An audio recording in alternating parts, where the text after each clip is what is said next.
Hello, everybody. I want to welcome everyone to the first ParaRodeo Roundtable. David and I will be discussing a different topic weekly for the next several weeks. David Pickerel is here right above me today. He's the CEO of Para and a good friend. David, how are you? I'm good. Thanks for having me here. Well, thanks for having me here. uh, Today's discussion will be revolving around driver safety. It's something that all of us need to take more seriously. Even those of us that recognize it, try and do it, we always need to be reminded and do a better job. I want to introduce my panel real quick. Right I'll start on the top. We have Holly Camp, who is a fellow YouTuber and does these delivery platforms and works gig work. Hi, Holly. Hello. On the far other side, we have Roy will be Roy on his channel YouTube, and Roy and I have talked safety many times, and we see eye to eye on pretty much all of it. So we might even be over the top. I don't know. Yep. How are you, howdy, Roy? howdy. And then to this side of me, I have Ron Walter. Ron is Entree Courier. He has been on my podcast several times. I've been on his a couple of times. Ron has a great website, entrecourier.com. You guys check it out. Lots of good articles that he writes, and they're all on the gig economy, and they all are very relative to everything we do. They're not just on the gig economy. He writes some really good stuff. So, Ron, welcome. Thanks. And to the other side of me, I have Joe, and Joe is in Detroit, and he is Let's Play DoorDash. And I'm sure that as of recently, especially, a lot of you have probably seen Joe here and there. So, Joe, welcome as well. Thank you. Thanks for having me. So, you guys, David and I were talking about, how do we at least kick this off? Like, what is, because once we get the flow, it'll be there. So I came up with, I want to list off some things. So one thing for sure is driver safety hits many different aspects of gig workers' day-to-day lives. So I'm just going to name off like 10 things. And then I'm going to go around, see if the panel has anything to add to it. And we're going to try and hit on these as much as we can. Here they are in order. Number one, and then this isn't in order of importance. This is just in order of how they came to me. So nothing's in any specific order. But 1, dash cam. 2, 100% focus while working. And by that, I mean, you are ready to take a driver's test right then and there. Like you're not drifting. Nothing's going on. Knowing when you need a break and taking it. This is something that not nearly anybody enough does. In fact, everybody pushes their limits way too far. Yep. The gig companies do not care about you, me, the drivers. We know this. So obviously, because even I remember in the day when I used to say that it sucks when they cut you off after 10 or 12 hours driving rideshare. But sadly, now that I look back on that, that was actually pretty sad. It actually should cut you off every 8 hours and make you take a break or something like that, because you're not good at 11 hours. Right. So knowing your market inside and out, and I mean inside and out, before you're doing like night stuff or things where the city, I have a take where here in Denver, it's a great city, day, night, whatever. But when it turns night, it's a different city. And you need to know night very well as you know the streets and your market in the daylight. You need to know it as a different entity in the night. When in doubt, cancel. If you're doing delivery and leaving your car running while you're running deliveries up to the door. Remember, guys, that crime is not even close to just rideshare drivers anymore. This is hitting delivery drivers as much lately as rideshare drivers, and a lot of stolen cars and a lot of in doubt moments. Multi-apping and how it relates to being safe. Drivers carrying mace, taser, and weapons, and how we all feel about that. Even though it goes against the TOS, it is your car. And the last thing that kind of ties into that, understanding you are your business and responsible for every decision you make. So don't let these apps say this is who you're picking up and think there is no way out of this. I have to pick that person up. That's what I'm doing. There's always a way out. If you don't feel safe, cancel. It's your job. It's your car. If they're going to puke and you let them in, that's on you. But I would like to ask, first of all, anybody, you have anything to add that I might have missed there? Yeah. I would say something that needs your emotional state of mind needs to be looked at as well. You mean overall, or like? Yeah, overall, your state of mind. You're having a fight with your girlfriend that morning. You're going out. You're going to be in an emotional. Driving takes 100% of your focus, and you shouldn't be worrying about, oh, I was fighting with my boyfriend, or I got this really important thing I got to do later. You got to have your mind 100% on what you're doing at the time. And if you're emotionally unstable at the time, that could lead, in my opinion, to arguments with customers, which put you in harm's way because you might get an aggressive passenger at that point. Yeah, so your emotional state is very important when you're driving behind the wheel of a car. You know, and that's not just for gig work. That's for every driver. That's for every driver. You guys just. Yeah, but I feel it's more important with the gig work because you're dealing with people. You're dealing with other people. If I'm on the road by myself and I'm angry, that's between me and everybody else. But when you got a customer in the back of your car, you can't have that same mentality. Or you're dealing with customers bringing them their food, you can't have that same mentality at that point. Well, again, and that's part of the I think part of the problem is that's been part of the issue is that's people need to understand, again, even if you in every way feel like you're not treated this way, you are your business. So would you condemn if you weren't being fed these drivers and you had your own clients, would you be working in that state? And that's where I would think, no, you wouldn't. You'd get somebody else to help you work out. You'd have a day off.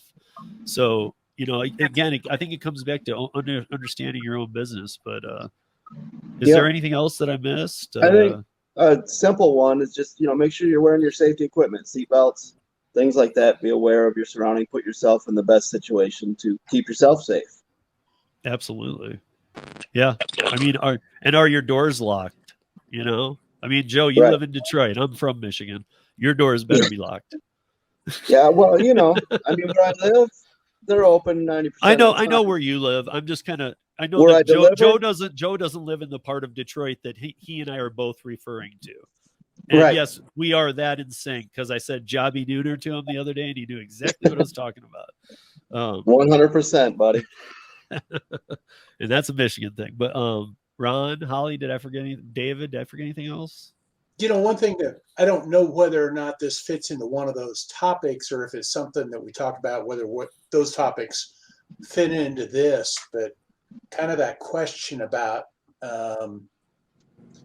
what do you do as far as people thinking that you're carrying cash? That type of thing. And especially with Uber and DoorDash now having cash on delivery type of thing. Yeah. And that was the biggest safety issue back when I drove a taxi way back in the day, before they were even doing remote credit card transactions. That's dating myself, I know.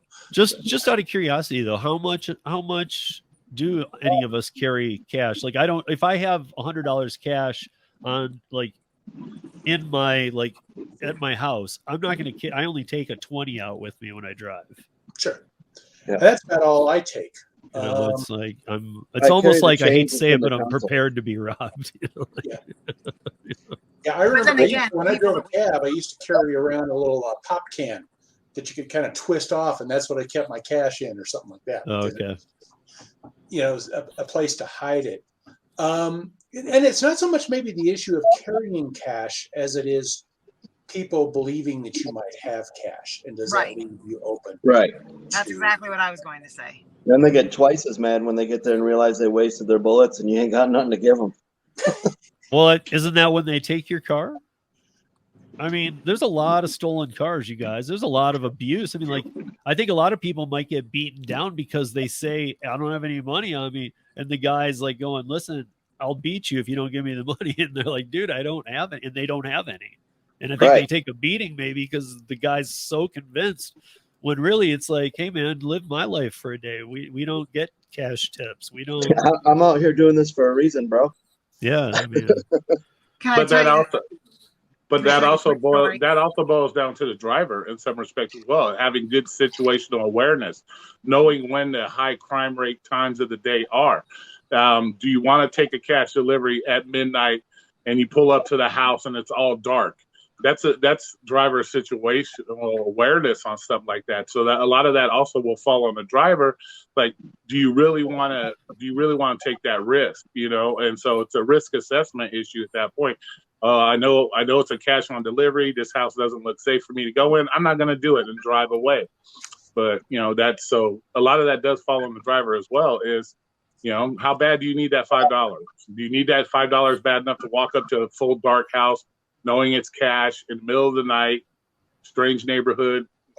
That's really up to the driver to make those, like you said, knowing your business, knowing, you know, what you're willing to risk towards reward. I'm It glad- depends I'm on what glad- neighborhood you're in. I'm too. glad Roy just said that because I finally get to make David talk right now. Because look at him perk up. See, because you just said that, and like everything we fight for at Para, full transparency, right? That's number one, right? I miss being able to flag customers on Para. Well, I do miss that. with full transparency, you would see where you're picking up, where you're dropping off, how much you're making. All of a sudden, you know, that's a risky neighborhood. I don't want to go in there. Whereas what Roy's talking about might lead you to believe, ooh, that could be in the risky neighborhood or it could be here. I don't know. And you might take it because you, like he said, you need the money. But if you saw where the final destination is, then you are making your own A more educated decision. Well, not even educated. Like, are you willing to do that? That you should have that information. That's even a safety feature. You should have that information for safety reasons. Yeah, I know. So the platforms had given like a political reason, which was like, "Hey, we can't tell people, otherwise certain areas won't get service." And I think that's just convenient, right? At the end of the day, it's pretty simple. Like, you should be able to make that decision, and you should know that, right? I don't think it's easy to just hide behind something like that. Yeah, but they do, and you know, like, it's funny because they also get it wrong all the time. Like, well, you know, take this ride to Aurora. Okay, I might, but if I don't, it's not because parts of Aurora are sketchy, because there's parts of Denver all over that are sketchy. It's that I don't want to be in Aurora at that time and not be able to get a ride for an hour or two, or have to deadhead back. But yet there's probably somebody parked right next to me downtown Denver that might be looking to go home to Aurora. He's done for the night. Give him the ride. Yep. I mean, it's you know, that's why you need to show everything. It's to me, it actually is a benefit. If you show the transparency, it's a benefit to them. I mean, because then, yeah, I don't want that ride at all. David, you and I talk about this all the time. There will never be a ride not taken. It's gonna get taken. Right. So why not show it? I'd like to see all the gig companies that are doing food delivery tell the customers that they cannot get delivery if their porch light's not on. Well, what if they don't have one? Well, who doesn't like, install one if you want your food? I don't know. I'm no kidding. My house was built in the 70s. I don't have a porch light. But surely you need to get one, Steve. You can get a sticky thing and stick it above your door. That's a motion thing. You can get one of the Well, I live across the street. Like, literally, my house is on a corner, and I live across the street from a high school for performing arts. So they have these lights all night that go on. So my house, it's lit. You can see it. Or at least be able to identify the address of the house some way, something. Yeah. Well, I mean, it's dangerous even to walk up there in the dark and say that you're on the sidewalk and the concrete's uneven, you know, and you can trip because you can't see what you're doing and you're carrying bags. Yeah. Yeah, and then that's on the homeowner. That's a whole nother. Yeah, I mean, that could be a whole lawsuit for them. They need to have their lights on. Right. And again, I cannot enforce enough. Don't forget, you guys, I mean, when you sign up for these apps, they do make it sound like in conjunction with your insurance, we have your back. But really, I've spoken to way more than people I ever would want to on this subject of where their back wasn't had at all by these companies or their insurance. Yeah, what's up, Roy? But also, you got to remember, these are your businesses. You're using the app to run your own business. So we can't expect the app to be able to do everything for you, whether it's porch lights, whatever the case may be. You have personal equipment you can use. Flashlights. you have the ability to ask your customer to come out to the sidewalk to get their food because they're in a dark situation and for safety reasons for there. And it just takes easily being able to explain to the customer for your safety and mine can come out, your house is dark, and pick up your food. You know, that also, a lot of that falls on you because you're your own business owner. So we can't expect the apps just to jump through hoops because of, you know, everything every driver wants. Every driver can come up with 50 items they think they want. It would be impossible for these apps to implement everything everybody wants. So as your own business owner, you need to take responsibility, have the proper equipment in your car, have the, like you said, the proper mindset of where you're at and what you're doing. Knowing your market is the biggest thing. I can tell you in Las Vegas alone, I can tell you every neighborhood that's a bad area. I know not to go there. I know this because I've studied my markets. I live here, so I know. I watch the news every night. Which neighborhoods are being bad in the news? All that stuff's available to you. So as a business owner, you do have to take some responsibility. We can't expect the apps to do it all for you. Yeah, there are a few things that apps can improve. You know, there are a few things that apps can improve, in my opinion, by the way they market their apps, certain things they can implement in their apps. But at the end of the day, remember, we signed up for these terms and services. We still have to take responsibility for ourselves. Yeah. No, I agree.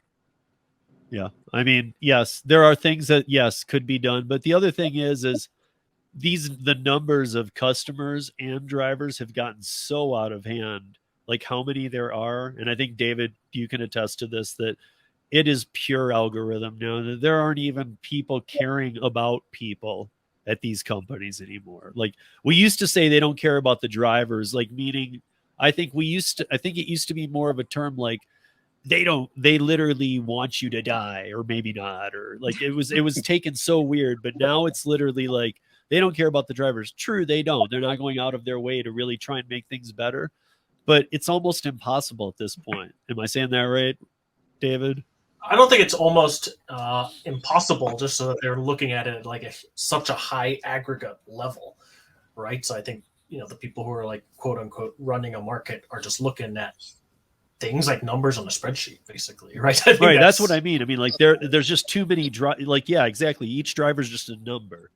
They don't want to see in the news that somebody got hurt on their platform. Not only because of PR, but they probably, I would hope on a human level, they would care too, and they don't want to see that. But, you know, at the same time, they're not doing anything at this. It's so big that what could they do? I mean, like again, I go back to what the fight is. And for those of you that don't know, I'll put it up here. I think I typed it out I'll type a new one, but is to check out driverrights.org. And maybe we should take a quick, like, couple minutes to let you explain why driverrights.org happened, David, and why it moved from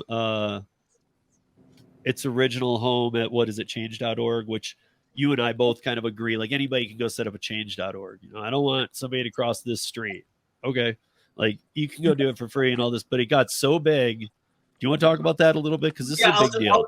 I'll just go very quickly, and then I'll tell you what my safety problem is. But I think I agree with what Roy was saying, right? So I think you are supposed to be your own independent contractor and in charge of your own business. I think that's what Driver Rights is pushing for, is the ability for you to get the information you need to run that business and to use the tools you want to run that business, essentially. So I think really what we believe is that if platforms are going to categorize you as an independent contractor, we should be able to maximize really what that means, right? So what that means is you should have the full pay information. You should be able to use the tools to auto-accept or decline or to drive safer. You should be able to just get that data feed that is your data feed, right? I think one of the things is, like, as a restaurant, you can get your data feed from DoorDash, Uber Eats, etc. into one tablet, which you can use to run your business. Why, as a driver, can't you do that? And I think that's really what we're trying to push for, is to say, like, look, I need to be empowered to be able to run my own business well. And that's what we're trying to help push for at Driver Rights. So thank you. And the way we want to run it. Yeah, and the way you want to run it. Exactly. And again, I really need to reinforce this, you guys. This is not This is not a strike against a platform like Instacart where a few hundred people don't sign on the app that day. This is not a union push. This isn't actually, this driver rights movement isn't even about increasing your pay. It is in a way, but it's not even about that. We understand that companies have to operate. It's just about transparency. Show everything that we need to see to take the job or not. So don't get fooled thinking, well, it's another, what is this, a strike or a, no, this is how many signatures now, by the way? I need to check my change.org, but it's over 55,000. Right, 55,000 plus signatures on this. That you guys, for those of you that don't know, that's a big deal. That's people that took the time to go and sign up for this. And I know a lot of them were para users, but a lot of them aren't too. It's steamrolling. Yeah. But when it comes to your safety as a business owner, your safety while you're working these apps, that's not really, transparency really isn't going to change that. You have to be the one that changes that. My situation with the apps is they micromanage too much. I shouldn't be told what I can or cannot keep in my car when it comes to my safety concerns. That's one thing I think that needs to change. There's too much micromanagement when it comes to these apps. Yeah, transparency is cool when it comes to what neighborhoods you're going in and so on and so forth. But when it comes to safety, in my opinion, with some minor adjustments to the app, falls more on the drivers themselves and knowing their environment and having their mindsets right. So even if you show them everything on the app as far as transparency goes, that still isn't guaranteeing your safety. No, not at all. But Roy, that's don't you think that some of that micromanaging stuff that they do is basically just to cover their butts when they, legally, and you can do what you want? I mean, it's not like no, not in my opinion, because we all have state and local laws that dictate how we can protect ourselves when we're either out in public, just cruising around doing whatever, and when we have our jobs. Right. I understand say that your local law says that you have a concealed carry or whatever, but DoorDash says, hey, no, you can't take a gun in your car. And something happens and somebody goes to sue you. I think DoorDash says that just to kind of take themselves out of the situation. You know what I mean? If they want to kind of take falls on themselves you. out of the situation, they need to hire employees. Honestly, if they're going to say that you are doing this as a business and not as an employee, they've got to give you that right to operate your business. Right, I agree. And I'm not saying they're right. I'm just saying that that's what I think. Well, no, I understand that too. Yes. And it's the same thing with having like the extra apps helping you out. I mean, you're not going to tell a carpenter which hammer to use or which tools work best for the job. So why are they telling us as independent contractors, hey, you can't use the driver utility helper app or Para on there? It should be up to us if this is really our job. They're giving us a job to do. But if we're independent, we should be able to use whatever tools we have in our bag to get that job done efficiently. Sure. Yeah. Back to the issue of weapons real quick, and we won't hit on it long. I mean, that is a really loaded question because I can tell you most of the rideshare drivers I know, and I'm keeping it easy here when I say mace, taser, and then I leave the last one as just weapons. That could be a knife or whatever else. Machete. Most drivers I know, easily more than half of the drivers I know carry one of those things. I carry a firearm with me whenever and every one of them breaks the TOS. Yeah. But because it's my business and it's my life. So because at the end of the day, we're talking safety here. We're talking your safety. I could care less how much I'm going to get paid for that ride if I'm about to die. So I'm going to take the measures not to die at that point. I could care less if I'm on Uber's platform at the end of the day. As long as I'm still alive, I can sign up for another platform. Uber's not going to pay for your funeral. So at that point, I don't care what Uber, Lyft, or DoorDash says at the end of the day. If I'm going to die, I'm going to make sure I don't die. That's my first concern, and that should be everybody's first concern. Not worrying about what the apps think. Don't care what the app thinks. You care about yourself. You're number one. Close proximity, though, with your rider. Would you? I mean, if somebody is in your backseat and they try to do something, I mean, do you even have time to get to your weapon? Well, but that's also I got time. I do have, honestly, Holly, I do have time to take, first of all, if I'm on so I've explored this with Roy. I mean, actually, I know David was there. He's already laughing because we've explored the scenario of, okay, what if you're on the highway and somebody in the backseat puts a gun to your head? Right. Do you like, and I mean this like not what if, okay, now think about it. I mean, why aren't you thinking about that before you go out rideshare? Because you need to be prepared to do what you need to do. Like my answer isn't gonna, not everybody's gonna love it, but it is my answer. If I'm on the highway and somebody puts a gun to my head, I will take the car and I will gun it, and I will look for a police car or to run into, or a medium wall to run into at a high speed. I will take my chance that way, because no rideshare driver that has a gun put to his head, or at least not in my experience catching news, lives. You always die. So we were in a car together, and Steve turns and looks to me. He goes, "You know what my plan is? If someone holds a gun to my head," he starts revving the car. Well, because it is. Well, everybody should think about it ahead of time. Yeah. You should have a plan. Absolutely. And that's another thing. If you're going to carry a firearm, let's say like I do, for example, learn to use it. Learn the scenarios. Practice in your car. Also, once again, it goes back to situational awareness. If you're a single passenger, why are we letting single passengers sit directly behind us? That's a no-no. That's a rideshare 101 no-no. You don't ever let customers sit behind you. That's why you have passenger seats, and all that good stuff. So that's another thing. There are partitions you can get that keep them from getting directly behind you and stabbing you if you feel that you're in that kind of area. So once again, as a business owner, you have to take those steps yourself. That's not something that apps can do for us. If you got $600 to waste on whatever the case may be, then you got $600 to improve your business and put a partition in your back seat, so you don't get attacked by a knife or whatever the case may be. You have those abilities to do those things, and we can't keep looking at the apps to do that for us. We gotta, once again, safety is number one. It starts with us, not the apps. Yeah, I would say that, the other thing, Holly, is I have bear mace too, and I am willing to. The way I have it is not the direction that you would pull it out and spray it. If you're hiking, right? I actually keep it in the holster backwards, meaning if I had to pull it, I'm going to pull it, I'm going to spray it.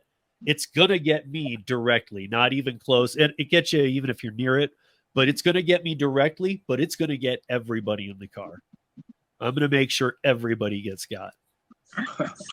Because at least then I stand a chance.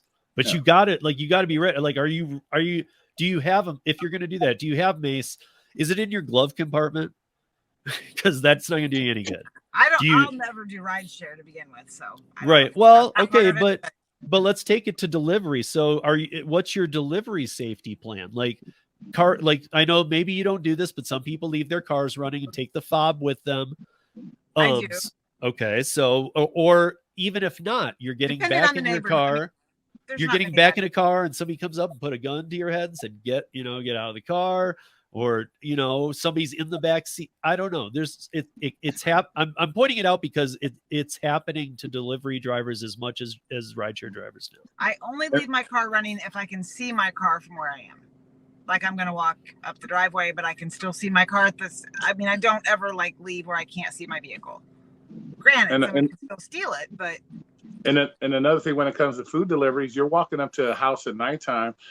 I see this all the time in videos. You're staring at your phone. Why are we looking at our phone? Why are we not looking ahead? Why are we not looking to our right and our left where there could be issues? People are so involved in that phone that, first of all, your phone shouldn't even be in your hand. You got a bag. You can carry your phone in a bag in one time.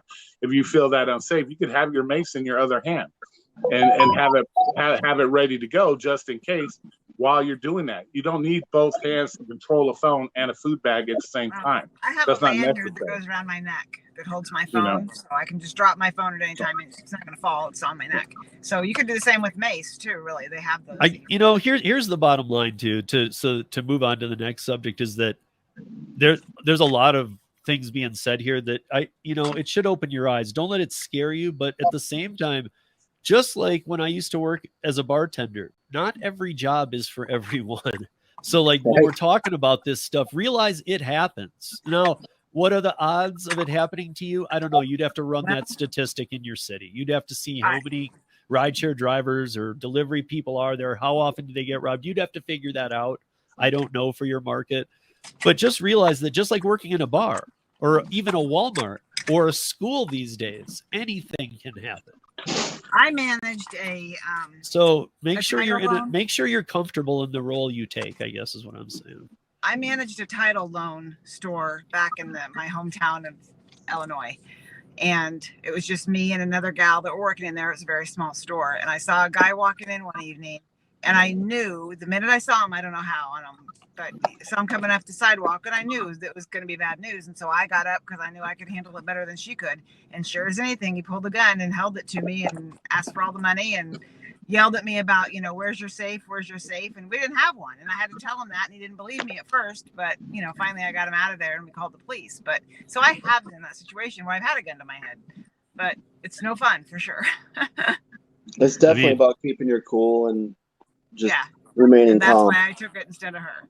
But I mean, I don't want to put either of you guys on the spot, but Ron, Joe, do either of you keep mace, taser, anything on you? I don't. I keep mace like right on my Or center if console. you don't, are you against it? Would you be against a driver doing it? No, absolutely not. Okay. No, I'm not against it at all. I mean, I also got my hunting knife with me all the time, but that's just always in the car. I'm from Michigan. Yeah. Thing. That's a thing. I probably, and maybe I rely too much on this, I don't know. I'm probably fortunate that my size is deceptive. Yeah. People aren't going to mess with me maybe as much as they might with other people. If they only knew, it'd be a different story. But the other thing is too, that I do also, specifically drive during daylight.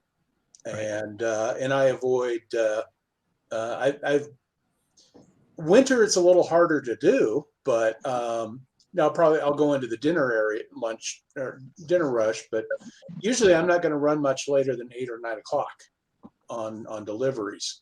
Well, what about when you were cab driving? That's, when I was driving a cab, there was one time I used to drive North Omaha. If you know Omaha, that's not the area that people would tell you to drive, but I never was really had a problem.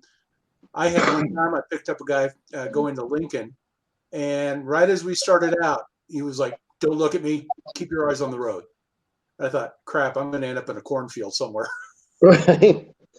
That's a long drive too to Lincoln. I think what you were talking about, that was what was going through my mind is like, it's like, if he tries anything, it's about what I'm doing is I'm gunning it. Because he's not going to try something that's 80 miles an hour. You hope anyway. What up, Roy? And if you're not comfortable keeping some kind of weapon in your car, you already have the biggest weapon there is. That's your brain. Yep. Use your brain. Yep. Like I said, once again, learn your areas. Just situational awareness alone could save you from getting that gun to your head or a knife to your back when you're walking up to somebody's house, whether it's a rideshare passenger. Just using your brain. That is the biggest weapon we have. And unfortunately, when we get these people get involved working these apps, they're more involved in making sure we hit the decline. That's why I love Gary's app, because he gives you that ability. You don't have to look at your phone. But so many of these drivers are always looking at that app so much, even when they're driving. That is, we see videos. The multi-apping too. Yeah, that's what I was going to go. That's my biggest risk. I always say is because I'm testing things, I'm looking at the phone. That's my biggest fear. I'm like, I've never even come close to an incident, but I'm like, it's a matter of time if I keep doing this. I need to be better about it. Yeah, right. and it's hard to speak safety to a lot of these guys because we got gig tubers on here nonstop making videos while they're driving. They're looking at their phone instead of what's in front of them. So the biggest weapon you have is to use your brain, and until you learn to use that and think of those minor, it might be minor. A lot of people don't think about, I got to look at my phone. It only takes that split second to hit somebody, a pedestrian or whatever the case be. And then it doesn't matter what app you're sitting in jail. You ain't using no apps at that point. So if you're not, Uber pings when you're dropping off, when they're busy trying to give you another order. I mean, I will have to decline 3 or 4 stand in the driveway if somebody, trying to drop off. It's crazy. But there are apps out there, and Gary makes an app that curbs that problem, that you can set your parameters that you don't have to constantly do that stuff either. But I use my iPhone mostly, so I have to jailbreak my iPhone in order to be able to use that. And on that example, I've got a subscriber who dashes in my market. He follows my channel. He was out dashing last week. He was at a red stoplight. He got rear-ended by a guy going 40 miles an hour. The guy couldn't speak English, and turns out the guy who rear-ended him was door dashing, looking at his phone. Didn't even see him. Totaled his car out. So now he's in a bad spot by another dasher who was paying attention to his phone, not the road. Yeah. It's one of those things though, where like literally I'm worried for my life when I drive, because not even they don't even have to be dashers or rideshare drivers. Again, there's people out there who literally text and drive. I mean, I'm talking about with their knee driving, one knee and then the other knee on the gas, and they're texting. I have drove by these people and I'm like, what are you doing, dude? It just comes down to you. It's not you. I mean, you got to worry about the other people, what they might be going through and what they do. I mean, it's my a scary husband world. got a drunk driver today in the Walmart parking lot at 4:00 in the afternoon or 3:30 in the afternoon. The guy had run over a bunch of bushes and then started doing donuts in the Walmart parking lot, and was just like, Whoa! Some homeless guy said that he went over and talked to him, and that the guy was just reeked of alcohol. So Wow. I was talking to my insurance agent, and I was trying to get a little bit of a breakdown on the why gig worker insurance, even though now it doesn't have to be straight commercial, or you don't have to buy the full policy. They've got these policies more for gig workers, even through most of the big companies. And I was asking him, why is it so much more though still? And he started bringing up some really obvious points to me. Like, he's like, 101, the more you're on the road, the more chance of an accident you'll be in. The more hours you spend, the more chance of an accident. He goes, and then he actually happened to have an insight into gig workers, which I was surprised on. He goes, plus a lot of gig workers push their limits all the time and work more than 8 hours, and they know they're not 100%. He said, you should never. First of all, insurance people are like this, but I agree with this. He's like, you should never be driving a car unless you're 100%. He goes, we know that, and they do studies on this, you guys. I mean, this is all state. I'll just tell you. That's a big company. They've done studies on this, and they're saying that, by the 7th hour and stuff, you're losing your attention. You can't focus on all the things that they need you to cover you. Yeah. Well, yeah, you look at how many people are under pressure to meet a time limit, especially DoorDash. DoorDash, Grubhub, I know in particular, they'll give you contract violations if you're not within so much time or whatever.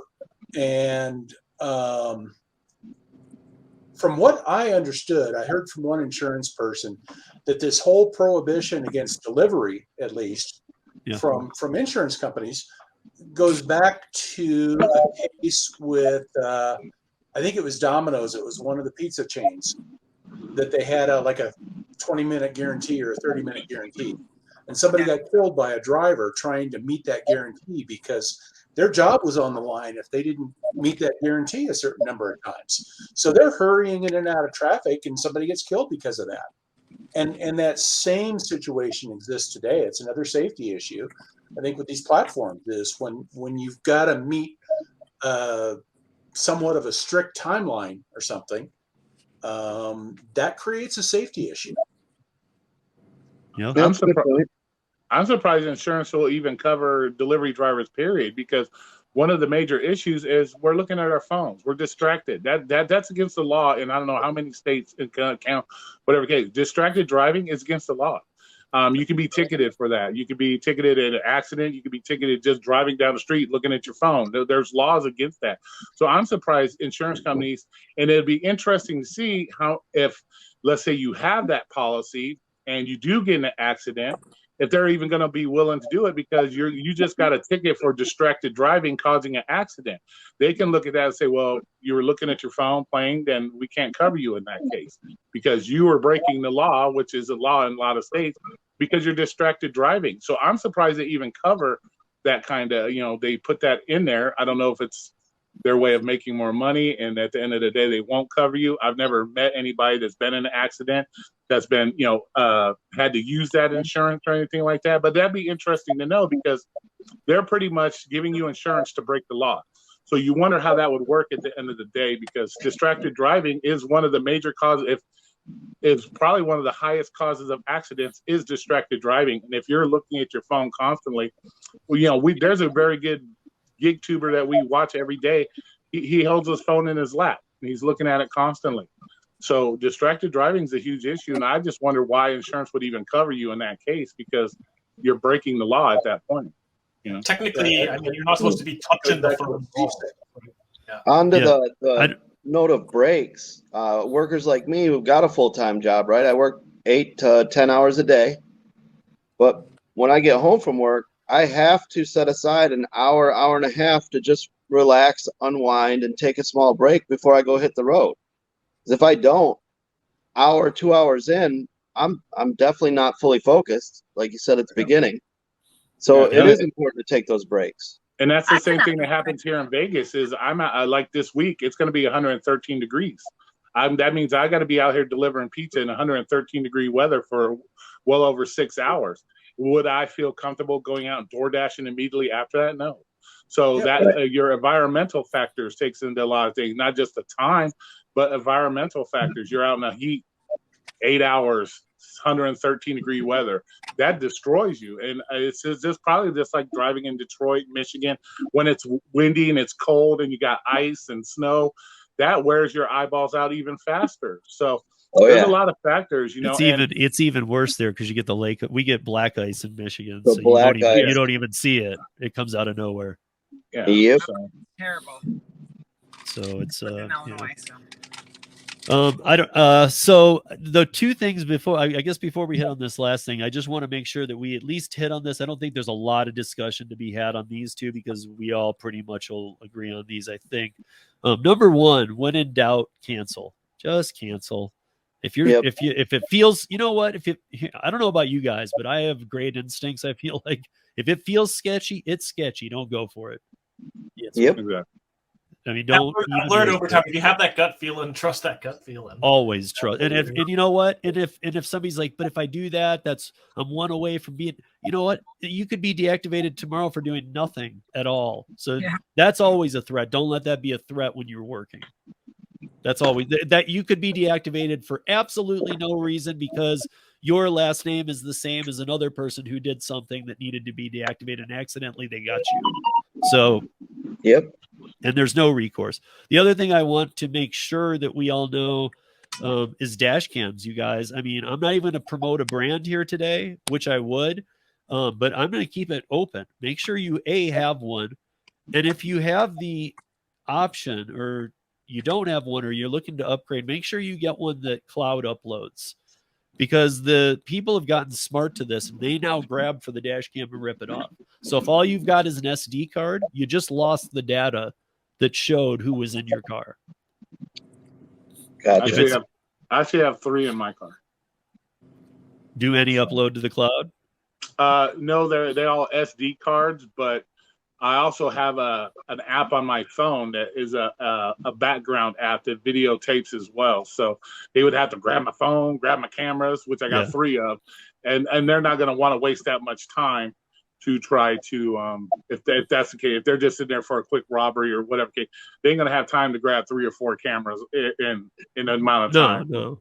So, what is that app? What is that I would have to check with Steve. He has my phone number. You can text me. I'll text you it because off the top of my head, I don't know it right now. My guess, Holly, is that the app goes through a specific one of his specific dash cams, though. So you'd have to have the dash cam. No, actually, it goes through your cell phone. It works off your cell phone. It'll like I could be recording what's behind this, in front of me right now. Okay.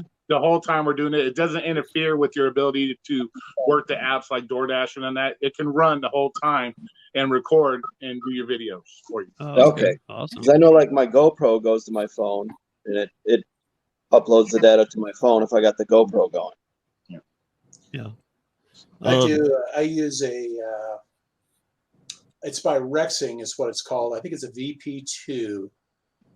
And the reason I chose this one was that the cameras will pivot or swivel. So when I pull up, I point that camera at the door of the customer because, one, again, it's documentation that says, yes, I did drop it off. I didn't drop it off, take a picture and pick it up again or something like that. So I've got documentation that that's happened, but also because if anything happens while I'm up there, that camera is catching that as well.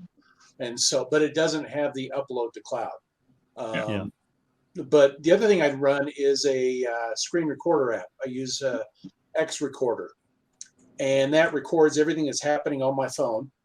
So it'll record when I'm taking pictures of the drop off, and it also, and it just records like the conversations and anything like that. So again, it's just another layer of safety or another layer of documentation, because in these days you kind of need both. And it just goes back to, once again, it's your business. Invest in your business. Body cameras. You can get a good body camera, just like the Popos have, for like the $150. Is it worth it to me that if I know I'm going to be out here for 365 days a year doing deliveries where I'm interacting with people on a regular basis, why not invest $150 in a camera? That camera could save your life. It could catch the person that robbed you or maybe took your life, so you get closure at the end of the day. So once again, it all boils down to that. What are you willing to invest in your business? So it falls on us. That's not something the apps can do for us. They can't tell you to go out and invest in your business, so it's safer for you to do and more convenient for you to do. So, it's what are you willing to invest in your business? And these are things that people need to take into consideration when they start this. What do I need a dash cam? I'm on the road 18 hours a day. I need a dash cam. That's number one.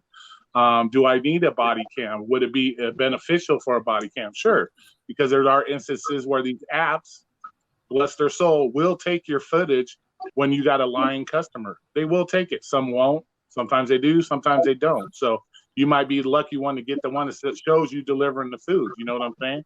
So it's just what do you want to invest in your business to make you safer? That's what people got to think about. Also, a very cheap investment, you guys, very cheap. And I don't know how many of you. I'm curious how many have ever done this. I've heard some people talk about it. It's been a while though. But for $3 on Amazon, you can get a sticker that goes on your window that says, "This ride is being recorded for yours and my safety." $3. Yeah. That's a big deterrent to any robber to see that. Exactly. And another thing, to them, it might be like, I'll just rob the next guy. I'm not going to. Yeah. Yeah. And another thing is, how many people in here can say right now they have a emergency kit, medical kit in their car? You get involved in an accident, you cut yourself extremely bad. I actually carry two with me in my car. I got one that's for severe trauma and one for minor trauma stuff. So that's another thing, that you're in your car, accidents happen. You got to be able to wait. You can't just wait for the paramedics if you cut a major vein or you got a severe cut over yet. You can't. So that's another thing. Once again, it goes back to you. What are you investing in your business for your safety? And a good medical kit is a plus. And in my opinion, it's a must. You know what I'm saying? I would even add, I have one in my car. I saw David raise his hand too. I would even add to that, you guys, the bigger the safety kit you can have, and I understand some of us just have a basic one. Anything's great. Any of this is great. But the bigger one you do have, like, you're also able to, in the middle of the night, if it doesn't even involve you, I mean, this is me. I don't know about other people, but if you see an accident, I can pull over and stop and potentially help. Yep. Because I have something they might not have in their car. Yep. So before we finish up here, I know we're wrapping up on time. I want to go around and ask everybody what your most important safety issue is, or safety advice, or whatever you want to do to drivers, to pretend like it's a class of new drivers, and we got to get out some message to them. I got one.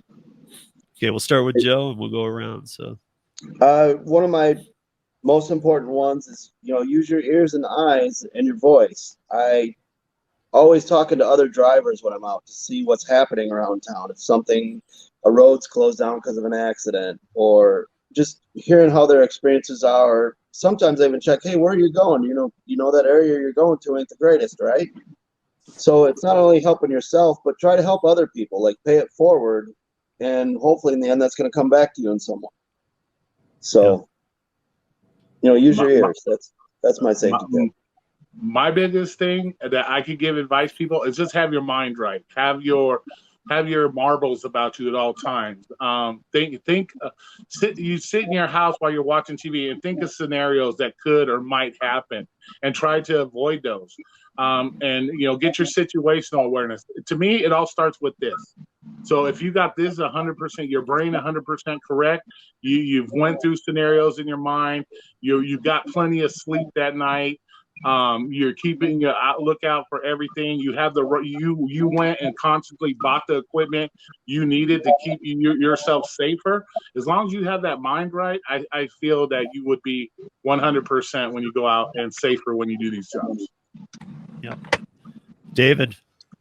Yeah, for me, it'd just be like when I'm driving in San Francisco or city specifically, to really spend less time looking at the phone and more time looking at the street and around you.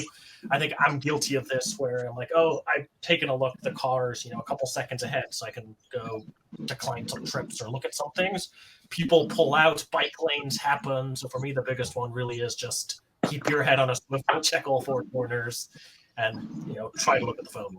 And before we move on to Holly, I do have to hit on this because David brought up something. Like up in Truckee, I have a very dear friend that lives up in Truckee. Up in Truckee, California, if your phone is within reaching distance, it's a $500 ticket while you're driving. So you can't even have it mounted on the dash. Like even not working gigs, you can't have a GPS mounted on the dash. If you can grab it, it's a $500 ticket. That's crazy. That's crazy. So how do they do their GPS? They have to have the built-in. I guess they say, you know what, we got by before without GPS, so figure it out, kids. Well, I guess it talks to you, so I guess you could have it in the back or something. Or it's real simple. Have a Bluetooth headset and let your GPS talk to you the whole time. Right, or just exactly. Or just even set where you're going, put the volume on, and just put it on the other air vent by the passenger door, so it's out of your reach. Let it be telling you what to turn left at the next. I don't know, but it's a lot to be thought about, because this is where things will go if we keep crashing into each other and texting. You'd think that these apps would come up with a Siri or Google Voice or Google Command integration, where you could just tell it to accept, voice commands or something. But yes, that's a good idea. Holly, what would you do? I would say just to, like they've all said, be very aware of your surroundings. I do deliver at night. I'm out till 3 a.m. almost every single night. So you have to be hyper aware, and just make sure you know who's walking around you. Don't be concentrated too much on your phone, and make sure you have that equipment in your car, like your flashlight. Because I can tell you, I use my flashlight all the time, and I have one that I hook actually to my shirt, so it provides me some light without having to hold the flashlight. So there's always a solution, but you have to think ahead. You can't just go out there and be like, okay, well, I'm just going to go deliver and not even think about what can happen to you. You have to think. Absolutely. Ron, what do you got? My biggest advice is probably just remember who you're dealing with, especially when you're talking about these apps, when you're talking about DoorDash or Uber or Lyft or Grubhub, and it's that they're your customer and not your boss. And I mean, if you think about it, it's not my job when I walk into a restaurant to ensure the safety of the restaurant owner, right? And it's the same way that it's not DoorDash's job. As much as they rely on people, they should be doing some things, but ultimately it's your job. And that's why I really appreciate a lot of the stuff that Roy's been saying all along. It's your job because it's your business. And so you're running a business, they're your customers. It's up to you to take care of yourself. It's up to you to take care of your business. And when you think of it in that terms, I think it changes everything, because now you're not relying on people that don't have your back anyway. You're relying on yourself. Yeah, good point. And so I'll finish that one. I'll kind of finish off with saying building on Ron there. So like, again, if this was a class of first day drivers about to go out and we're giving you this advice, I would add to that, you guys, everything we said, I stand by everything that everybody on this panel said. However, you don't need to go buy all of it today. Go start with a dash cam, work in the day, work a couple hours, nothing more, get your feet wet, do it, learn it a little bit before you're like pushing your limits in your market or going, I'm doing really good, I'm going to work 10 hours, I'm going to work 20, I'm going to just work round the clock, I'm going to sign up for all the apps. Don't get ahead of yourself, slow it down, treat it like a business that it is, because if you're going to be counting on the earnings from this business, then treat it like the business that it is. And yes, protect yourself, be aware, and if you can't afford even the steps you would like to do, at least put them on your want list and at least be extra aware in those areas until you get them. But whatever makes you feel safe is going to make your passengers or the experience for everybody feel safer. Because if you don't feel safe, it's going to show. And I say that because that includes to people that might be looking to do you harm. They're looking for people who are weak-minded or don't look like they'll deal with things well. Like I said this to Roy once when I had him on. I was like, like I have a way of like, I'm very careful about who gets in my car, A, but B, if I'm just a little sketched out, I put my eyes right on them and stare at them until they give me eye contact. I don't even move. I want them to know, no, I'm not looking down. I'm looking right at you. It's how you carry yourself. And I just want to add one real quick thing for anybody that's listening to this or watching this later. Don't be afraid to reach out. We make these channels to help you guys. We make these channels to help make your life easier.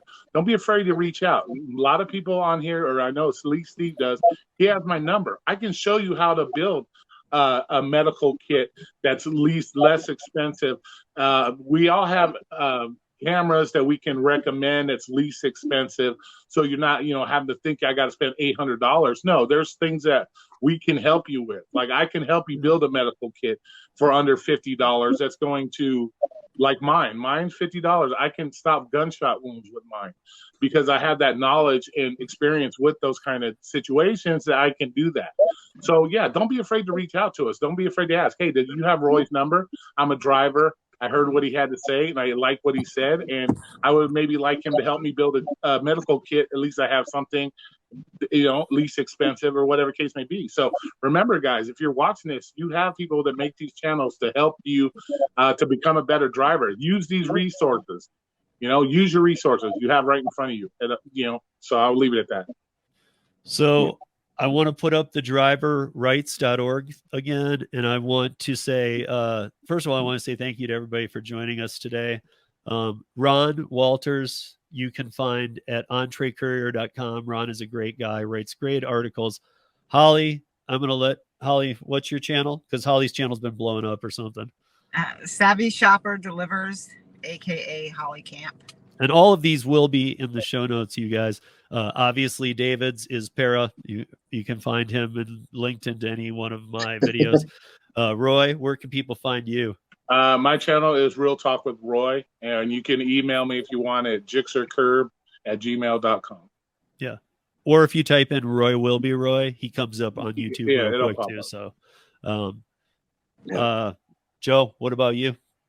My channel's Let's Play DoorDash. Having a lot of fun with ride-alongs, doing my tips. Been a Top Dasher before the Top Dasher craze hit, so I've been doing that a little while. Good. So, Ron, did you hear I plugged you? I did. Yeah, I didn't know if you were video off, what was going on, but so you guys, like Roy said, all these people, you got David and I, and then you got 4 other people here who all can help you. They all have experience in this stuff.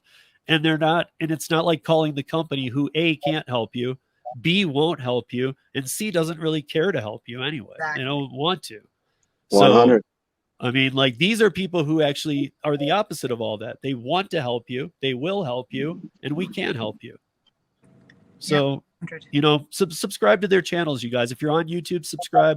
If you're watching this on other formats, and you're ever on YouTube, come over and subscribe to all these channels. They will be in the show notes, like I said, so you can find them in there. Thanks.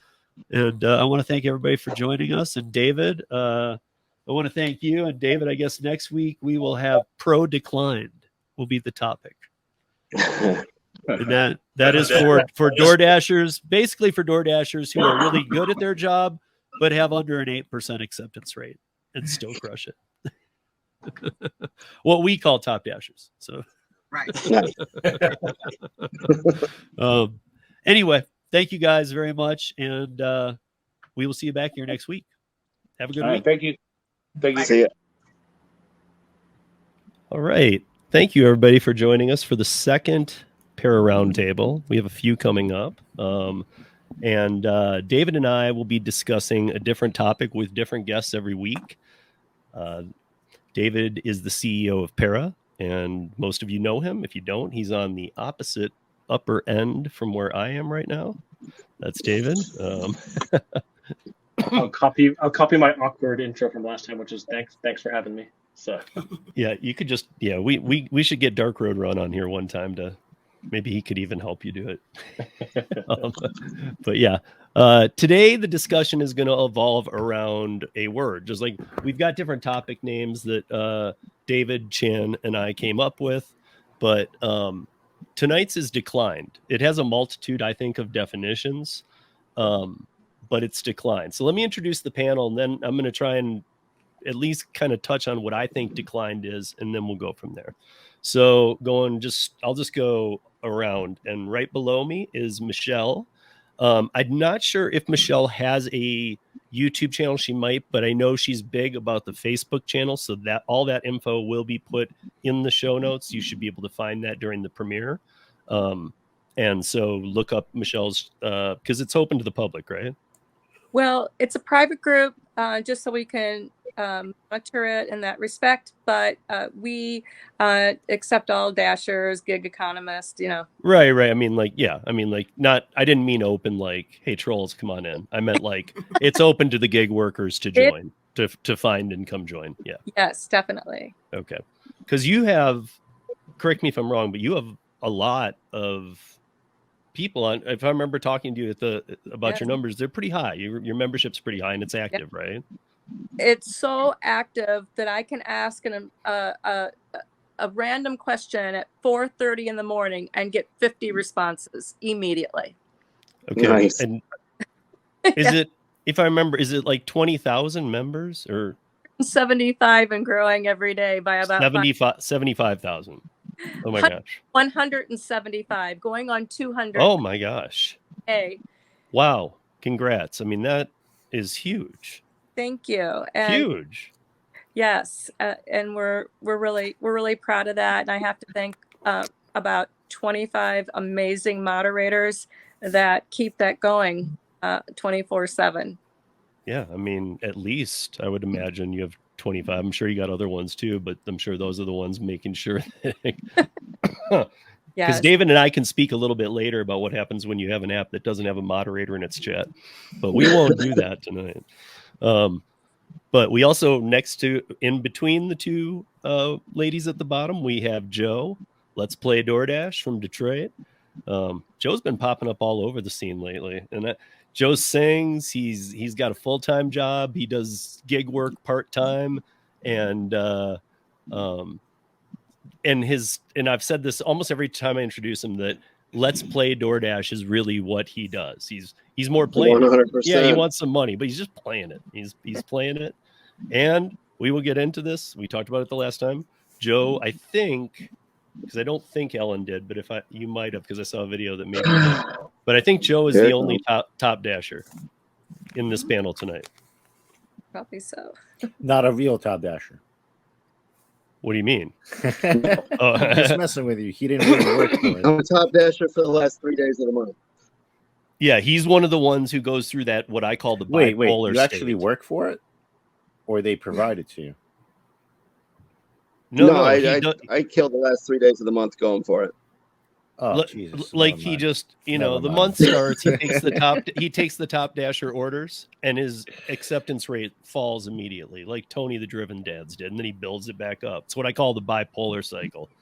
Luckily, he's just in it part-time, so it's probably a little easier than the full-timers to do that, because it would drive me nuts. Yeah, I And- don't I know. just On quick, the first day of the month I went out, I was at 19% by the end of the night. So yeah. Yeah, that's Tony was under 22. So it was Ellen. Yep. I don't have Ellen. Did I see that you went to, because I saw a different state that you were dashing? Did I see Top Dasher? Because I swear if I did, the week before you were like, I'm not a top, you had a video. I Not know, a Top Dasher. I know I'm bipolar. I know. It was my dad, and my dad's coming from California. He was coming, and he is a Top Dasher. I didn't make Top Dasher, but for September, just because of my timing, there's no way I could do the last 3 days of the month with everything going on with, I have a son with autism. I need to be home. I wouldn't be able to do that. I tried a week before to do Top Dasher, but I only got to like 50%. So no, that video you saw was just of my dad, who is a Top Dasher in California. So Okay. So no Top Dasher, but maybe next month. I'm gonna try though. Oh, you are? Because the last video I saw said you weren't. I know, but I mean, when you see things like, if you watch Kim's video and she's got stuff Kim- that like, I don't know, Kim's you got killing like it. these nice Kim is my high homie, owners. but Kim lives in a very unique market.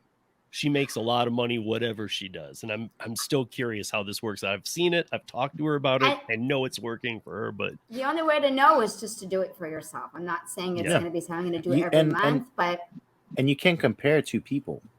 Like you, No, it's no, just it's in two different different markets. uncomparable. markets. Because look, she made 16, I made 17.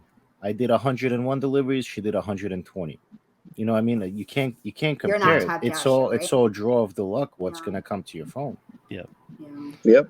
All I know is that I'm getting. Anyways, I'll let you keep going, Steve. I'm sorry. well, so I already introduced David. Everybody knows David. David, did you have time to look through Ron's stuff? Because I was going through it a little, but it's worth looking at if you can, because it's worth talking about. I'll be bringing it up. I have it ready to put the chart up and stuff for when we get to that. But the last person I have to introduce, everybody knows, Mr. Flex, sitting between David and I. Always a good perspective from Flex, because this guy only works DoorDash and he knows it inside and out, and he probably works it more hours than pretty much anybody I know. So without doubt, without question. So thank you, Flex, for joining us too, because you always have a very interesting perspective and you make it work, but you are never a Top Dasher, sir. I wish they gave it to me just to experience it, but no, never have. Right. So here's what I came up with. I kind of did the same thing as last time. I thought about the word declined, and I just started, kind of spitballing some bullet points, like, and they're not in a specific order, but how often drivers must decline to, like in Flex's case, to earn what he earns. How many orders is he shooting down? Often top market earners are the lowest acceptance rate people, although it can be the other way around too. Market to market, we talk about it all the time. Top Dasher, and what's been going on lately with a lot of people out there and their theories. And I love that people are trying things. I hope that people are trying them. And I want to say this very delicately because I'm all for and pro business, but I hope people are being very careful about what they're spending money on to get to Top Dasher. Just be cautious, people. There are definitely awesome tools out there. But talk to people a little bit before just getting involved in things and spending a lot of money, if it's a lot of money kind of thing. Just a little side note. Miles that go on the car being Top Dasher, market to market differences, both earnings and cost of living, cost of data. Yeah, I'll be right back to it. I'm just going to run through this cost of data. So David, you might have a good, when we hit that, like sending 10 times the offers needed versus what most veteran drivers accept. Like Nova Dasher was supposed to be here tonight, but Marco had to back out because he has another job and that called for him. But no, Marco crossed over 18,000 dashes, and he thinks approximately he's at about 8% acceptance overall for the whole time. Meaning, if he's done, or 18,000 deliveries, he's had almost 200,000 offers. So the cost of that data to push it to him over and over and over, knowing that he's going to take 8% of this stuff, you guys. And and now one thing we know is algorithms are smart enough to pick up on, well, he's not taking these, quit sending them to him. I mean, this isn't brain surgery. That's not how it works, though. Yeah, right. I mean, you do the same thing, man. And what's good being a top dasher if you're not on a large order program? 100%. 100%. Like all these, this guy keeps pushing his top dasher, but he's not pushing that you got to be on the top. You got to be on a large order program. That's the main thing. Like you don't need this top dasher. You just got to be on a large order program. That's the main thing that they're not telling you. They're not just so we're clear before we even go forward. You're saying he said so. Yeah, there's a handful of groups we've talked about. Handful of people, yeah. I mean, there's not one group. There's not, and this is not singling out anybody. In fact, it's a bit of a tragedy because I think more and more are coming around now because they see other people doing it, and they're coming around charging large amounts of money. That's another thing. That's another thing. Charging for something. That's taking. I keep saying that's taking advantage of people. That's just coming onto the platform. Coming in like, hey, do I, I get once in a while, I get somebody come in like, do I get in trouble for declining orders? And I'm like looking at this like, is this guy trying to troll me or he's being serious? And he's telling me like, oh, I just joined, I just started Dash, and he doesn't know much better. So if he was to come to the other gentleman's channel, he would probably dish him out some money for some information that's that's bogus. It's like, dude, just do your work and that's it. Well, and that's part of it is that I'm curious to know, I mean, I guess, who knows how the people when they originate come around. My hope is that you stumble across Michelle's group or Flex's channel or somebody that, it's your first day Dash. And if you are on YouTube, you find Flex and he's working all day. I mean, I've never known Flex to not, even if he doesn't know you, to not step to the side and totally help you out. So, I mean, he's going to tell you the kind of things you need to know. I mean, these weekly charges where they're just telling you what offers you're going to take and they're like kind of making the decisions for you. I think that this is where David can come in a little bit big time too and say that eventually all things don't count on anything staying the same with DoorDash, guys. When something changes, some people could be leaving town like a circus. Oh yeah. I mean, do you agree, Dave? I mean, that some of these things, and I mean, like I'm thinking of 3 right off the top of my head. 2 of them are websites and one of them's a group, whatever, but they're all charging way too much money. And there's probably even more, but you've stayed away from charging. Para has the whole time. And I know it's something in the vision. Imagine the backlash that you would get. If what? I'm just like, not specifically like for Para, but like the kids getting backlash for charging for some information that is kind of like, dude. Then really? If you knew how to use YouTube, you could find at a few clicks of the finger. Yeah, but let me interject one thing. When you mentioned this, you mentioned the large order program, and as I'm sitting here saying 100%, but as you know, to be in the large order program, you as a Dasher or you Uber Eats, whatever gig you're doing, you have to invest in that bag, the thermal bag. And I got mine for $10 from DoorDash.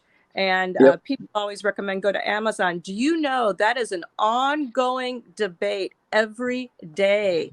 I don't want to invest 1 cent into this. Why do I have to have a bag? You mean if you're going to get a $50 order, that would not be worth it to you to have a bag? No, it's not. And how? I mean, come on. That's a troll. I look at that person I would look at them as a troll because they're not there, right? Like they're in.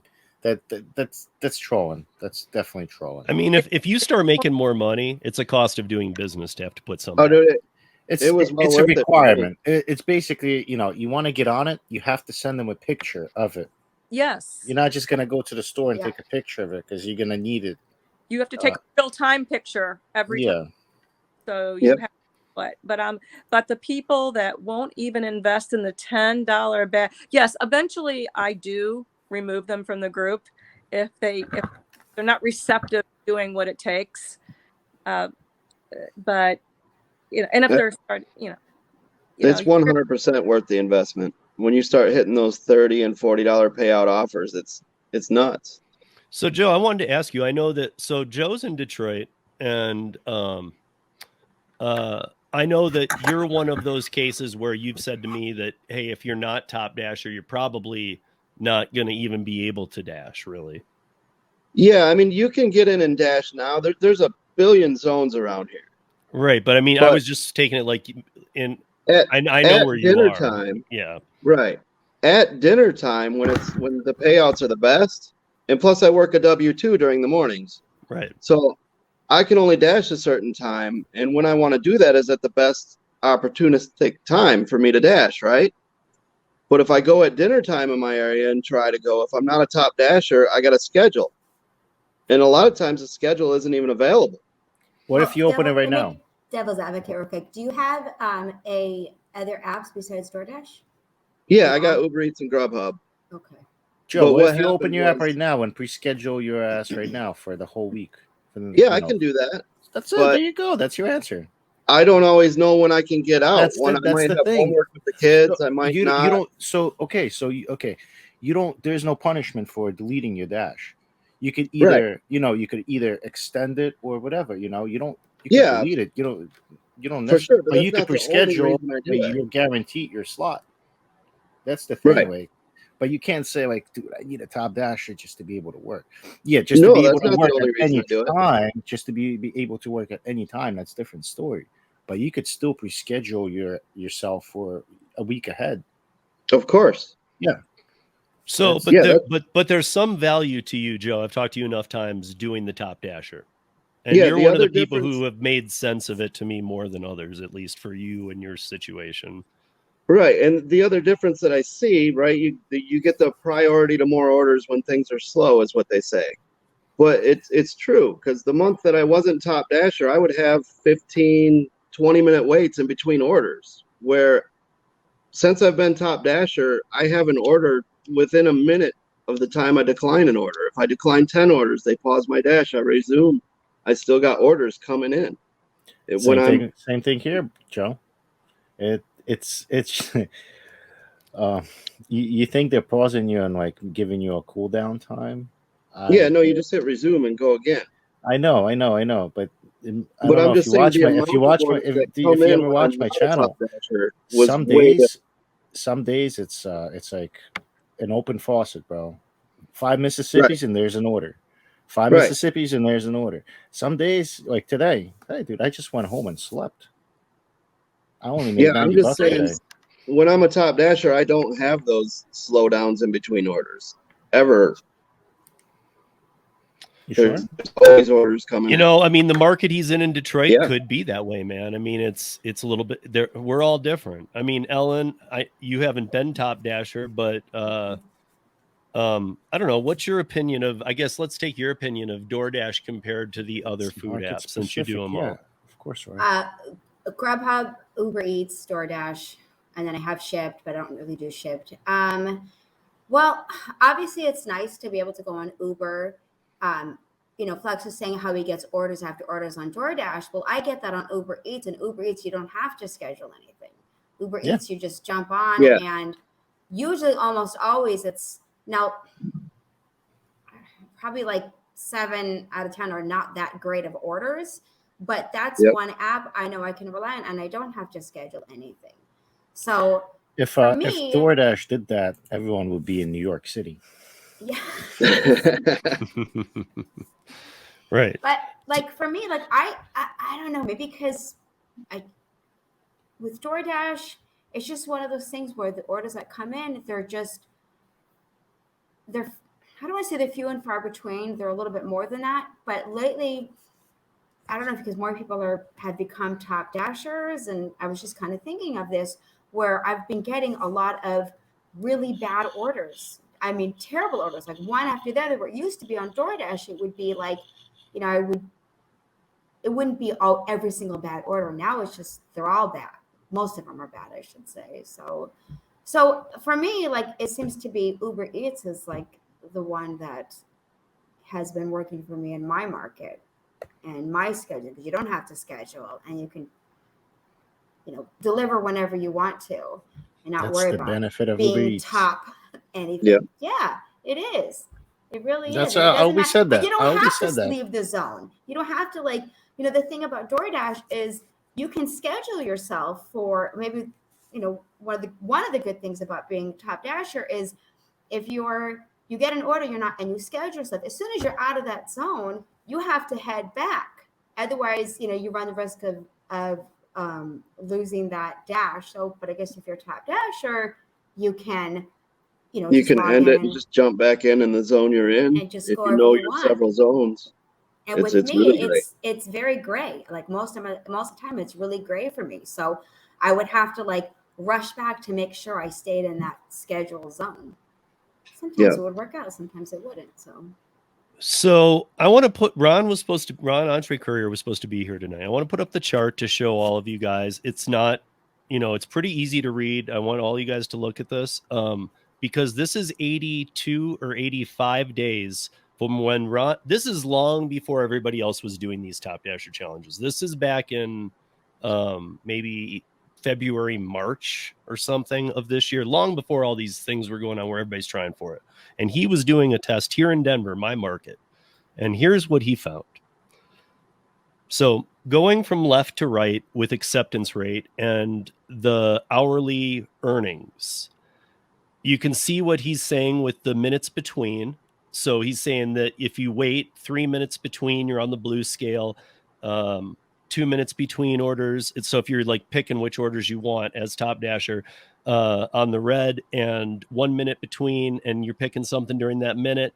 And again, he noted that in a decent to busy market, so not a market that's really slow might not apply to this, but this actually kind of generally applies to markets.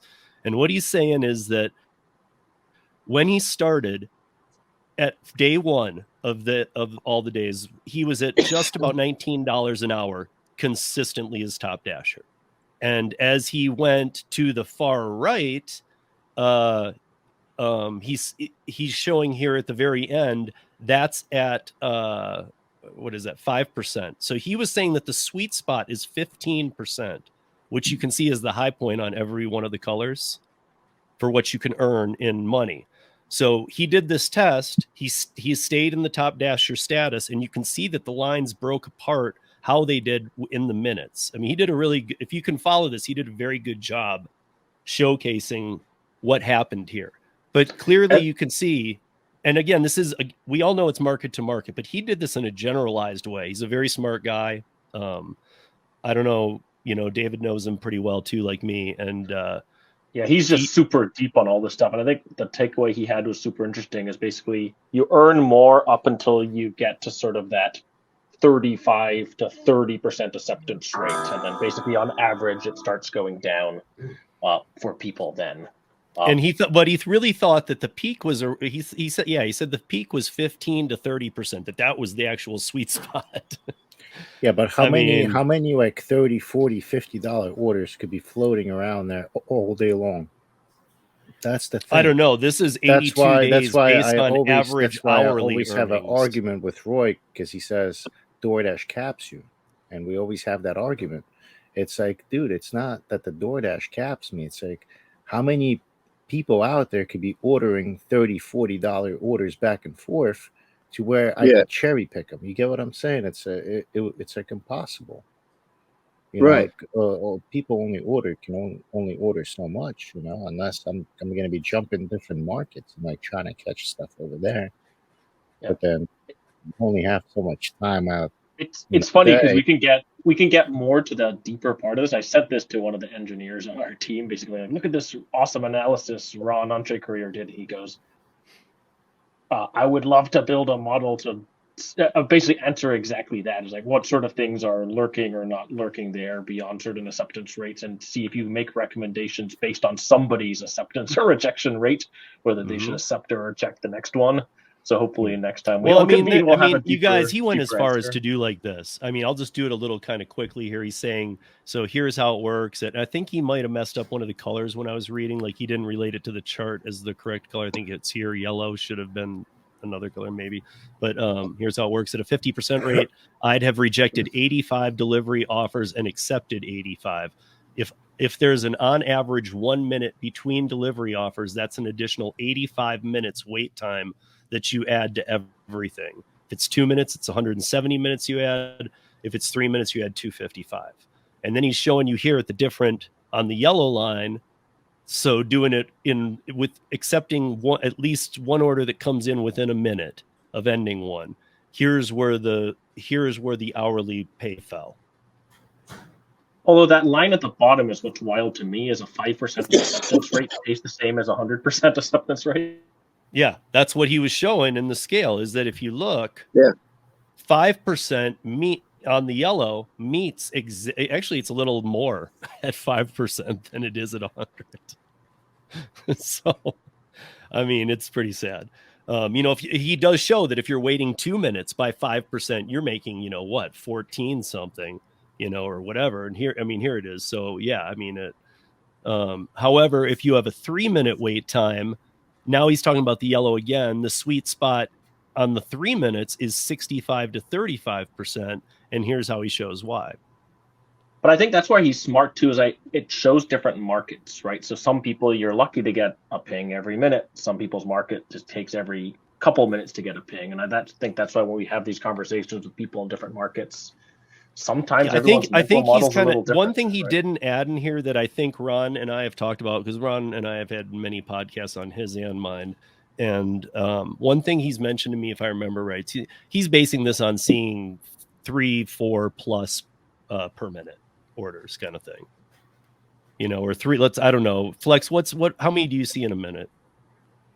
It all depends, bro. I know, but on a average, I don't know. Like I said, I count down Mrs. 5 Mississippi's and I get an order. Right. No, I'm talking about bad orders too, though. That could last for an hour. Right. I'm talking about bad orders too, though. Bad orders. Right. Like how many orders period are you getting through your phone in a minute? I don't know. I don't a lot. 10 tests. 5. Like today I did 6 deliveries and I declined 203. Right. So, I mean, you're getting a lot per month. Oh, yeah. So that's what Ron's basing this on, is that you're getting, it's not like if you're in a market that only gets one a minute, 11 or obviously then you have deliveries. To take it. You heard? I declined about 1,200 deliveries last week. So your float to Flex, you're at like a 3 to 8%. I stay below 10 usually. I usually stay below 10. But I think this is maybe a biased sample, but I think the average Para user sees, I think 5 point something, accepts one trip every 5 point something offers. Basically, that's average across a super large number of people. So if you do the rough estimate on that, the average person's at a 15 or 20% acceptance rate. But that's also people who are choosing to use Para. So I guess, sometimes it's about drivers. I would have to decline about 50, 60 offers before I take one. And I'm sitting and it's like, dude, why are you sending me this offer when you could send it somebody that's closer? That's why it's so random to me. That's why that's why it goes to the data part that I was saying to you, David. Data is expensive to move. This isn't cheap. To send Flex 203 orders, of which he took, one. It's like, why? Why are they bothering him? Why are they wasting the data? Why waste the data? They got to fulfill the orders, and they have to offer. Right, but they know you're not taking it. I mean, if an algorithm, they don't know that. Anything, they don't know that. That's the thing. Their system does not know that. Like, how many times do I got to tell them this? I don't want to go there. I don't want to go to this. Yeah. Doesn't matter why they have that. But they're still gonna send it to you because that order has to be fulfilled, and they don't know whether I want to take it or not. So they're just going to send it to the next available driver, and they're going to make that decision. So, Michelle, what about with you? I mean, how do you see this after seeing that scale? I know that this was like just a little whirlwind of stuff, but what is your takeaway? Your market? I mean, it might be different numbers, but did you see any relevance in that chart that made sense to you? Yes, of course I did, Steve. I think that does make a lot of sense, and I would like to see if it does put someone on that that and gets an engineer going on that. But I really believe with myself and the rest of my admin team that we talk all the time that it is really, really market dependent. And if I personally, when I started this 3 years ago, and I'm almost to 12,000 deliveries myself, that if I didn't live in a fabulous market where I'm getting pinged constantly, it never stops. My map is red at 3 a.m, guys. So it's a fabulous market. And Uber Eats the same way. Grubhub not so much. I don't assign blocks, so I think I get all the junk that's left over. But I'm going to say that I no top dasher here. I'm a top earner, and that's right. There you Yeah, go. and that's kind of what this was declined. You know, the best dashers are. I mean, we were coming up with Shannon and I were coming up with all these sub names. Like the best dashers are those that have under 10% acceptance rating. Like the titles were just too long, but it's like that's where the No, earners that's more were like in big market. experience, more like experienced and more aware and of I'll tell what you, to take. experience comes in, and I've been so lucky this summer. Bad weather, hot weather, cold weather, storms. I go out in weather. You got to take advantage of it. Yeah, That's when you get the best orders usually. Yeah, and living because nobody else wants to do that. Yes, and so going out when no one else is out, and I can tell when no one's working, and in my market it closes up real quick. People stop. I don't see what you're putting. 2%. Oh, 2%. Getting close to 18,000. Yeah. So I mean, at the 12,000, Michelle, how many, or getting near the 12,000? How many do you think? What do you think that? I know that it's hard because when you started, you were probably at 100% for a while you're learning it. But overall, what do you think if you did the overall on all of your rides from every day you've ever done this with DoorDash? What do you think the percentages you've taken? 18 to 20. Okay. To 20 is where I stay. And the last that I remember, because when I got into it, I just went out and dashed. I didn't really look at anything. I remember seeing 60% one time, and then it dropped from there, and I never saw 60% again. Because and again, I think declining is a discipline, and you have to be disciplined to decline. I was wanting to tap on a $25 order the other night, and I didn't. And all the factors go into it: the drive to the restaurant, the wait time at the restaurant, the drop-off location. The miles is what's good. Yes, the miles. That's the one that stops me. And so I gave away that 25 because if I get stuck at that restaurant, we're drivers, we're not waiters. And we don't get paid time waiting. And because I do want to remain in that large order program, I can only go down to 95% acceptance. And I keep my acceptance right now is 100, or excuse me. Completion.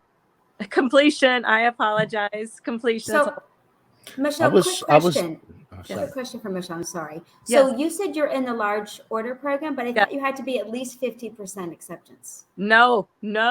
It's nothing but acceptance at all. Okay, then you guys have to teach me something, because I was under the impression that you had you see what I'm saying? And somebody would take advantage of you and be like, "Give me money, and I'll tell you how it's done." The run, you know what I mean? 200 lifetime orders, 100 orders completed the month before, 95% completion rate, 4.7% customer service rating. And do you have to be invited to do that? You have to. I may not.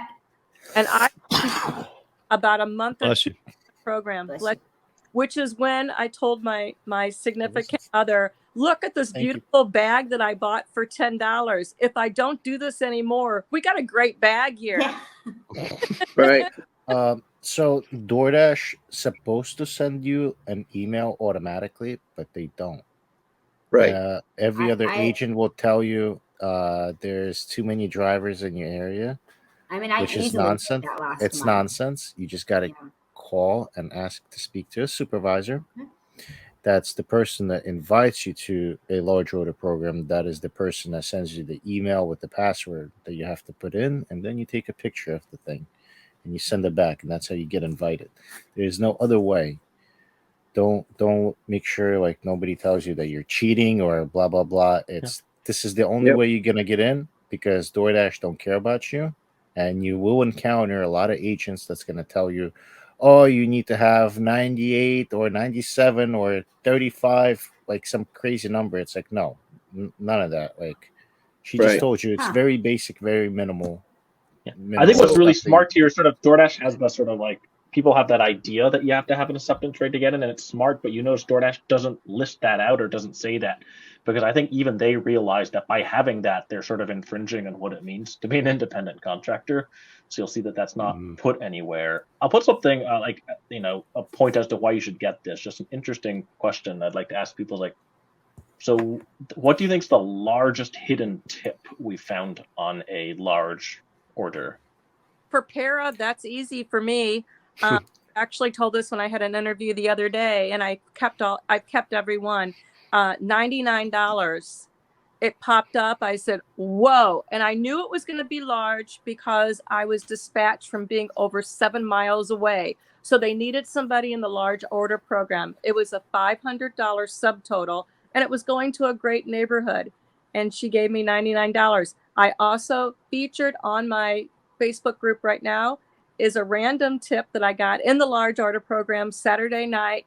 It floored me. It was a $110 order, and they gave me $80.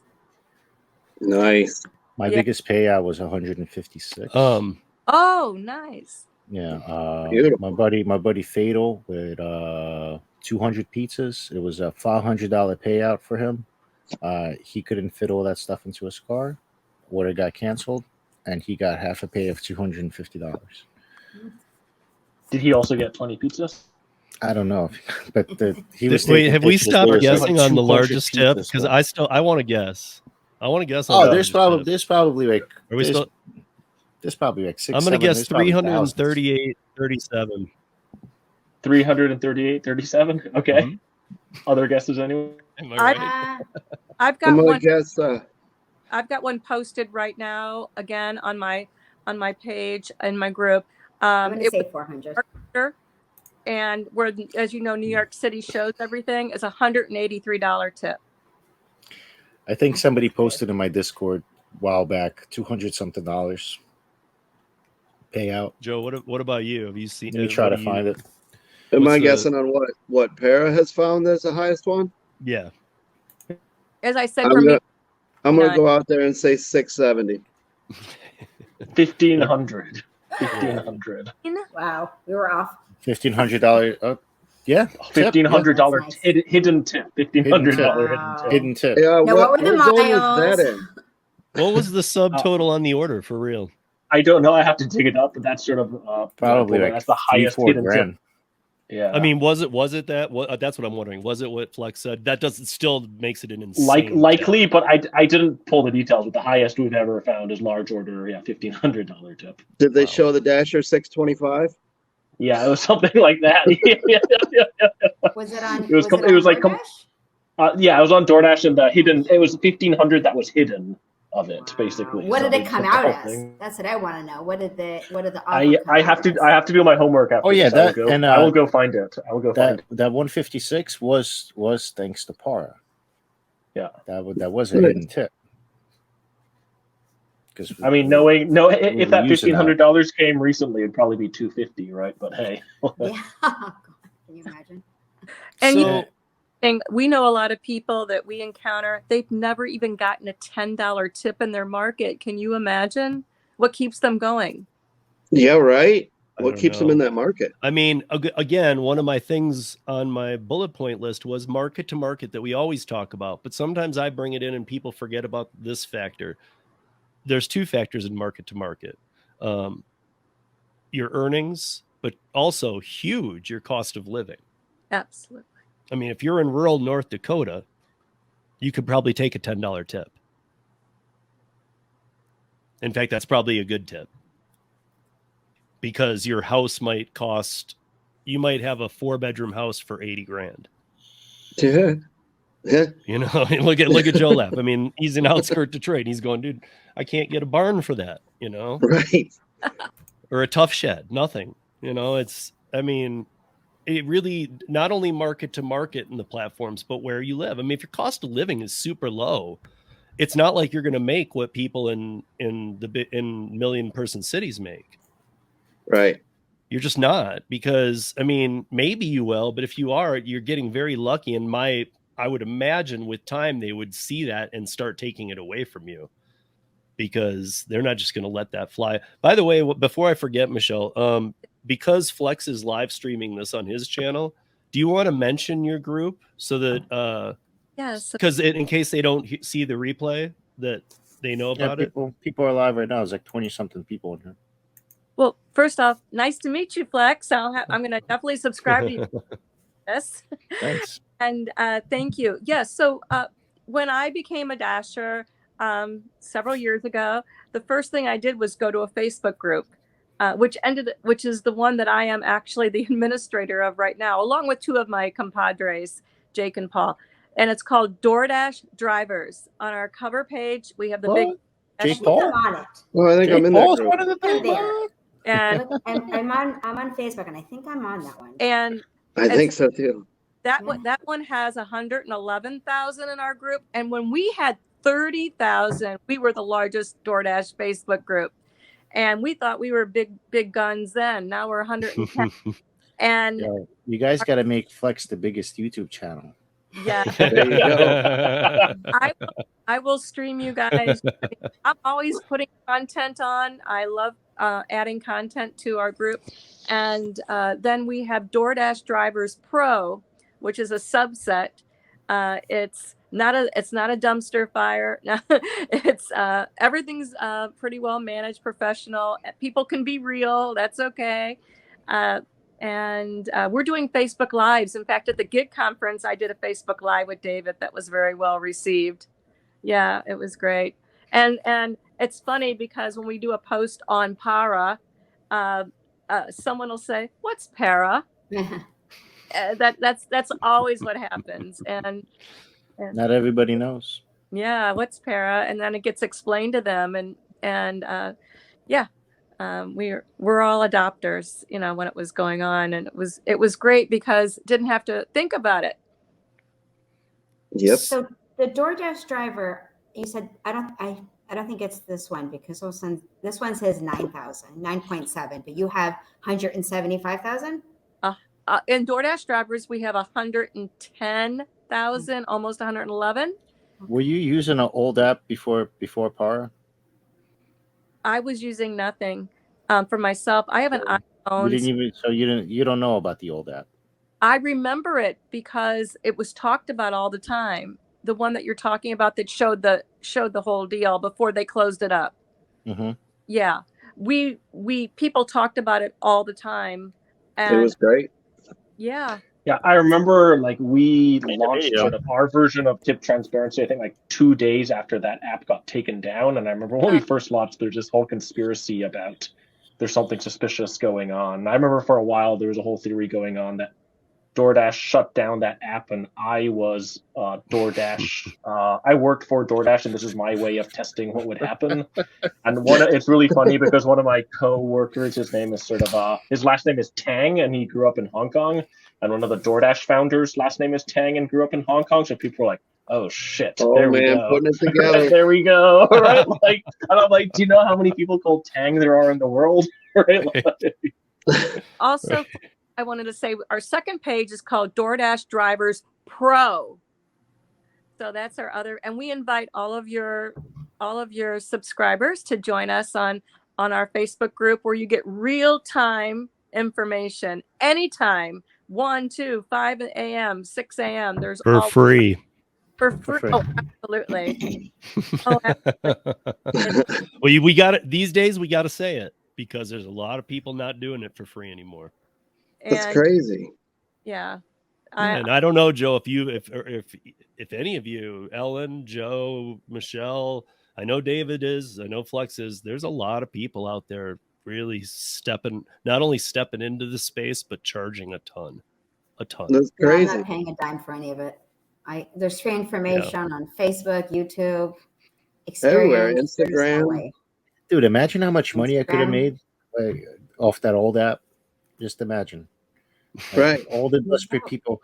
Yo, Flex, how you doing? There's plenty of people in my market. When DoorDash would like change something and the app wouldn't work, everybody would be in my chat. Yo, Flex, how you fix it? How do you do it? I'm like, bro, I'm not a coder, bro. I don't do this. Right. Dude, they see the stuff behind you. They're like, yo, you must know. You must know. Yeah, like, yo, just because it's because I made a video and I put it out and I let Dashers know, I let other people know, like, this is how you do it to see the customers tip. And this is how it all, I guess, started. Yeah. When Flex and I met, it was when David was going through this stuff where it was what was it, August of 21? You know, about when the tip transparency went. Shady people in my Discord. Yeah, that's what I was gonna say. Money like, off of that when Dave's trying to promote it and do it for free. Yeah, this one jerk off was trying to make money off of people. Like, right, well, but I'm talking about like not this year, but the year before when I met you. Oh yeah, like I was in your room a lot, and both of you and I were shooting people down left and right that would come in with these just false accusations, just left and right about David or whatever, and what Para was doing with data theft and all this stuff. I'm like, dude, if you even know what, if anything, he went through data theft. Somebody put David's number on Twitter. I mean, come on, guys. Seriously. Oh yeah, I get. Well, I get all the 10 Bitcoin scams a day, like all the time, basically. But you know, yeah, that's. But I mean, the sad just thing is there's a lot of people out there that are willing to pay for that service if they believe in someone can help them. You know what I mean? Because they just don't know for themselves. Just pick up and watch a channel and learn this stuff on your own. I see so many other to sort of zoom out a bit, what I think is sort of crazy is, I think, Steve, you said earlier about sort of DoorDash sending 200 pings, right, to Flex before he takes it. What's wild is, like, they know the answer, which is, I can tell you what my parameter, the Dasher can say what your parameters are, then you know not to send it to them, right? And I think it's just one of those where DoorDash doesn't want to do it. Unlimited money, bro. At this point, they have unlimited money, bro. That's. But do they? That's drop in the bucket. Yeah, you think for so? Data? I think they own their own servers. Well, yeah, likely. But I'm saying they're not like they're not making a killing. You're just paying for electricity. We heard that Amazon, they use Amazon servers when they go down. That it's the Amazon servers or Amazon servers, whatever, you know. But my point is, the more data you need, the more servers you need, the more allocation of server space you need, the more allocation of power you need for data. Also, it's just a shitty experience for the customer, like, the person who's for everybody. Right? No one's happy with this, basically, right? Right. Nobody's happy. View that. If anything, the best thing that happens is the customer's in the dark. That's the best thing that the company can hope, is the customer isn't seeing any of this nightmare. Well, if that was the case, I think they would just, open it up and they would be transparent and let people see the what the order is for and go take it and complete it. And instead of they have the money, they're paying for it. I think they're always I think they're profiting every day, bro. I think that one of the problems, I started thinking about this because, I mean, David and I especially, but everybody that I talk to, we always are talking about transparency. It's a big fight of mine. I've been an independent contractor pre-gig stuff, but I think that part of it is, if they were fully transparent in a market that is, blue collar only, there aren't the parts of town that tip harder and whatnot. And even in that blue collar, let's say that everybody just tips really low. If they were fully transparent and every order was awful, nobody'd get on it. And therefore they'd have to raise a price because they wouldn't have the drivers. It's the only argument I can even come up with, because as David and I have talked about many times, that, dude, if you put an order out there, somebody's going to take it. End of story. It's not going to get taken. You could put an order out for $1, it's going to get taken. So why send it to Flex? Send it to the person who'd take the $1 order. And I'm still not happy with that because it screws up the rest of us. But why are you sending it to Flex? Why are you sending it to Ella? Why are you sending it to Michelle or Joe? Because even a person that takes $1 order, he also wants to, get a bigger offer. It's just like anybody else.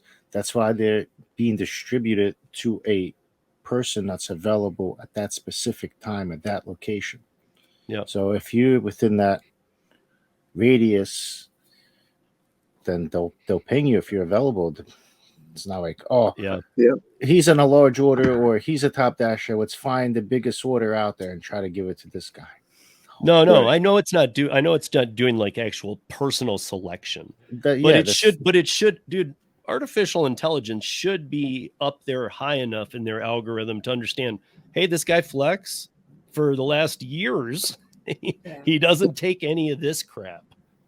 I would argue you don't even need artificial intelligence. You do just as simple. Right. As I'm just saying, like, this should be a filter, dude. Don't even send it to him. Well, that's the thing. If they could implement Gary'sApps.com, if they could implement something like that, I mean, we probably won't even see those things coming. Right. Yeah. Drivers should have a say in what they want to take or not. And there's a simple solution to this, which is you can set your dollar per mile or your dollar per trip minimum. Yeah. Right. And that's why Gary, Driver Utility Helper, does a great job helping Dashers auto decline. Right now, we're working on sort of like an auto decline feature for Uber Eats and Grubhub at Para. But basically, like, it shouldn't be on an app to integrate with DoorDash for your voice to be heard. Right. You should just be able to go to DoorDash and be like, this is what I want. Well, and it saves your time and it saves me time. They're testing something in New York, right?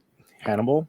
He gets an option to how big his radius, he wants to be from where he could receive orders. And it tells him, like, if you select such a small confined area, and they tell him, like, oh, you might not get as many offers, like something like that. And I think the problem there really is that the platforms are optimizing for what they want, which is hyper growth without having hyper growth testing without having to pay the dollars out of their own pocket. By the day, we just need to build a more sustainable ecosystem, right? And what that means is the voice of the driver is taken into it. You don't have to send the same trips again and again and again and waste people's time. And at least maybe it's a bit of a side tangent for me, is like, end to end, more sustainable ecosystem is better for these companies in the long run. They're just not viewing it that way, really. And these ratings, mind games. There are a lot of mind games and messes with a lot of people's heads. I agree with, because there's something satisfying when you see like everything's red, even though I know it doesn't matter, but there is something saysfying when you look at your ratings and it's like everything's green. I used to say I used to be a stat whore for first 2,500 deliveries. I was a stat whore and a half. I cannot miss a delivery, or otherwise I'm getting bad offers. And it's like, and I'm always calling them, like, you got to pay me for this delivery. You got to pay me for this delivery. I drove this many miles. I got a screenshot. That's when they used to pay you. I used to call them back and forth like 10 times a day and get my money. Are you guys experiencing boomerang orders when you decline it and it comes right back at you again? Not if I decline it, but if I ignore it, I get those. If I decline it, I get it coming back to you so many times. Sometimes it's 3 times. I had one come through for $9.50. I declined it, and a minute later, it came back at $9. That's even less. Even less. That's probably because you were driving or something. Were you driving? Oh, you got close. Yeah. You got closer a little bit. I'll notice that with the miles, like it'll come in like 5.5. I don't care if Joe got closer. I've noticed that. I've gotten one of those. I've gotten a few of those actually, to where they boomerang back around, like you said. Yes, and when if you let the timer run out, they used to not come back, but they come back now just because they know, like, maybe you missed. They're giving you an opportunity to try to take that offer again. Yes, and I do talk to my phone and say, really, you think I'm going to do that? Right. I do it too. I talk to it. I call it doorknobs. Give me another order. Send me a better one. Exactly, dude. The things I have better conversations with my phone while dashing. I swear to God, I used to talk. I'm like, I haven't seen a single Acme offer. God damn it. And ping, ping, ping, and it's an Acme offer. Yeah. Sometimes they listen. Like, that's why we started just like those random ads. Maybe DoorDash is listening to us. They do. I swear to God. I don't know who's listening to our conversations. So before I close this out tonight, I want to go around to everybody and say, since we're all market specific, if you had a brand new Dasher face to face for a few minutes that was going to be driving in your market starting tomorrow, he had, a couple minutes with you, what out of the gate would you just tell him? I mean, other than like, hey, go to YouTube and watch some channels and stuff. Like if he's like, I don't do YouTube or whatever, you have like you have a minute or something to elevator pitch this guy. What would you, or this girl, what would you say? So Michelle, what would you do? Yes. Thank you for a great question. First off, right out of the gate, I would say, know your self-worth in this game. And it's a game of patience. And by knowing your self-worth is you're going to get a lot of orders, and make sure every order makes sense. I don't take anything unless it has at least a 5 or a 6 in front of it. And don't fall for any of the gimmicks that are out there, and just keep on trying to earn. Know your market, know your merchants, the ones that get the food out quickly to you and that respect you when you walk in the door.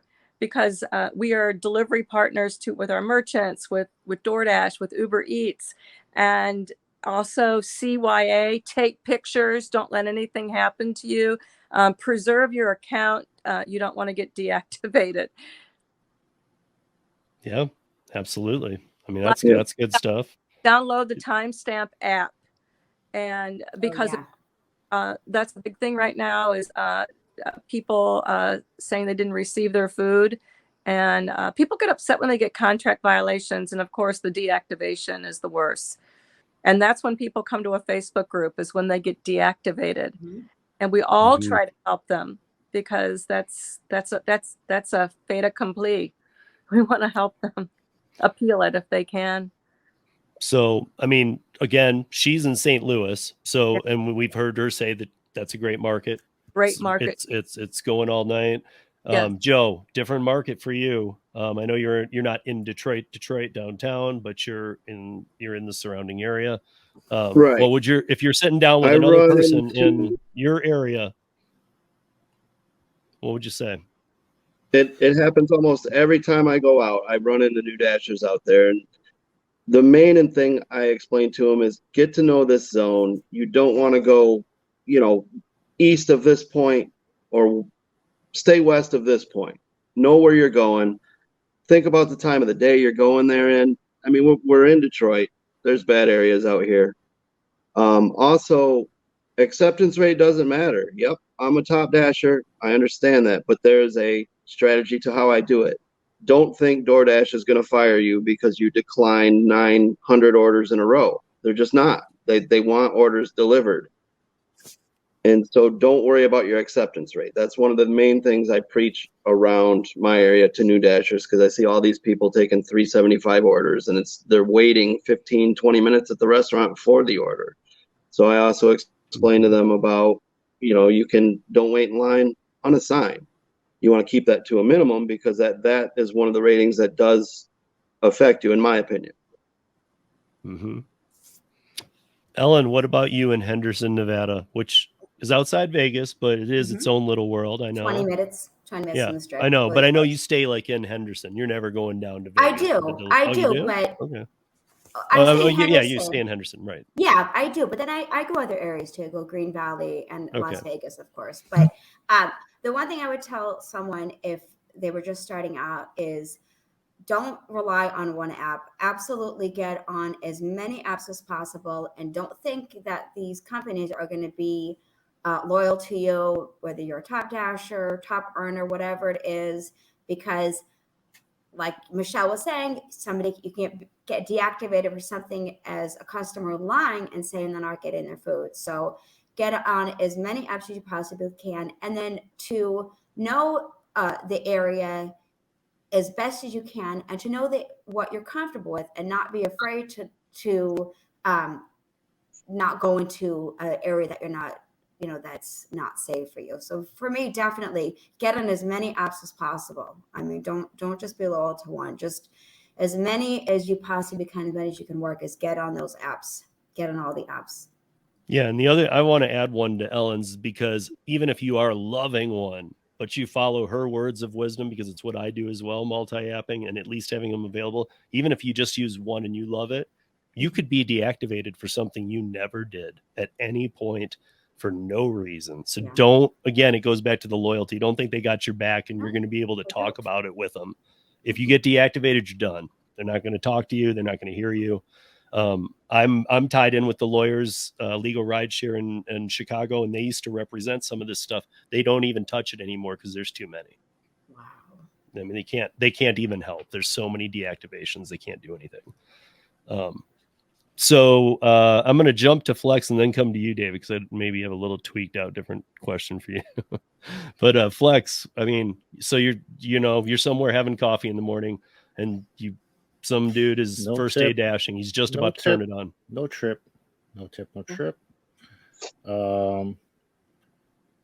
Stay away from lowballing offers because they will lead you to, what did she say? Deactivation. Most likely that was a person probably in their older age, probably don't know any better, probably taking every other offer that might look good, not realizing, maybe going to not such a good neighborhood or whatever. Most likely a lowballing offer. And it led to a customer saying that they never got their food. It could also be like sometimes it happens. GPS puts a wrong address, a house over. It happened to me a couple of times. I had to deliver an offer, and I ended up scooping the other offer for myself. It was right next door because they got the fresher offer. It's basically things like this could lead you to deactivation or a violation by saying food was never delivered. Usually it's just the scummy people. But also on top of what you're saying, you're probably going to get bad pay too. Bad pay. I mean, you might catch a violation. You're gonna stress over it because you're gonna think it's gonna lead you to deactivation, or you're gonna get deactivated. All you have to do is just reply to the email. You just got to reply to the email. It's your word against theirs. That's all it is. It's your word against theirs. And some people just freak out. They don't know what to do. That's why she's saying we get people coming to our Facebook because they just lost. They don't know what to do. They're desperate. They're desperate. They don't know what to do, and they're asking for help. And you guys all saw that video of the guy who went to drop off the food at a medical office, and you guys all saw that video, I'm sure. Mm-hmm. Yes, and we post because we want someone to try to help them. It feels like a punch in the stomach. I also want to say that another thing that we see people deactivate on. So if your listeners are out there, this is something we see people get deactivated on to their own fault. They don't even realize it. When maybe it's bad weather and a store has closed and they sit outside the store and they keep repeatedly accepting offers to get half pay, and they did it 3 or 4 times, that's an immediate deactivation, fraud, and you're not getting back on. You just made $20 and you just lost your ability to ever dash again. I did something like that. I made like $80 in like half an hour.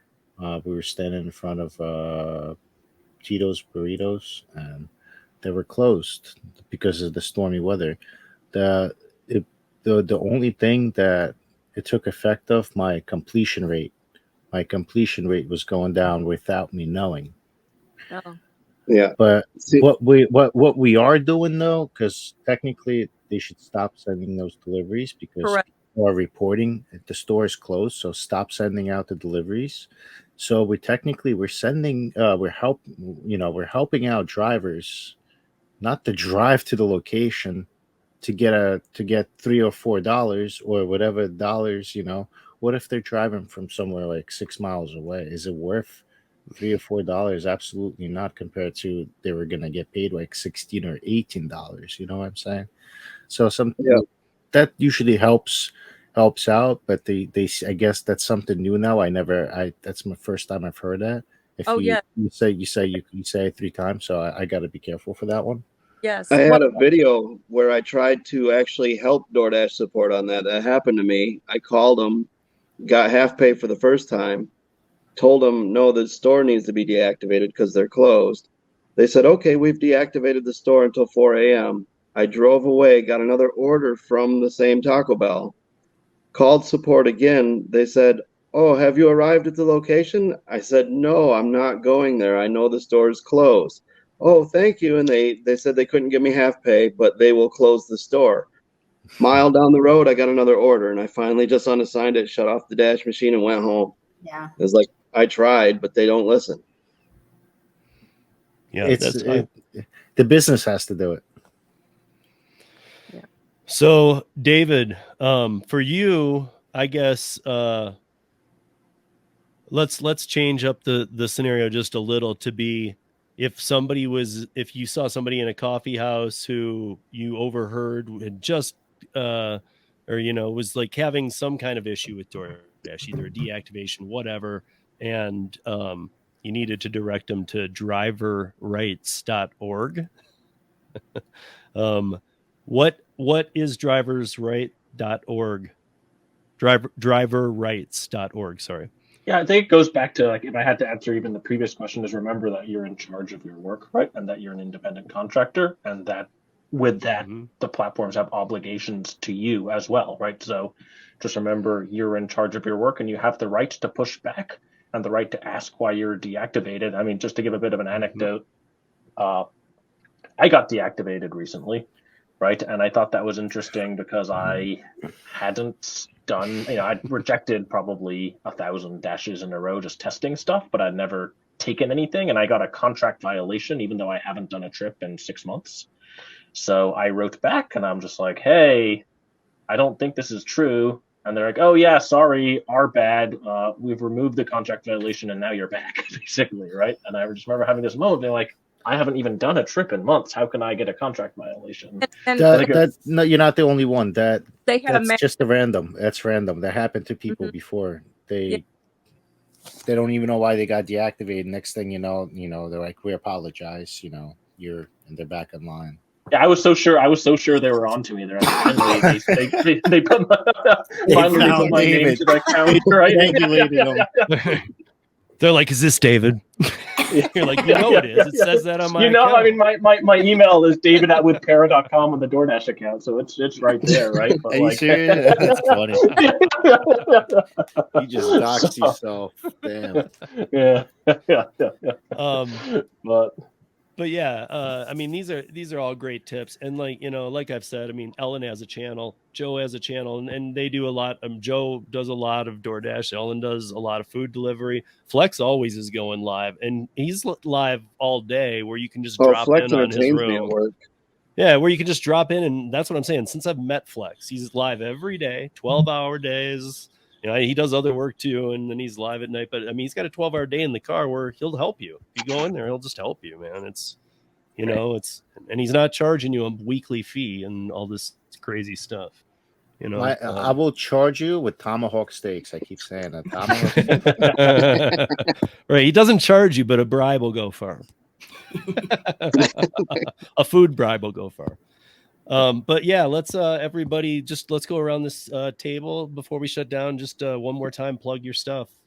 Michelle, your Facebook groups. Yes, please come, and all drivers, gig economists out there, and join DoorDash Drivers and DoorDash Drivers Pro.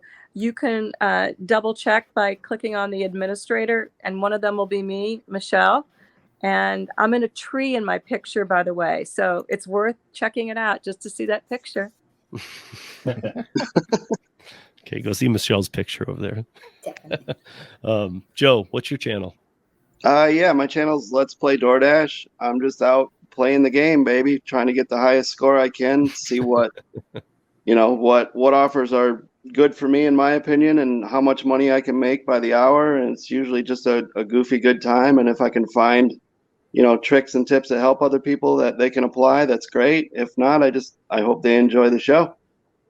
Yeah, good stuff. Yeah, good stuff. Ellen, what is your channel? My channel is Delivering with Ellen. It's on YouTube. I post a little bit on Instagram, but Delivering with Ellen, I've actually been doing it for about a year now. So it's ride-alongs, and I know those may not be as popular, but I still love doing them. But they're ride-alongs, and just kind of go through the day and see what hits us, and experience it all together. So Delivering with Ellen. I just subscribed. Thank you. I appreciate it. So David, where do we find David? Yeah, for me, sort of. Yeah, if you want to check out the app, it's just withpara.com or search Para in the App Store. But if you ever want to just email me, send me thoughts, dox me, David@withpara.com. So there we go. And Flex, No obviously. doxing allowed, please. No doxing. How do people find you? Because it's one place. I guess, yeah, just the tube. Just well, YouTube. I guess you have your Discord too. Yeah, that you'll find it through YouTube. How much? I don't know. I'm not. I am sub to Flex's Discord, but I'm just not really fluent with Discord yet. But I could see advantages to what Flex's offers. Like you can go there and find everybody's channel, and everything's posted, and it's all there's chats, there's all kinds of things, and he's got a lot of people on there. There's people posting their pays, just like where people are charging for that stuff to be in their Discord. This is absolutely free information. That's open doors. Voice channels, photo channels, text channels. People are always live in there. They're always talking, and I'm always on live on the tube. And if people needed help, they come in. Or if I'm not there, there's always somebody in the chat, willing to help. Big time. Yeah. So everybody's information can be found in the show notes of this. So make sure that you subscribe to the channels. If you're on YouTube, make sure you check out all these resources because they're great resources, you guys. These people all have different experiences in different markets. I always think that just offers so much of an advantage. If you live in Henderson, obviously a good connection might be contacting Ellen, because she lives in Henderson. So if you live in Detroit, you might want to contact Joe. If you live in St. Louis, you might, or actually if you live anywhere, you might want to hit up the Facebook group because you've got the whole nation kind of thing. So we have Canadians, Hawaii, everybody. Everybody's in our group. And I'm also, if you guys, it's okay, I'll post this to our Facebook group as well. If that's cool. Yeah. Yeah. So. Yep. And so everybody, enjoy the debut. Thank you all of the guests for joining us tonight. And we will be back here next week with, that's a good one. Do the algorithms decide the pay? And there's a subtext to this one too. And again, it'll be a different panel. We've got Dash Theory, we've got Driven Dad, Dashing with Ash in Canada, and one more that I can't see from here. My light's out. But yeah, and then David and I will be there. But then we've got two more coming up that are great as well. But I'll just announce them 1 week at a time. Thanks everybody for joining us, and join us back here next week. And at this time, make sure you flip over to Kim's Live, Tuesday nights, Kim's Live at 8 p.m. Eastern. Okay, guys, that's all. Thank you, and we will see you back here next week. Thank you. Thank you. Play that game. Welcome to the third Para Presents. David and myself, Steve, will be discussing a different topic with a different panel each week. David Pickerel is the CEO of Para, and he is on the opposite side of me tonight. There he is. David, how you doing? I am doing good. Thanks for inviting everyone, and I'll do my similar awkward one. Thanks for having me here. So yeah, man. Yeah, you do it every time. So of course, awesome. Today, each week we've had a different discussion. The first week was are drivers safe? The last week we simply titled Declined, but we got into a multitude of things. This one is do the algorithms decide the pay? And our panel tonight is pretty awesome. I have had the pleasure of working with all of them at least a couple times, if not many times. I will start with, in between David and I is Ash. That is Dash with Ash in Canada. If you haven't seen Ash's channel, she does great stuff. You don't have to live in Canada to appreciate what she's doing. She's still working the apps we work. Right below me, I have Tony, the Driven Dad. You can check out his channel. He has a lot of insights on all of this stuff that we are talking about. Top Dasher, he just did it. A lot of things we talked about last week. We also have in the middle down below, we have John Theory TV, our analyst, our analytical guy. Always fun. Love having John on. How you doing? Thank you. And last week we missed Ron, which was really tough because Ron at entrecourier.com is he was a big portion of our discussion. And I'm Ron, thank you so much for sending over the data you did, because I know that, there was just a juggle in your schedule, but at least what you did send me was extremely helpful, I thought. And David and I were actually able to hold down the discussion enough on it. But I think, like we said, we'll touch on it a little bit tonight to make sure we got your perspective correctly. But sure. But yeah, so you guys, you can find all the panelists channel in the beginning of or in the show notes. So make sure to check them out. Watch and like a video, subscribe to them. For some of them, it's a website. And here is our last minute edition. We have Michelle. Hi, Michelle. Hi. Am I in the dark? Yes, but you did it just in time. If you want, you can even just kill your video. Okay. Yeah, and it'll just and leave the audio on. Sure. Or that works. Whatever. Yeah, that works. So Michelle now, luckily she made it in time. She runs 2 of the largest Facebook groups on DoorDash, and those will also be in the show notes. And by largest, I mean between them, they're like 180,000 group members. So they're 2 of the largest DoorDash Facebook groups, if not the largest. But welcome, Michelle. Glad you could make it. Thank you. I'm so glad to be here. Hi, everybody. Hello. Okay, so do the algorithms decide the pay? So tonight we have a panel of experienced gig workers in different cities, even different countries, and with the exception of Ash. She is our one in the other country. So we've got a little bit of everything here. I always like doing it that way because I feel like you guys appreciate it a lot more when we're all in like different situations. Now, a couple of us are in the same market here of Denver tonight. However, we're talking about just different aspects of Denver. So that was nothing more than just these are the best people for this panel. So using all these people are using different apps and strategies to maximize their earning potential in their markets. And that's what we're going to run through tonight with some different topics and different ways of approaching it. So I have 7 questions. And if we have time at the end, we will see if I left anything out and if we can get to it. So let's just start off with some easy stuff and go around. And just so we can get an idea, maybe the market, say the market you're from. And if you live somewhere, but you work in a different market, just specify that.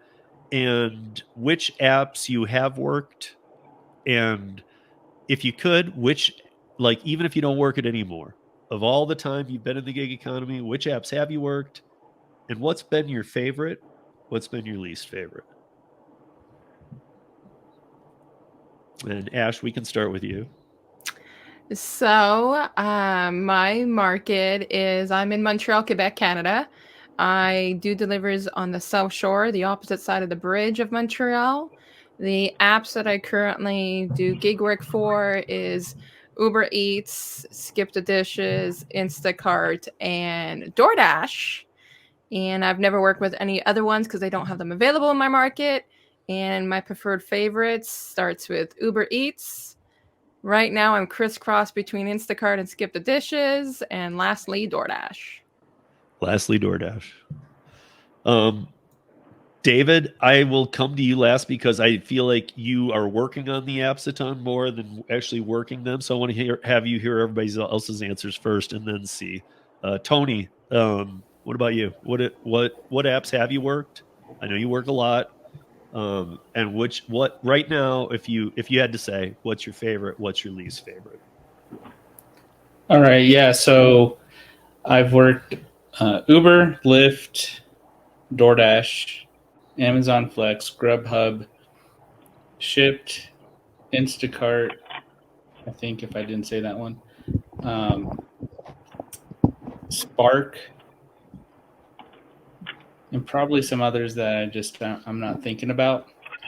But my favorite one is Lyft, just because of the Lyft Lux Black category that I have. And my least favorite is by far Instacart. And I work here in the Denver metro market. So what Tony was talking about by I mean, a lot of people can qualify for that level of Lyft driving, but Tony does that by, he also, which we'll probably touch on tonight, he drives a rented Tesla, not from Uber, but from another company that gives you full commercial insurance by renting from them, so you're fully covered to work all the apps. And your own business too. Right. Whatever you want, really, right? Yep. Right. So, John, apps you've worked, and then a favorite and a least favorite. All right. So I'm out of the Phoenix, Arizona metro, and the apps I've worked, I've done DoorDash, Uber Eats, Grubhub, Shipped, Instacart, Point Pickup, Corner Shop, and then most recently Walmart Spark. I think that's all of them. Yeah. And I'd say like right now, my favorite has actually recently become Walmart Spark. And I would say my least favorite, Instacart. Yeah. I want to come back to that because I know that John had a lucky experience that a lot of us don't get. John actually had that opportunity to work with Corner Shop. Like even in Denver, big market, we didn't really get it. John got it for a little bit, and he was experiencing that like ridiculous amount of pay, or what it should be amount of pay actually, Right, but right. good pay to do it while it lasted, but it's gone. And so I feel like now, I feel like Spark's his new thing. Ron, what about you? And before Ron says anything, he never adds rideshare drivers. So I want to add that Ron was a taxi driver in Omaha, and Happy cab. and that qualifies as more than a rideshare driver. Well, yeah, kind of. I remember back when I drove a cab, I always kind of wished that you could get your own car instead of have to lease it, because this was back in the early 90s. It was $200 a week to lease the cab. And so I always thought that Uber and Lyft, those guys were geniuses when they finally pulled it off. But anyway, right. That's the problem when you get me on, is I can take you down rabbit holes so easily. Oh yeah, when you get Ron and I on a podcast, forget it. Sometimes we got to like figure out where we are. So I'm in Denver, and I've done delivery with Postmates back when they were a thing, Uber Eats, DoorDash, Grubhub. I've done Veho, I've done Curry, I've done Deliver That. So they've all been delivery. And I haven't gotten into any of the shop and deliver except for some of the orders on DoorDash. But Really? I would say, and honestly, because I've been doing this more than 4 years now, that my favorite has gone back and forth. There was a while that I was pretty stoked whenever I got a Postmates order. It was like they didn't come along very often, but when they did, I was making more money on the average from Postmates than I was from anybody else for the time that I put into it. But you know, they just weren't busy in my market, unfortunately. For a long time, Grubhub was my favorite because they were just killing it here in Denver, especially. I mean, they were dominant, and you were just always busy, and you could turn down stuff left and right and just get something good right after it. And so you could run all day just on Grubhub and do quite well.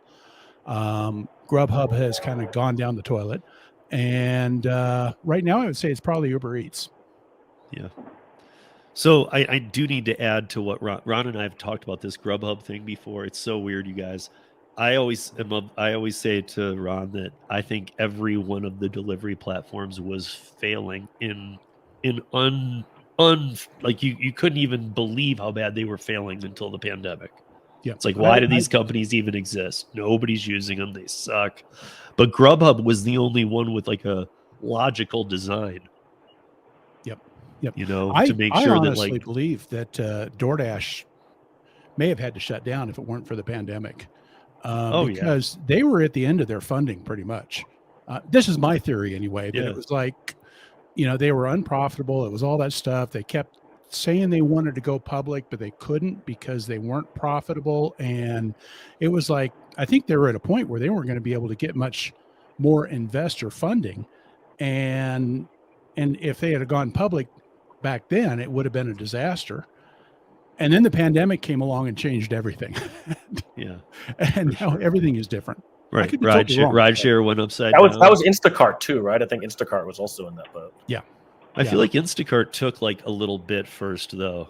Like at first, people weren't concerned about getting the groceries; they just wanted food for the day. Oh, I think I wrote something back, and it was like December of 2019, where I was just saying, I think this whole model could go away because I think it's just a house of cards that's ready to collapse. Yeah. And then, of course, everything changed with the demand for delivery, and I still think it's a house of cards, but it's just going to take longer. Yeah. Michelle, how about you? Which apps have you done, and what is your least and favorite? Steve, again, thanks for letting me be a part of this panel tonight. My delivery partners include DoorDash, Grubhub, Uber.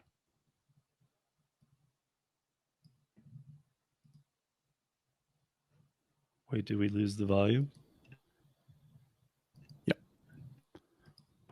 So Whole Foods within Amazon Flex, which I love to do a Whole Foods order, and Instacart. My favorite, it's 50-50 Uber Eats and DoorDash. On any given time, it's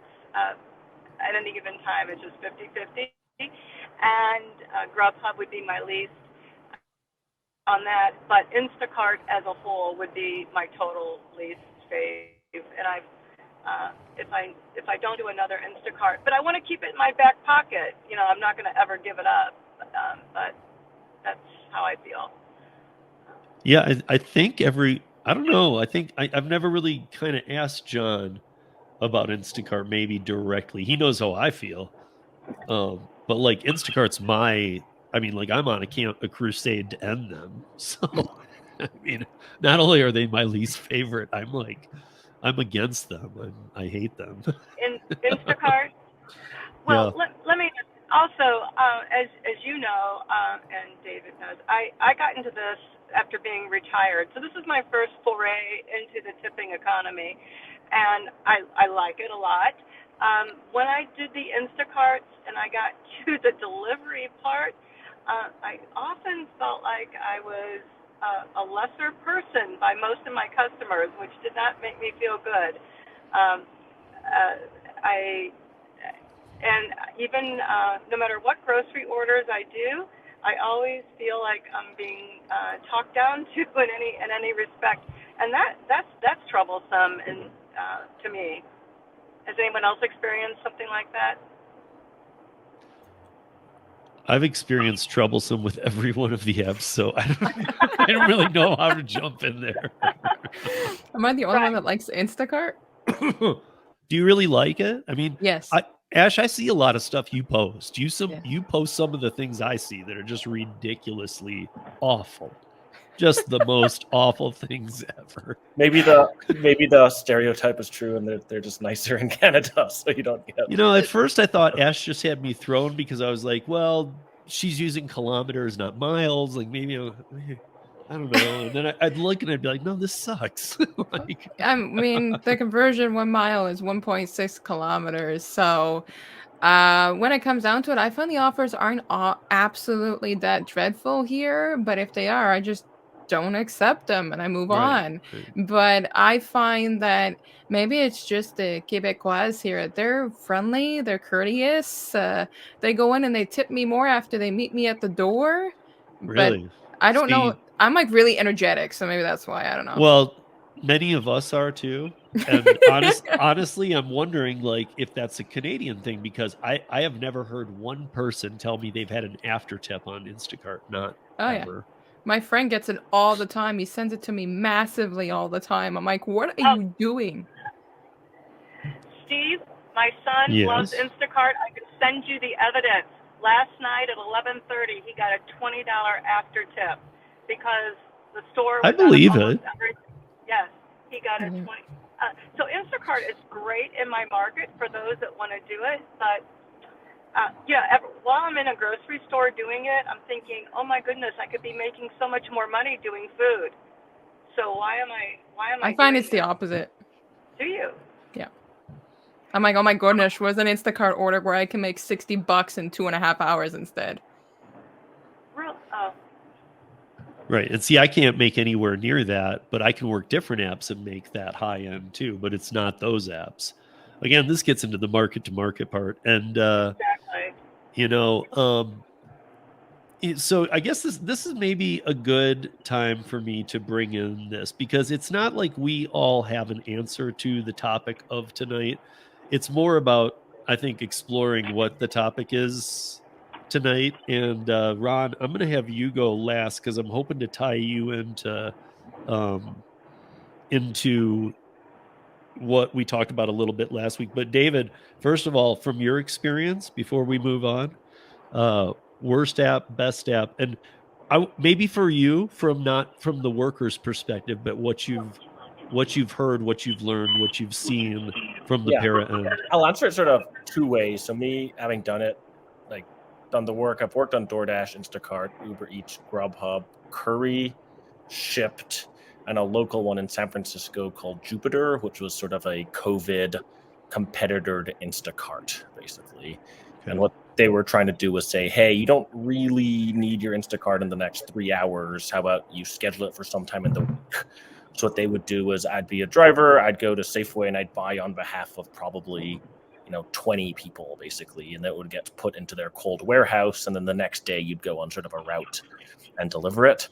And I remember, no hate on them, but that was the one I liked the least because they were young and they were trying to prove themselves. So they wanted exactly what the customer ordered. So the customer had ordered, four 100 toothpicks, and I could only find packages of 3 100 toothpicks. And the answer was basically, we need to make sure the customer is happy. So you're going to go around to all the Safeways until you find the 4-pack of 100 toothpicks, not the 3-pack of 100 toothpicks. And I remember being like, oh man, this is this is the worst. This is the worst. Wait, there was no reach out to the. They had you separated from the customer to be in touch? Correct, at the time. Yeah, at the time. And I don't know what their system was now, but I just remember being like, I can't believe I'm driving around to 4 Safeways to find the 4-pack of toothpicks. You just gave Instacart one additional bonus point right there. Yeah. But I think sort of talking from sort of like the technical perspective, yes. What's really strange is Grubhub actually has a pretty sound app, despite the fact that it feels janky. It doesn't have a ton of features, but from the way they've built it, it's actually well built. The cowbell doesn't help either. Yeah. It's just like, it's sort of one of these weird ones where it's like you guys built a super solid foundation, but decided not to build on that foundation, basically. But your foundation is as good as Uber's. And everyone else is just way, way, way, way, way worse, basically. And I think that's always been sort of the surprising one to me is a lot of effort went into building what they have over there, but it feels like they never quite took it to what it could be, right? Or built sort of the features for... Or the pandemic wrecked it. I mean, like Ron and I have talked about their momentum all the way up to the pandemic. It wasn't like great, but nobody was great. They were better than Uber or DoorDash for sure at the time. Yeah, when I started, they had the market share that pretty close to what DoorDash has now, nationwide or whatever. Grubhub was like there was nobody close, and DoorDash and Postmates were fighting it out for last place. Right, David, do you think part of the problem with some of the other apps is maybe they tried to build too much on their platform? Almost like they tried to add too many things to it or something, and the base didn't work. You know that side of things a lot better than I do. That's always been my theory. Yes, a bit of that, but I think, frankly, it's just they don't care, right? So I think it's just, if it's a shitty driver experience where it crashes and you're on Dash and it doesn't work, it's a lot of effort to go back and rebuild it to feel more solid. And I think it's just... they've done the calculus. It's just not worth the effort to make it more solid, basically. think the other one that's quite solid is Instacart, to give them a shout out, but I think that was forced because of the whole sort of bot issue during COVID, basically. So interestingly, Instacart has a really solid app, although to really zoom out, I mean, the best of the best is Uber. Uber's really got their shit together. Excuse that. But yeah, I have to real quickly point this out. I mean, Instacart was looking at IPO last year, right? Or 13 months ago. They were placed at, what was it, 48 billion. Okay, well, in May they decided they were 24 or 23 billion. And at that same time in May, Bloomberg said not a penny over 14.5 billion. So when I did that math, they're losing about $3 billion a month. So if they're worth 14, they got about 5 months left. I mean, I know they don't. Something will happen, but nothing good happens with Instacart. In fact, I just saw last week that they had paired with Big Lots, Staples, and somebody else. And I was like, gosh, it's like 4 companies that are going out of business. Oh, you know what? Can I just say that this, we never know what we're going to get on our Facebook group, but we get everything. A girl had sent in that she went to pick up a shop at Big Lots for DoorDash or Uber, and she listed everything. She literally had to bring toilets, mirrors, all this. She couldn't get it in her car. It was crazy. It was like a big hardware order. Yeah, Instacart and DoorDash both now have furniture delivery. So I mean, That's crazy. what it is. I've done it. I've delivered a ceiling fan through DoorDash. Yeah, so I mean, they're just taking advantage of the space. I think the way they introduced it to their drivers was poorly done, or not done at all. It was like an email, and the driver never even saw it. And then he's like, "Why am I picking up a desk?" Yeah, but exactly. But yeah, so stepping it. So here's the part about the algorithm. I want to maybe this will help get this kicked off about this. So this is obviously opinion of each of yours. Do the algorithms have patterns that you've detected?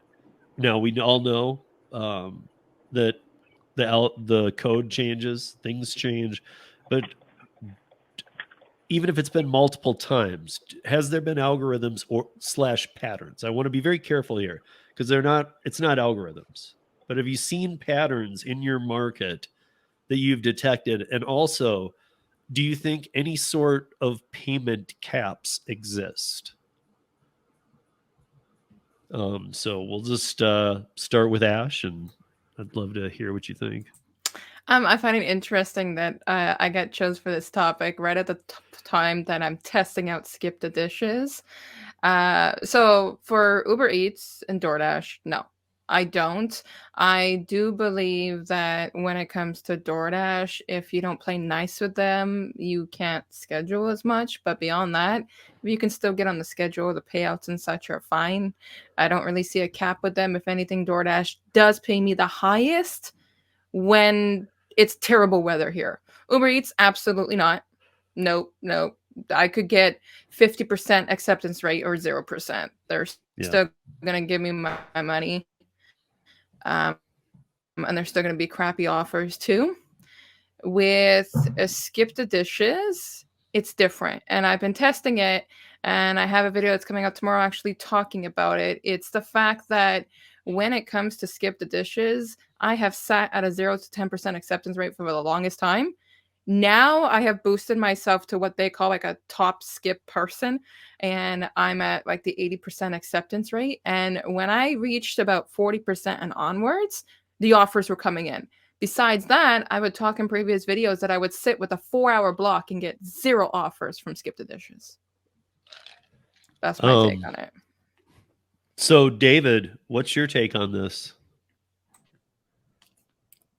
Good question. I think yes, to some extent, right? I think a lot of these algorithms are not as complex as one would think.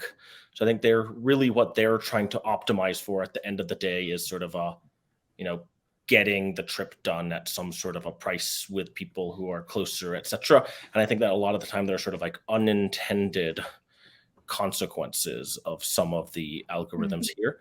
And I think sort of back to the premise of sort of this discussion is, I think if you're only working on one app and, not being picky, then you really are at sort of the, beholden to the algorithm, because you're just feeding with what you get. But it really is, if you're picky with what you get, you're working on multiple apps, the algorithm has some effect on what you see, right? But I think you're able to, break free of that.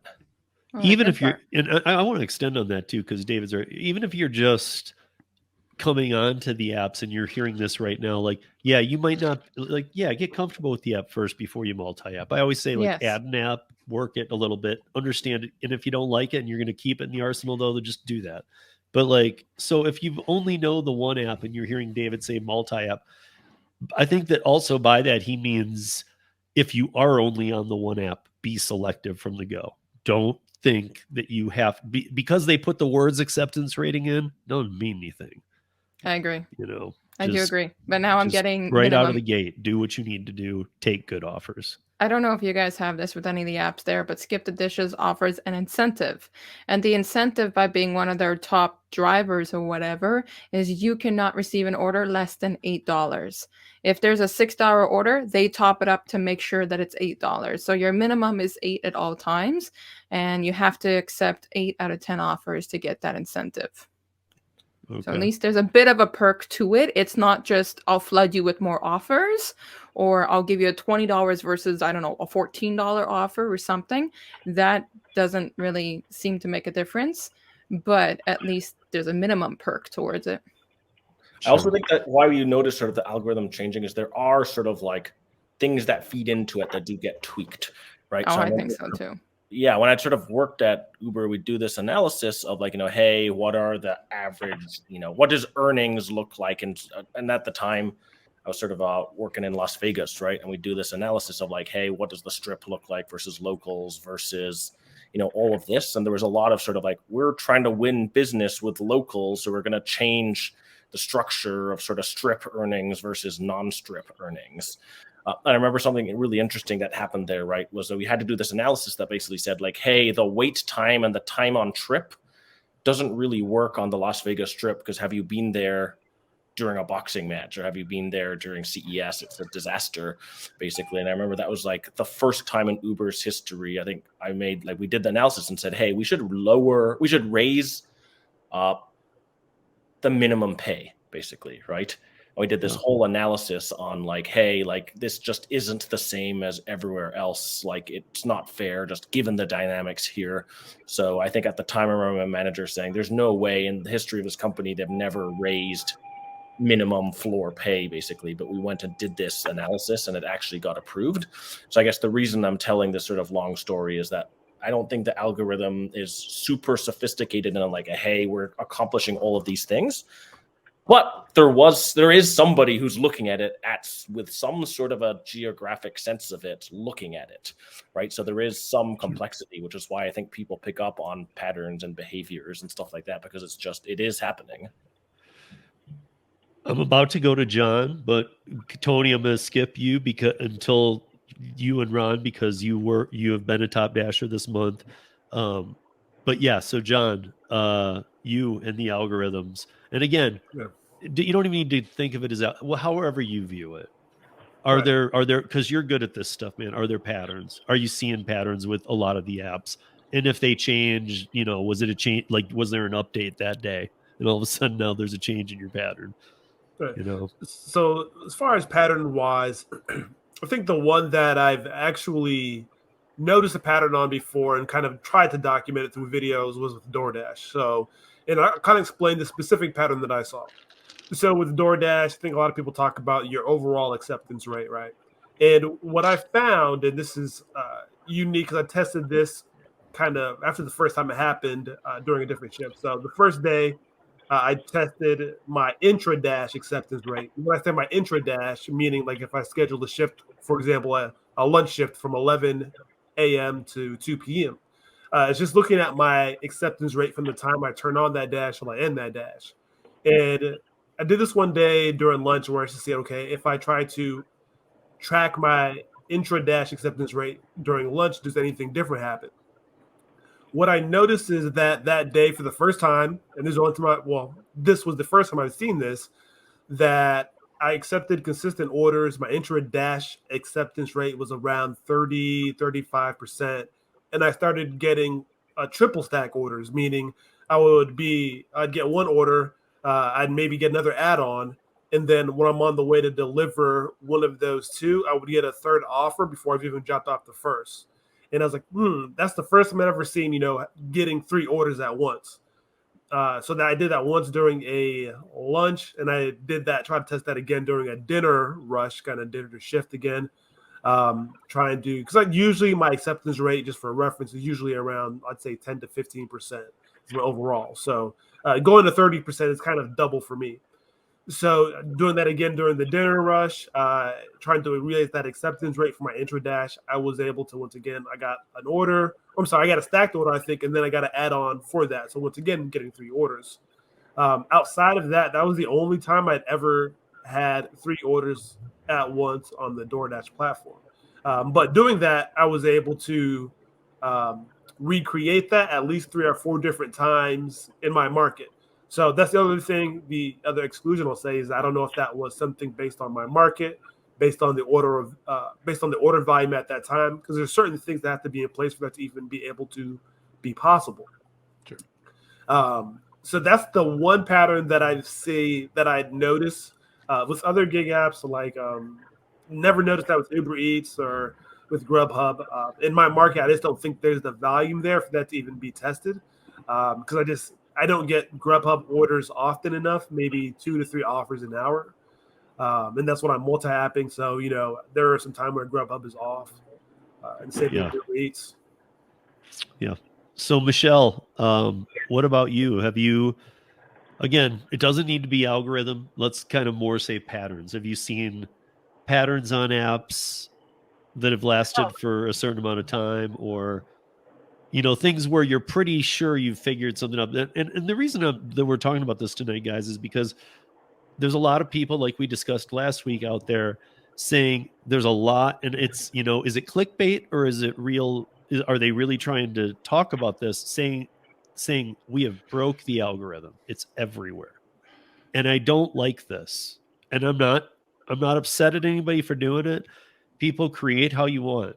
I'm just saying, I don't think anybody has broke the algorithm. Nobody.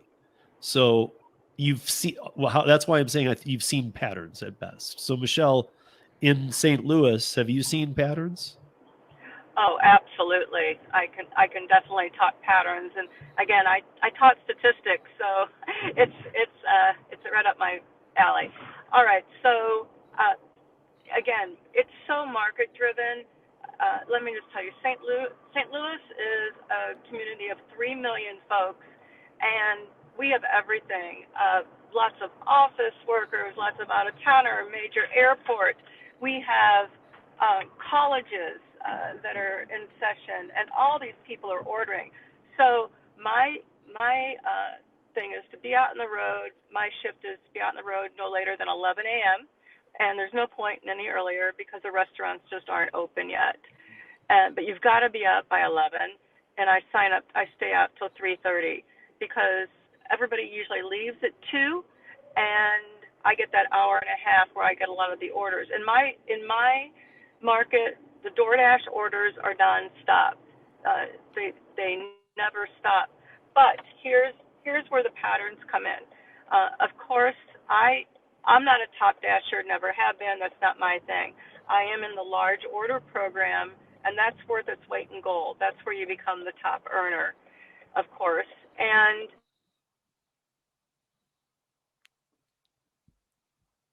oh, there we go again. Perfect timing. while we're waiting for Michelle to come back, I do want to mention that last week we did discuss this. Please, folks, know this. You do not need to be a top dasher to be in the large order program. You do not need to be a top dasher to be in the large order program. Okay, Michelle, you're back. There you go. Okay, I'm back. Thank you. So, and I'll just skip on to the weather-driven aspect. Where I live in the Midwest, we can have a 50-degree fluctuation in one day. We can be in the 30s in the morning and in the 80s or 90s in the afternoon. And also, we get snow and all that. So I can tell you that I go by the weather. If it's bad weather, I am out dashing, because when the weather changes, the algorithm or the pattern that I see is nonstop orders. I don't care about the peak pay, because, again, I'm looking for the large value orders, and I get them. Today was the first day I've gotten a $2.25 order, which is the lowest base pay in my market. They just don't send those to me. So I also noticed that, because I would never accept those. The sweet spot is $6.25. That's where the hidden tip is, of course. And yeah, so the weather issues, being out when in the peak times of dinner starts at 5, same thing. If I get out between 5 and 6, I am guaranteed 2 large orders will come in, and hopefully those 2 will, at dinner time, of course, will be $30 to $40. Right. So, okay. So Tony, here's where we move over to you before Ron, because I think that this is gonna mesh up well. Tony's been a top dasher in the past. However, the last month, he made sure he was top dasher for this month. And this month he's been documenting almost I think every day your top dasher experience live. And Tony, what have you learned as we reach that point where you're going to have to re-earn top dasher? Because if I remember right, in the first day of you being top dasher, you got your acceptance rate under 20%. Right. So, because I have other project going simultaneously with my September project, kind of conflicts with where I would need to maybe sacrifice some earnings for 3 days. I guess my point is, would you though? Did you learn enough? Did you see enough this month to go, man, that is worth it? I need to drop everything and make sure I do this every month. No, to me, in my experience, it's the same this year as it was last year. And when I stopped caring about getting top dasher at the end of the month, it was when I was sitting side by side with my wife, and our phones were side by side, and she was getting orders and I wasn't. I had top dasher. She never had top dasher. Not even when she signed up, they didn't have the free top dasher program. I don't even think they had top dasher when we signed up. But so the first day that we're side by side in the car, she's getting orders and I'm not. For whatever but it's worth. But this time around, let's just say just the money. Because here's the thing, Tony, you're a veteran gig worker for years now. I know you know your stuff. Right. You've worked a lot of apps. I know you do. You choose when to do rideshare. We live in the same market. I know rideshare since 2014. I know it always work in bad weather, and that it pays triple to quadruple, all that kind of stuff. But you've now done top dasher twice. This last time, I feel like you did it more on the challenge side to see if a lot of these people saying what they were saying was true. Did you find that to be true, or did you find that a big portion of that was the large order program and people not knowing they could just get on it? All right, so I'll speak to that. Is I decided to do this top dasher project in order to have an unbiased opinion, because I have no ill will towards either camp. Cherry pick all the time, get top dasher all the time. I know you don't. Or get top dasher and then cherry pick. Like, however, like I wanted to show my experience as a top dasher for accepting everything for 100 orders. And then my experience as a top dasher, well, I guess my experience of maybe not being a top dasher, but how much you get paid to accept every order for 100.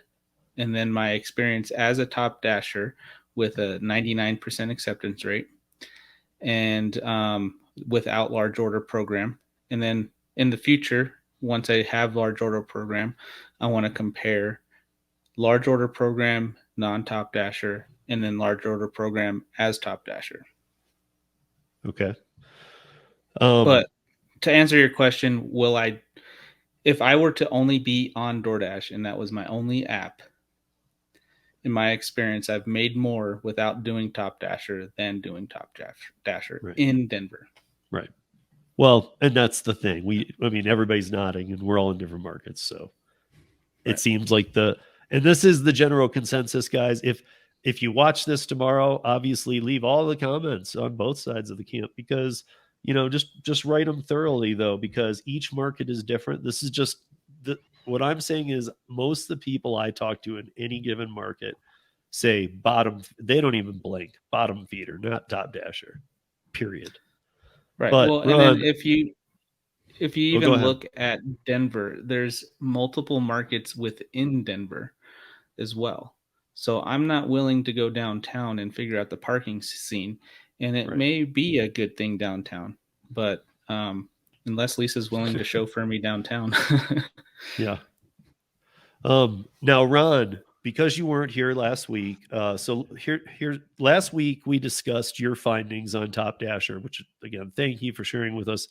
I was kind of scrambling, like, oh no, Ron's not going to make it. I got to read all his notes. Luckily, you kept them pretty easy to get, and I was like, okay, he gave me a chart, everything, we're good. But now you are back, and I know you had more data, and you're always writing great articles on entrecourier.com.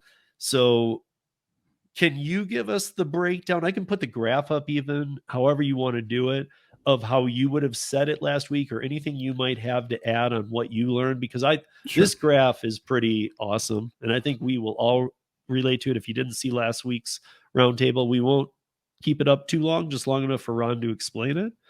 And here it is. Okay, yeah. So this was, I did something similar to Tony. I did this back in February and March, where, I started out like rock bottom with acceptance rate. I took 100 straight for February just to get, and I tracked every detail of every order, how long it took, how far I drove, how much I was paid, how much it was offered. I had screenshots of all the offers, all of that stuff. And then I compared that to 100 straight deliveries as Top Dasher in March. And again, every detail, and all of it was trying to, okay, is there any area where DoorDash is offering better deliveries? Because the problem is everybody says, I think I'm making more money as Top Dasher, or I think I'm making more money not as Top Dasher, and nobody's got really the data to compare between the two. So I did that. And actually my average pay per hour was just a little bit lower as Top Dasher. So it kind of lines up with what Tony was saying. The offers really weren't. But the amazing thing about it was, and I think this fits into this whole discussion about algorithms, is that if I break that down into like 50 delivery chunks, my averages are almost identical in all aspects. The average tip, the average offer, average everything, average hourly rate that I'm making. And ultimately what it comes down to is it's more about, I think, the law of averages. In a particular area, there's just an average amount that people pay, or that DoorDash pays.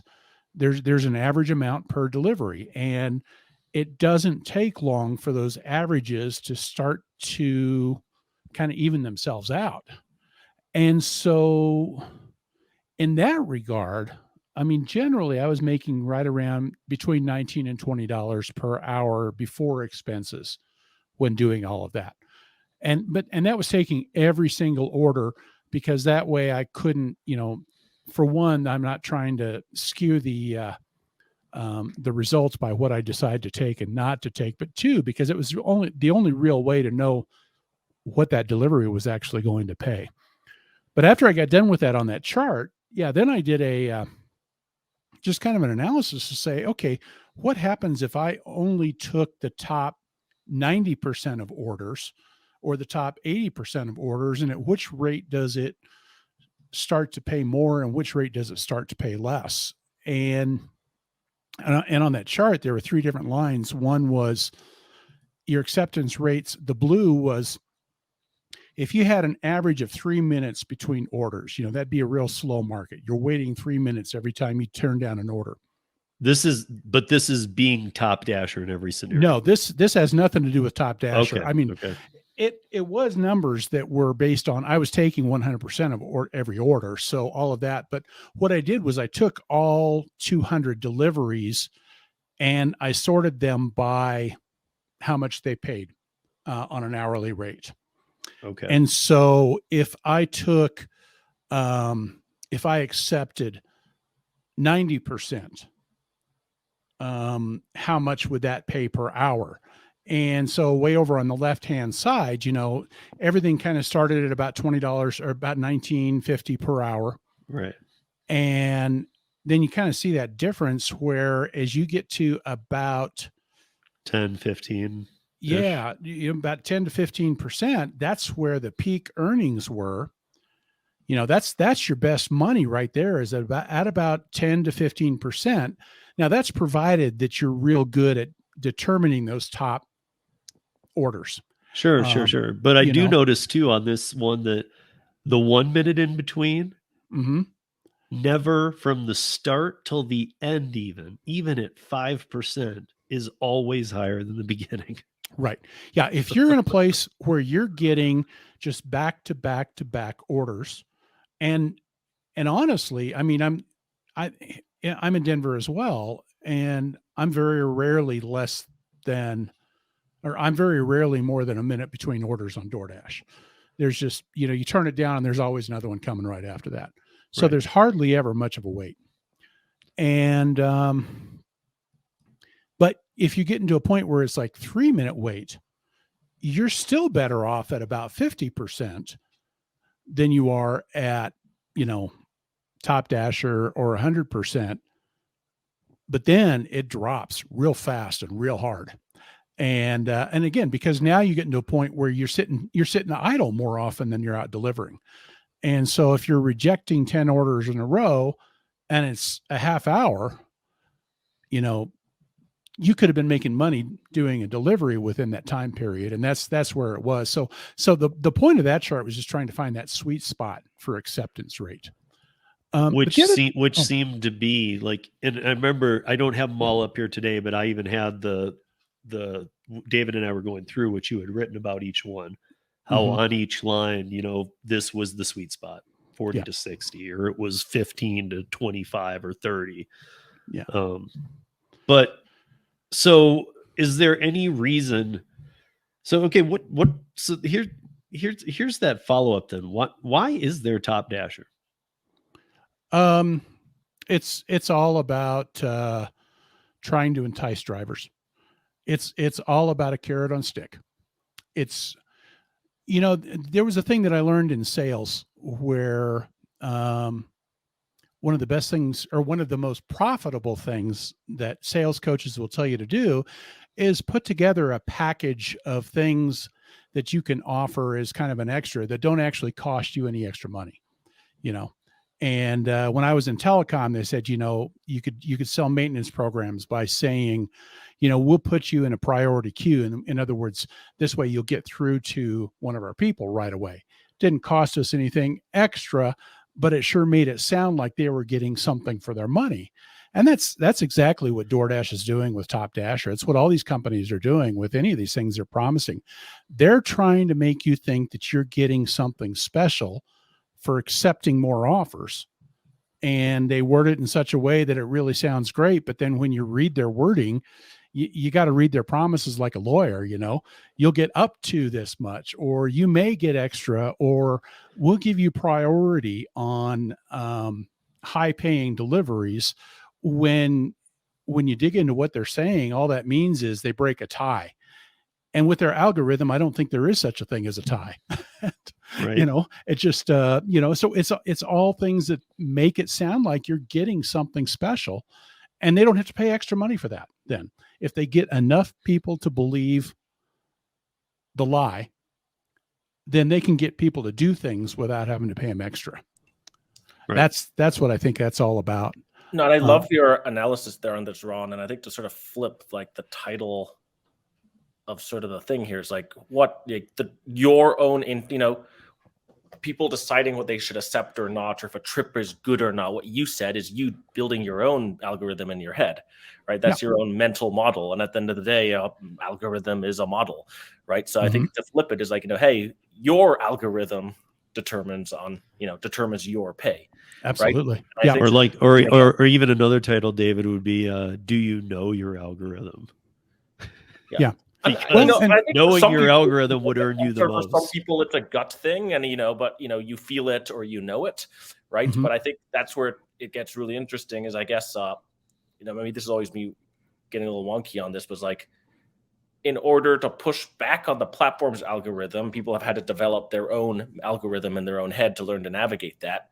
But an even more perfect system would basically have a way for your algorithm or for what you want to talk back to those systems, right? At the end of the day, that would truly make things better, right? So it's like, I'm not going to go drive there. I'm not going to go do these things. This is the price I would be willing to accept. That's sort of happening right now, but the platforms only hear that in the, let me hit reject and give you a random BS reason as to why I'm rejecting it. And I think that's, I guess, where it gets crazy here is, but like, I would love to somehow find a way to be able to take the algorithm people's head and actually feed that back to platform. Right. That's why I said, like, you said, know your algorithm. Do you know it? It's like I said with Skip the Dishes. As soon as I hit 40%, I started to get more offers. But it's like, if they were still going to give me crap on a stick, I would have clicked decline. But they were getting more offers and better offers at 40%. But do I think if I go to 100% with Skip the Dishes, they're going to feed me more? No. If I got my 80%, I know my minimum will be $8.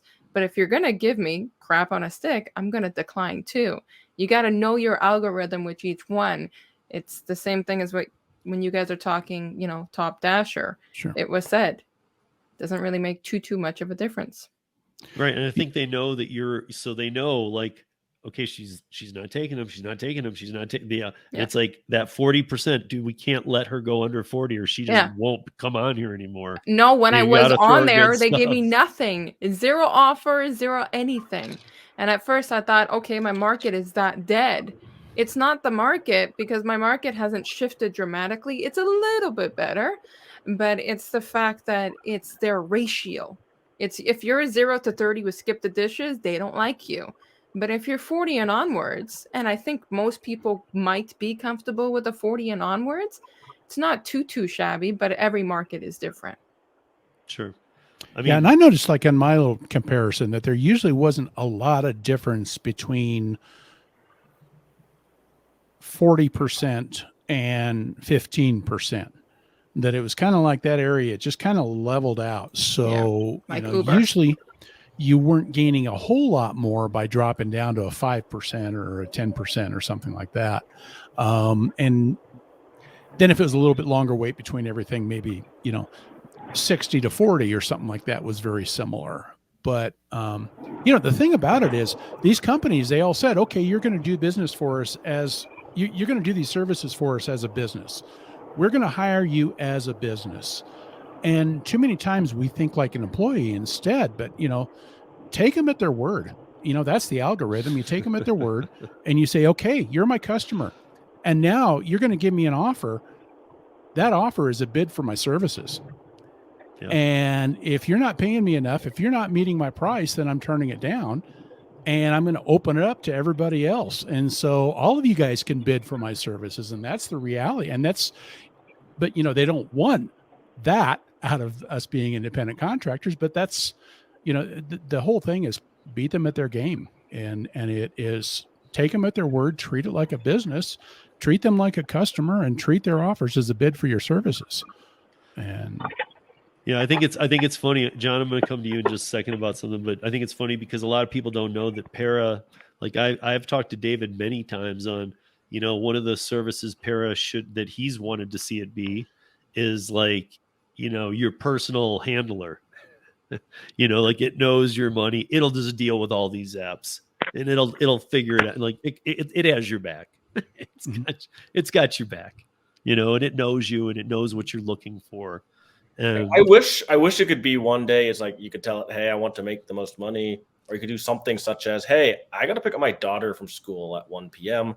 So I can only work in a 10-mile radius the 3 hours beforehand. And by the way, we all seem to hate Instacart, so don't give me no Instacart, basically. And I was like, that, that's my where life. we'll see if we'll get there. And I think we will, but that's really the world because that way you really have sort of a person's preferences being talked back to the system. David, you just mentioned my preference about my son when I just mentioned it recently. I'm like, don't give me an Instacart. I got to go pick him up from daycare. Yeah. So John, this is a question I want to ask you because I feel like you might have a different answer than most on this. And I don't know why. I'm just taking a shot here. What would the reasons be that, because I've seen a couple that I don't even know other people point out too often, but where a top dasher might be necessary. Right. I think there are some. I want to see if you think there are some and what they are. Yeah. So two things. I do think that it's the market dependent, number one. So I think it's also lifestyle dependent. So for example, somebody that's a full-time driver, you have a larger span of hours where you can be on the road and drive. So in that case, if say you can schedule your full day or you can schedule the evening, the morning, and you have a couple more options. And I think that in that case, I don't necessarily think that top dasher is something that's necessary for you. Now, if you have a market that you can't get schedules, then maybe you can top dasher might be something for you. If you have a market or you have a lifestyle where you can only drive during a specific 4-hour shift, or you don't know when you're able to drive, but you're going to need some time every day, then maybe top dasher, because you're going to need to be able to dash now. You're going to need to be able to jump on there anytime without restrictions. And so that's the case where I think a top dasher would be specifically good.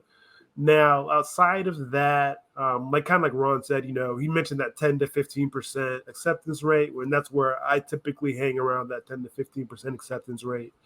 And I think if you're looking to maintain that, like the new method, I wouldn't say the new method, but the most popular method of top dash, where I think people maintain that 3 out of the 4 weeks of the month, and then they work on their acceptance rate the last week.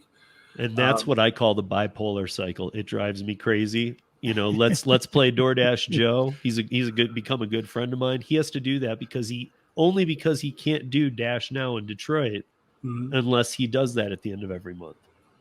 Right. And so, I mean, to keep that's the other way I would think you need to be a top dasher. You need to maintain that. So, that first 3 weeks, it works for your lifestyle. But if you lose that, then you would actually have a resulting loss of income. Then you probably need to be a top dasher.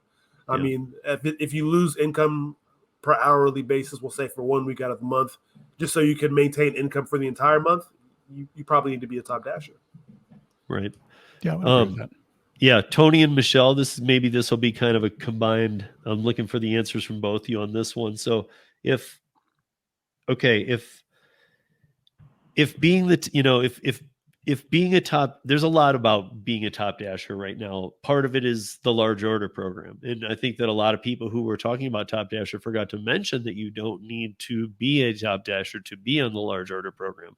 The other part that I think is a little strange is that I hear a lot of things from a lot of different people. Again, guys, this is not one source. These are a lot of the people who are trying these out right now and saying this are saying that better orders go to the top dashers. Now, the only thing I can figure out at all is that they're talking about the large order program and they're just not saying it correctly. But do you guys, Tony, you've been a top dasher now. Michelle, you run 180,000 people between your two Facebook groups. Do you think that there's anything to that fact that better orders go to the top dashers? Personally, I do not even think, where are those orders coming from? I'm stymied by that. They're just my words won't come out. I hear that, and I hear what you all said about the couples sitting next to each other and getting the different orders. My rate stays about 10%. I don't know who would get better orders than me, because my merchants tell me how good my orders are. They'll say, "Oh, you got all the big ones today." Yeah. They tell me, and I wanted to mention too that our two main pages, that groups that we have with all the folks in there, we try to maintain a harmony between top dashers and not. Yeah, which is not easy. So we try to keep it, but we try our best, and it's all the memes and everything that they use for top. We try not to let that happen. But well, that's how, just so everybody knows, that's how I'm trying to keep this discussion too. I'm not saying top dasher or not. I'm trying to just kind of put this, like we kind of did last week, to rest of, this is just some opinions from different markets with different views. So you said the keyword markets. Yeah. Tony. But I'm really interested, Tony, to hear what you have to say about this too, because I'm not in. Well, no, because I know some of the sources I'm talking about who are saying these things as fact, not as an opinion, as fact. Which me very well, Tony. I don't like that. That I think everything has to be put into an opinion basis, and when people start doing that other stuff, I'm not a fan. But well, yeah, I mean that's me for pretty much society right now, but. Yeah. To keep it to this specific topic, I will say that the day that I had Lisa in the car with me, I'll have to do another test on this now that I have her on an Android where I can check the widget to see what the order contains, because it won't show you the subtotal until you accept, but it will show you what the items are. That every order that I did end up taking that was a $70 to $99 order did not go through her phone first. She did get orders into her phone before I got orders, but none of the orders that I took that had the high ticket that I did accept went to her phone first. So I am not in the large order program either. So I didn't receive, as a top dasher, any so far this whole month, anything more than $99. Okay. So I guess I'm having a little trouble dissecting the answer there. I know it gets confusing, but the way I keep seeing it is, if we're just kind of wondering if I can't really tell, that tells me that for all the work you have to do for Top Dasher, personally I wouldn't do it. Personally I just wouldn't ever do it, because I'm not hearing nobody has sold me here in this panel on, oh yeah, you should be at least try it, because here's why. Nobody's even saying at least try it. Never tried it. Yeah. So I mean, okay, so I have one last question here, and then we'll go around the table and see if anybody has any last comments. But I want everybody to give this one an answer, and we'll start with David here and just kind of work to Ash, and then Tony, and go down all the way. But so David, if these companies had 100% complete transparency, would you care about the algorithms or blame the companies for anything pay related other than, hey, you didn't send my pay to my bank? Yeah, I think that's sort of a separate thing, right? I think having transparency is a right. So that should always be the case. I think even if you have transparency, there is sort of still stuff that, games that can be played, stuff the algorithm can still be used to do. So from my perspective, I guess it's sort of a bit of a cop-out answer, but it's not that simple. But, it's a good place to start, right? So if there is a world in which at least there was transparency so you could make the decision on whether you wanted to take something or not, I'd say that's more of the way there, and that's necessary. So okay, but if you're shown 100% transparency on any given app, everything you need to see, would you care about the algorithms? Do you care about the algorithms, or do you blame the companies for anything pay related? I wouldn't. I mean, if there was 100% transparency, I would be happy. Where I would like to see more is the ability for people to multi-app easier. Right. Yeah. And I think when we talk about sort of having your own algorithm or something, like what at least I've seen in the data is, the people who make the most money tend to run multiple apps. And it's just too damn hard to do that right now for a lot of people who aren't pros, or if you drive in a market where it's raining on cobblestone at night, et cetera, et cetera. So really making that easier, I think, would just really, if they made it easy for you to decline, for you to really juggle all these apps at the same time and provided transparency, then I think there wouldn't be any blame. Ash, what do you think? Well, I mean, for a fact, Steve, that I've went through a huge transition recently because of the recession and such. I lost my full-time job, $27 an hour, solid income, commission, the whole shabam. I mean, stock marketing, I had benefits, you name it, I had it. So, as a person that has recently significantly had an income deduction, if I had transparency with these companies and I knew it wasn't BS and it was accurate to what they were putting out, that would make a huge difference for me. I'll play their game as long as they serve it up properly. Because with the company I work for, I knew for a fact I was making this much per hour. This is what I want. This is what I need. There was things involving commission that I was like, I'm not doing that BS. Have a nice day. But everything else was set in stone. But then again, there's one problem with transparency. It's now you work for me.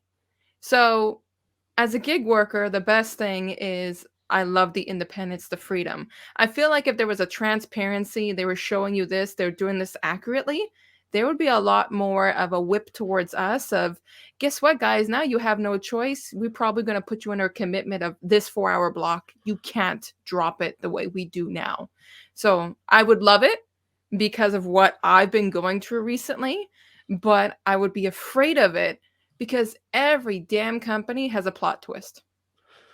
And before I move on, I got to point out with Ash that when we had her on the roundtable, we won't get into this fully, but a lot of us were under misconceptions about healthcare in Canada, yes, which she kind of set us straight on. Not everybody gets healthcare, no, at least like anything worth anything.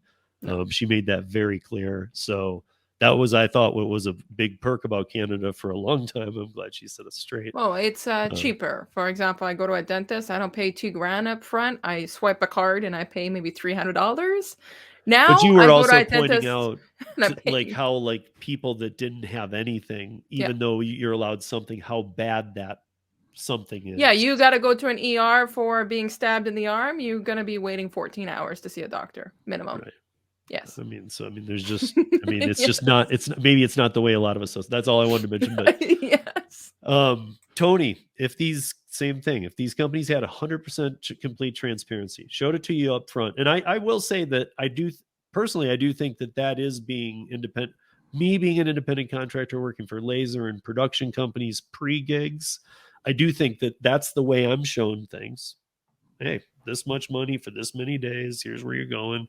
I mean, if you're showing me everything, 100% complete transparency, would you even care about talking about the algorithm, Tony? Or would you care about the companies? Would you blame the companies ever for, man, that was a low paying gig? Or no. So in my opinion, we need more than just transparency in like the offer that is coming through our phone. I think that we need transparency within the documents that are given to us to sign a contract with the company. For example, Grubhub, Uber, Lyft, DoorDash, Spark. Those are the ones I use the most. Nowhere in the contract that I sign does it say, if you have this program, put in X company's program, will you then have access to all of the orders versus some of the orders, so then you can set your price? Because all of them tell you in the contract you are independent because you can set your price based on accepting and declining anything that comes through, and that's how you set your price. So if I'm getting full transparency, but I'm still limited to the amount of offers that I can receive because I'm not on X program, then the full transparency portion is only part of the battle. Yeah, plus 100 to that. That was what I was trying to say, but you just said it so much clearer. Like, yes. Like, yes. John, Dash Theory, what do you got?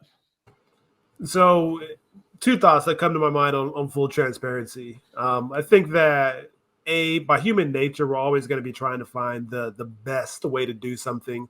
So I think even if we do have full transparency and then people are able to say, okay, I can consistently hit $25 an hour, people are going to try and figure out, hey, how can I get 28? How can I get 30? So there's always going to be people trying to dig into that algorithm or trying to dig into the details to try to find out the best foolproof method, for lack of better terms. But the other thing is that when it comes to full transparency, I think that provides a separate opportunity for the companies to begin hiding things in plain sight. So I think, well, you may have the full transparency on the front end as far as what's on the offer screen, but I don't think we'll ever have full transparency on the back end, on the algorithm, on some of the things. Like, we can guess that things are working a certain way, but we'll never be able to really confirm that. Right. But you wouldn't be able to blame them, whether you like it or not. Not for those reasons. Yeah, right. You would just blame them for shallow reasons. I mean, you can go kick a wall and stuff if that helps you. I don't know, but Ron, as I come to you, I'm going to try and also say if there's any, because one thing that I see too, and after Michelle, I really, you guys have given great opinions here. I'm not even going to go, but you and I have talked about a lot of political stuff, and I see a lot of alignment with if they go to full transparency, a lot of stuff goes away that you and I talked about that a lot of people don't even know is going on. But what do you think if even if it's just to this question, but if you can throw in a little of that, that would be. If I start on that tangent, we'll be here another half hour. So, but you can go back and watch anything Ron and I have done. We talk about it on every one of them. So I'll start off with kind of an illustration. You own a store, and if you own the store, you know people are going to come in. They're going to try and screw you over. Somebody's going to come in and try and shoplift. They're going to try and do stuff like that. You know, I always look at DoorDash as that customer that tries to shoplift. You know, that these guys are all going to try and screw you over some way or another. But I can live with that if they're my customer. And so I kind of with that's my philosophy. And I think because of that, you know, I don't blame them for anything about prices or anything like that, the way things are right now. I just look at it as like, you know, they can offer me crap and that's their right to do so. And I just turn them down. And if at some point nobody's offering me enough, then it's time for me to close up shop. Yeah. You know, and so I don't know that it makes a whole lot of difference to me if there's more transparency. I don't blame them. I just look at them as my customer. And right now I can still make good money delivering by this whole bid system that somebody's going to pay me enough. And at some point somebody won't. But at that point, that's my responsibility as a business owner, is to know when does the business model no longer work, you know? So that's kind of my way of looking at it. Sure. Michelle, I'm sure you have a lot to say on it, but let's hear what you got. If they showed 100% transparency, would you care about algorithms and all this stuff? And would you, or in any way, would you blame the companies for orders you took that were even if, like John said, there's back end stuff they're let's be honest, they're never going to be transparent. But if they're showing you everything, not just partial miles, not just, hey, there might be a tip, there might not be, there might be this, well, let's play some games. Like, no, just straight up offers, straight up transparency. Right. I 100% support tip transparency, and I wish that they would do it. It's very sad that people are trying to pay their bills and work, and oftentimes people are doing charity work for others. They're driving long miles and they're expecting to get something more, even on a $3.25 ride. And it's just not going to happen. They're dreaming. We would like to see something like a bidding system. We've talked about that as well among in our group. But don't dislike the company. We view it and personally, I view it as a platform that I'm able to work off of and I do the best I can working off this platform. And I make my own market. I know my market. I try to, as I said, that large order program is everything for me. Right. Like so I focus on that large order program. And so today when I got the $27 order early, I didn't have to put together a couple of $7 orders. I had an hour. And so, yeah. And I have so many voices in my head with all the people that we represent because they're from all over. I have 190 restaurants right in my midst here in my market where other people say that they have 7, and I see $20, $30, $40 tips all the time. Thank goodness. Where other people say they've never ever gotten a $10 tip. So how do you exist? How do you keep dashing? What's your motivation? If you've never gotten a $10 tip, who here wouldn't work if they could never get a $10 tip? I don't know. I mean, I always have to say that there are 2 factors in your earnings. There is how much are you earning, but then there's the equally powerful, what is your cost of living? Because that's huge too. I mean, if like say, I'm making the same as somebody in rural eastern Colorado, they're going to be able to have an 8-bedroom house. I'm going to be able to have a efficiency or rent a garage or something. So that becomes a big factor if the pay. I mean, big. Right, and who goes out? Do you all have a goal? I have a goal every day that I want to make. Do you all have your goal that I have that goal, and I don't stop until that's accomplished. And then I want to, I enjoy doing it, so I enjoy the gig work. And I spend about 4 hours a day on our group as well, our groups. Yeah.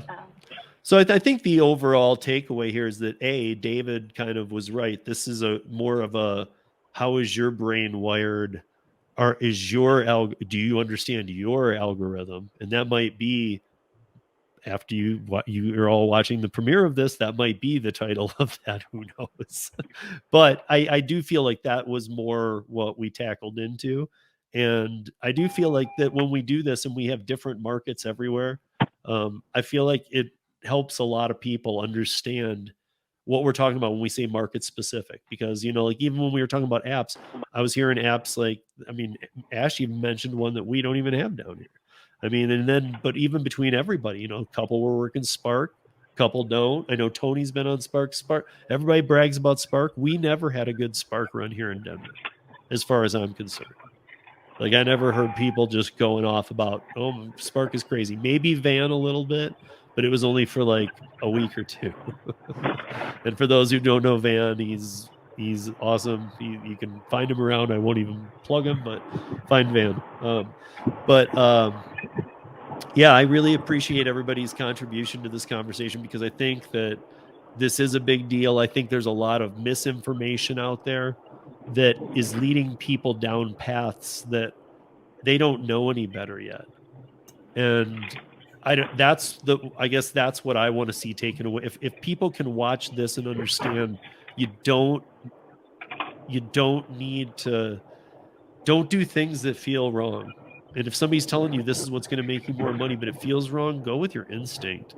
Do not go with some of this stuff. Everything's opinion. Everything's market specific.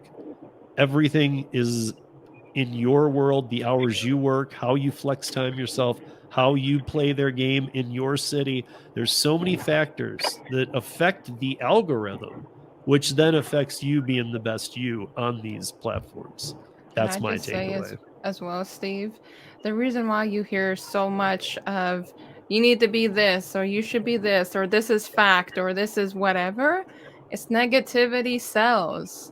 Yeah. And I don't arguing sells. I don't know if you're specifically indicating, let's say, the YouTube world, or just looking things up on the internet, because I didn't ask that. But I'll say this, it sells. And I'm pretty sure if I'm looking at the panel here, I can't be completely confident, but pretty much all of us are gig tubers. And so, catchy titles are catchy, but it's not everything. I think the most important thing is every single one of us are all in a different market, and any single person watching any other person, you got to keep in mind you're going to be in a different market, but negativity sells. So if I can sell you, well, I made $1 more.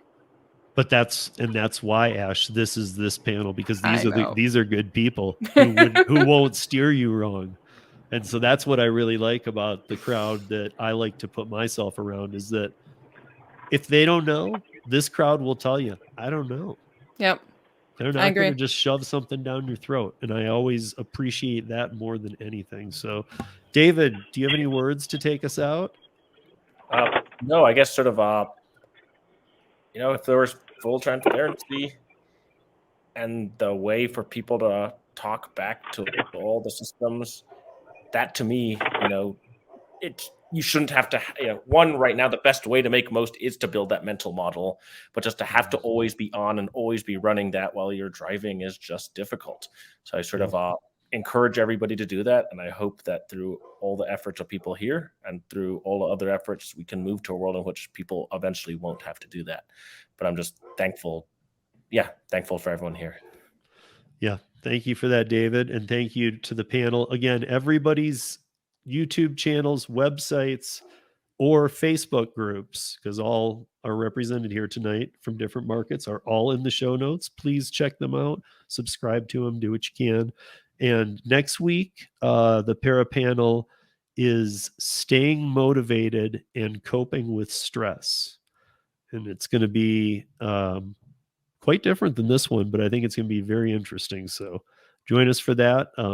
These premiere every Tuesday on the Para channel at 7 p.m. Eastern or 4 p.m. Pacific. And we will see you back here next week, everybody. Thank you for joining us.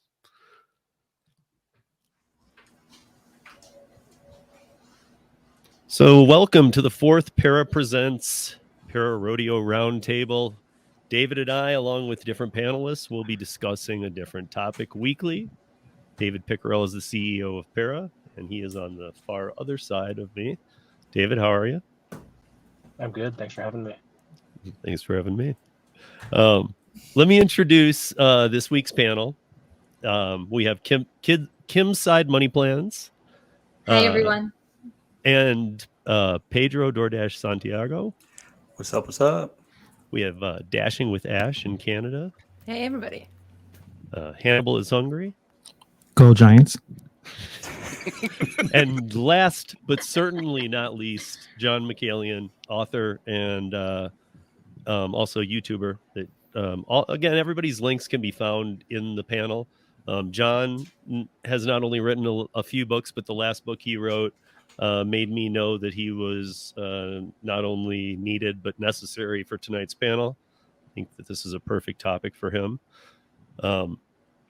And again, all the panelists' YouTube channels and notes can be found in the show notes after or during. So find them there. So stepping into it, thank you everybody for joining us again. And it can feel almost impossible to stay motivated with some days.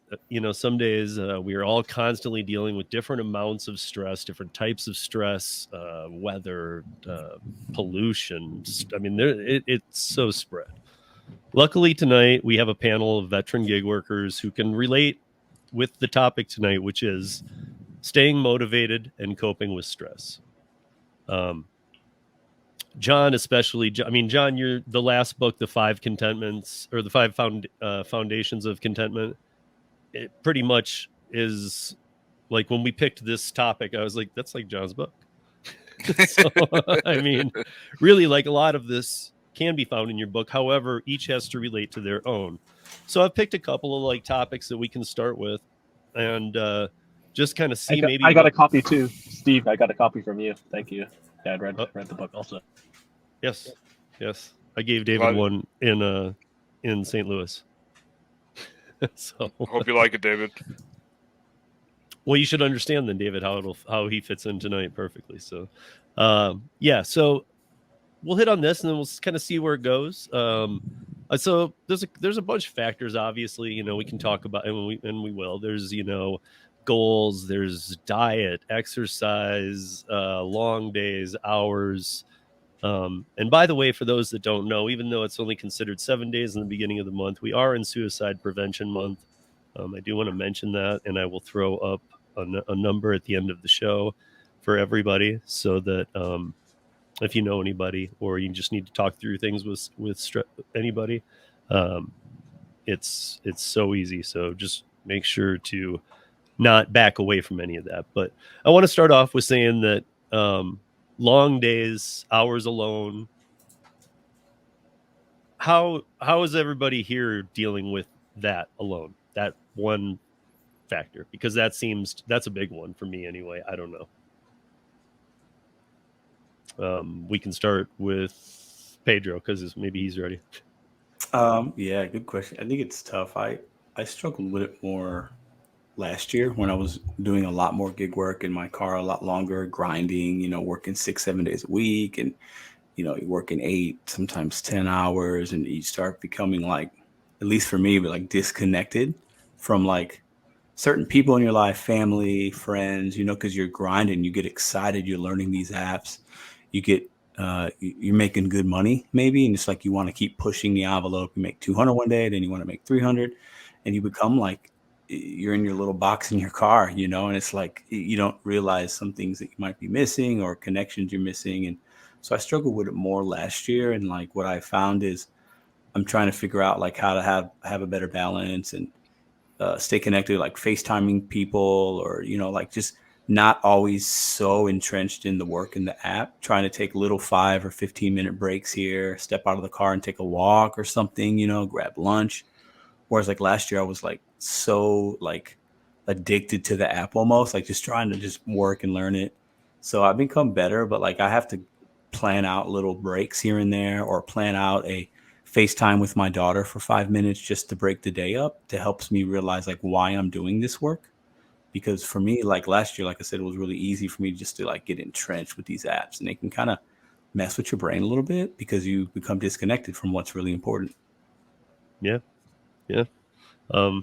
Kim, what about you? I know that you have a packed schedule every week. I talk to you often enough to know how packed it is. It's like mine. It's like most of ours here tonight. Yeah, my week is definitely jam-packed. Most of it is balancing being a mom and a gig worker. And I work what I like to say unconventionally. I found a way of working 2 hours, 3 hours, going home, being with the family.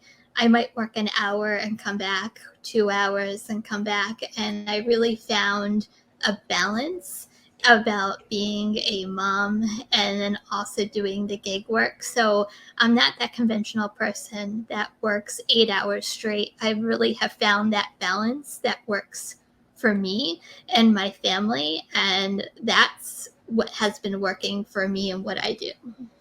But yours teeters on that. I mean, you're up till 3 a.m. Even after your full day. You go home and you edit a video every night, and I do.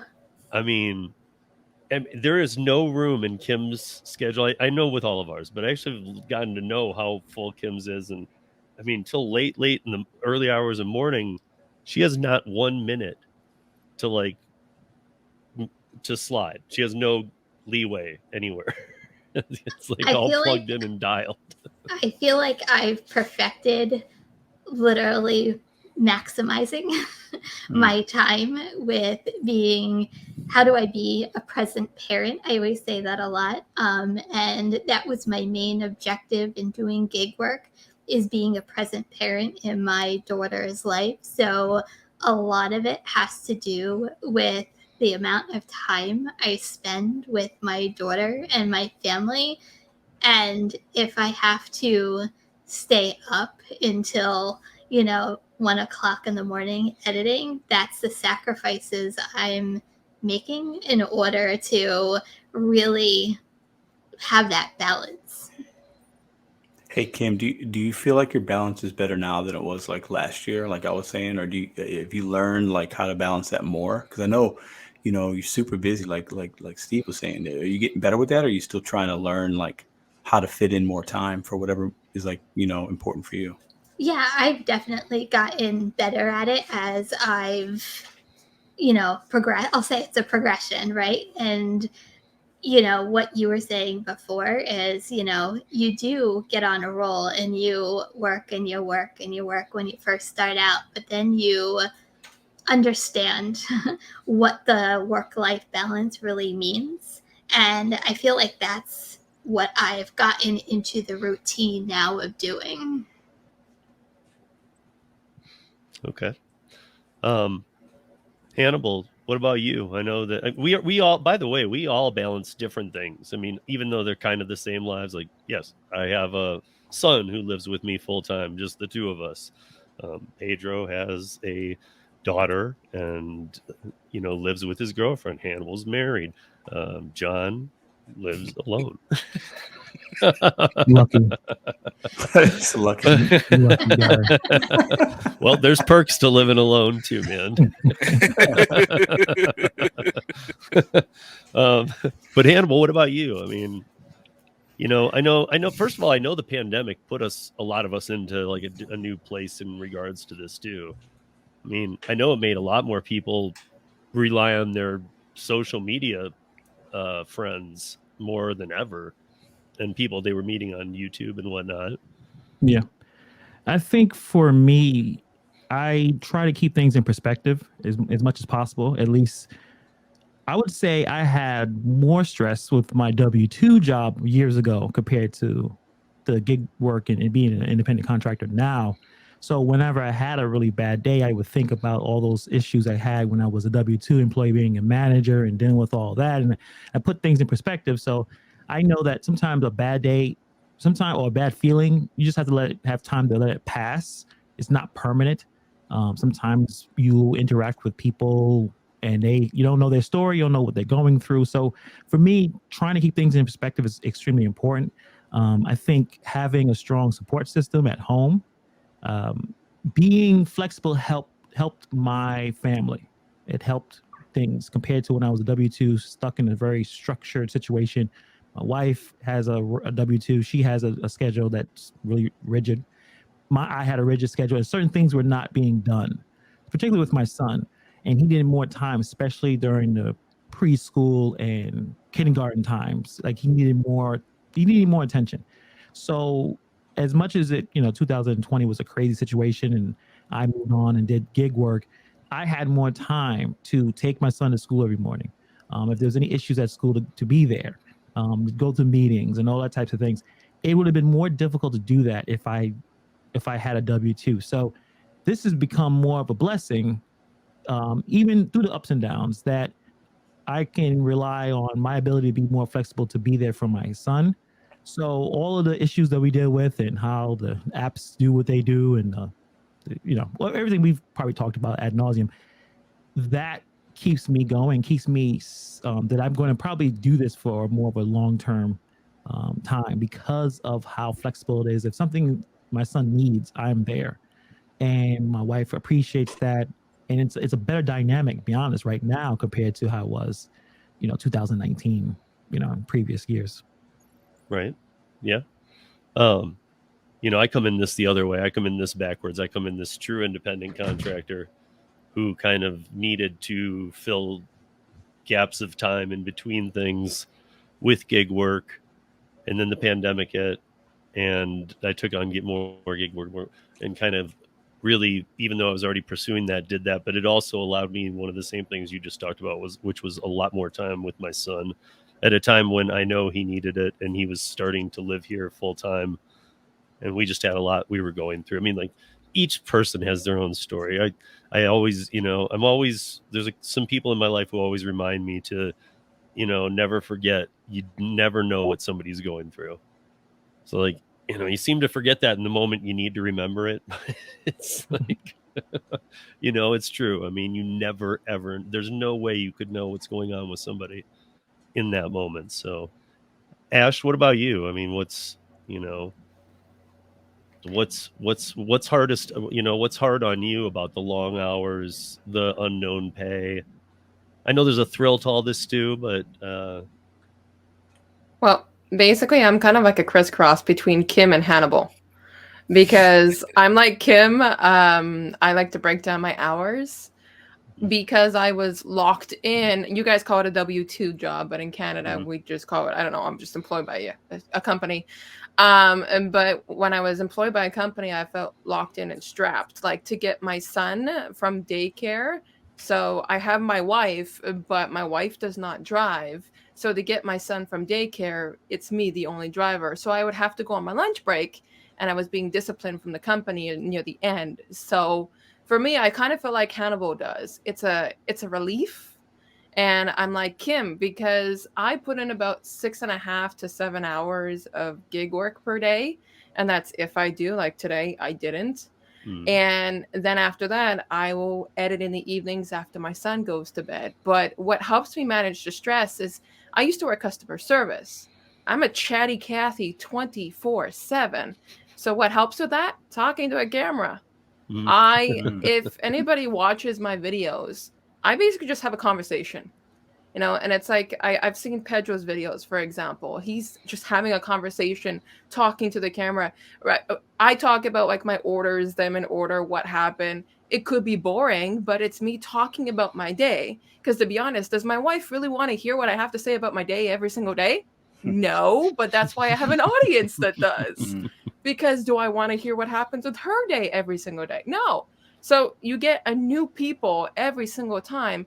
And honestly, if it wasn't for this camera is the same camera I use for gig work. It's the same one I use for sit down live streams, whatever. It makes a difference. But I'm not busting 8 hours a day. So I can't speak like Pedro saying, go for $200-300. I'm like, no, I'm going home. I'm done. So, so like coworkers, really. Yeah. Like it's like the coworker thing, because I'm not sure, we've talked about before. You recently had what we call a W-2, and you just referred to as a job. Yeah. You recently had one of those going full time. Plus, Right. so the gig work was on the side. Yes, I was doing full-time customer service 40-hour work week. I was doing gig work part-time, about 4-hour intervals, 2-3 times a week, and I was editing YouTube videos at the same time. And my hair that is blonde was turning gray. Even though it's only been a couple of weeks, are you feeling any different being full-time gig? So the thing is, what people don't know is I took a personal leave completely unpaid anyways from my job for a while. Okay. So I've had time to just break into the shell of things, and 125,000% mentally do I feel better. Because I found out more things about the company that's gone down the drain, and it's like, I'm so glad that chapter has been closed. It's gone. And my biggest priority, my son is 3 years old. Having a kid of that age takes first of all, he's more crazy than I am. So it takes a lot of time and focus, especially when I'm trying to teach him like things like, I don't know, alphabet, whatever you want to name it. So I'm relieved. I'm way more relieved. Yeah. I'm a Hannibal. Ash, I think it's Ash. Sorry, Steve. I just want to say something before I forget. I think what you just said about talking to the camera and how that can be helpful is, I could definitely resonate with that, because we weren't by ourselves, and we have these situations. We can have frustrations. We've all been there, right? This order's crappy. This person, this merchant, this customer. I'm seeing $2 orders all day, whatever. I'm not making money. I have a car issue. And like having that camera there, you feel like you're almost not alone, because you realize people are going to be watching it later. So you feel like you're like, it's for something. It's a journal. It's a digital journal, and people can comment on it. Yeah, it's a digital journal. I never thought about it like that, but it's a great way. It's because when you're not feeling good, what like specialists or therapists or professionals might say, hey, why don't you journal a little bit, right? Yeah. So it's a video journal in some ways for some of us. Very so I therapeutic. really resonated. Like that makes a lot of sense when you said that. So yeah, that's cool. I'm glad you feel that way too. Yeah, for sure. You made him change his answer. Not change, but I just he's an Ash. I'm a Hannibal. We're all tying in. That's well, the purpose. I think we all can relate. We all content creators. Absolutely. We've all turned the camera on in our car or in our office space, and we're like, okay, you know what? I want to either vent for a minute or I want to share an experience. We've all done it. And at the end of the day, like when I'm done making that video, I usually feel better because I got it out of my brain. You know what I mean? So absolutely. Plus, I can swear in my videos, but if I swear around my 3-year-old, I'm in trouble by my wife. So it's kind of a win-win with the video camera. Yeah, that's cool. Yeah, John, I gotta ask you because you should have all the answers, man. No pressure, John. Right? Especially after that. By the way, that's John's book. Mine's worn out. I need a new copy. For me, the way I handle my day to day is I've noticed that when I'm really focused on the pickup time, my day becomes really stressful. So especially if I'm like go, like, oh, pick this up, go, pick this up, onto the next one. So for me, I've actually slowed it down. You know, a lot of us were sports fans here, so in sports, you basically control the tempo of the game. You slow things down, and then so that's what I've done. So whenever I get to a restaurant, sometimes a little bit, like I'll go for a walk, or I'll hang out in my car and call someone, or I'll go inside and I'll talk to some of the employees. You know, I'm very extroverted. I don't know if it's because of my background in sales, so I'm not, you know, afraid to strike up a conversation. So, you know, for me, things aren't as lonely as they used to be. And, you know, just like Hannibal said, you know, whenever I feel stressed out and, you know, think I'm having a bad day, I remind myself of my W-2. And, you know, because working in sales, your job is pretty much on the line every day. Because, you know, job security is it's almost non-existent in sales. So I try to remind myself of that and, you know, put things into perspective, like Hannibal said. And, you know, things have been so much better for me right now. Everything that I've just, you know, slow things down, take breaks here and there, and just not try to rush so much. Yeah. By the way, before we move anything forward, what are the 5 foundations of contentment to you, John? Because I know that, I mean, obviously they're in the book, but just overhead on them. Yeah, so real briefly, the 5 foundations, so like the 5 aspects that I recommend everyone to focus on: your physical health, your mental health, your financial health, your spiritual health, and your social or your relational health. Yeah, and honestly, from John's book, like one of my hardest chapter in John's book is 8. John has to look what that is. I was just gonna say he's looking in his own book. Yeah, there's so much information. Oh yeah, okay, that's a good one. Right there. It's the experiment with minimalism, and I've talked to you about it. I just have it. You know, I have a kid. I just feel like I feel like I'm not a hoarder, but I feel like, man, it wouldn't take much to feel like one. Like, I need to start. Every time, like, when I've read that and I talk to you about it, everything makes sense, but it's just so hard to do for me. I don't know, you know. And it's not even that I need to hold on to all this stuff. I understand there's eBay. I know there's other way. I don't know. I was afraid of being a hoarder almost. Steve, I was sort of grew up. My mom had like 10,000 plastic bags saved up over 10 years, you know, in the kitchen. And it's like, they're just all there. Wow. For what? So you don't want to waste them. You might use them one day, right? To be banned in Canada as of tomorrow. As I say, we can use them in New Jersey. We don't have plastic bags anymore. We do, but we have to pay California. for them. No, they're 10 cents a piece if you need them. They're banned here as of tomorrow. Wow. Crazy. We got plenty of plastic here, but somebody told me if you don't touch something for a month and it's not like a family heirloom, get rid of it. That's what somebody told me. Like if you don't touch it, use it,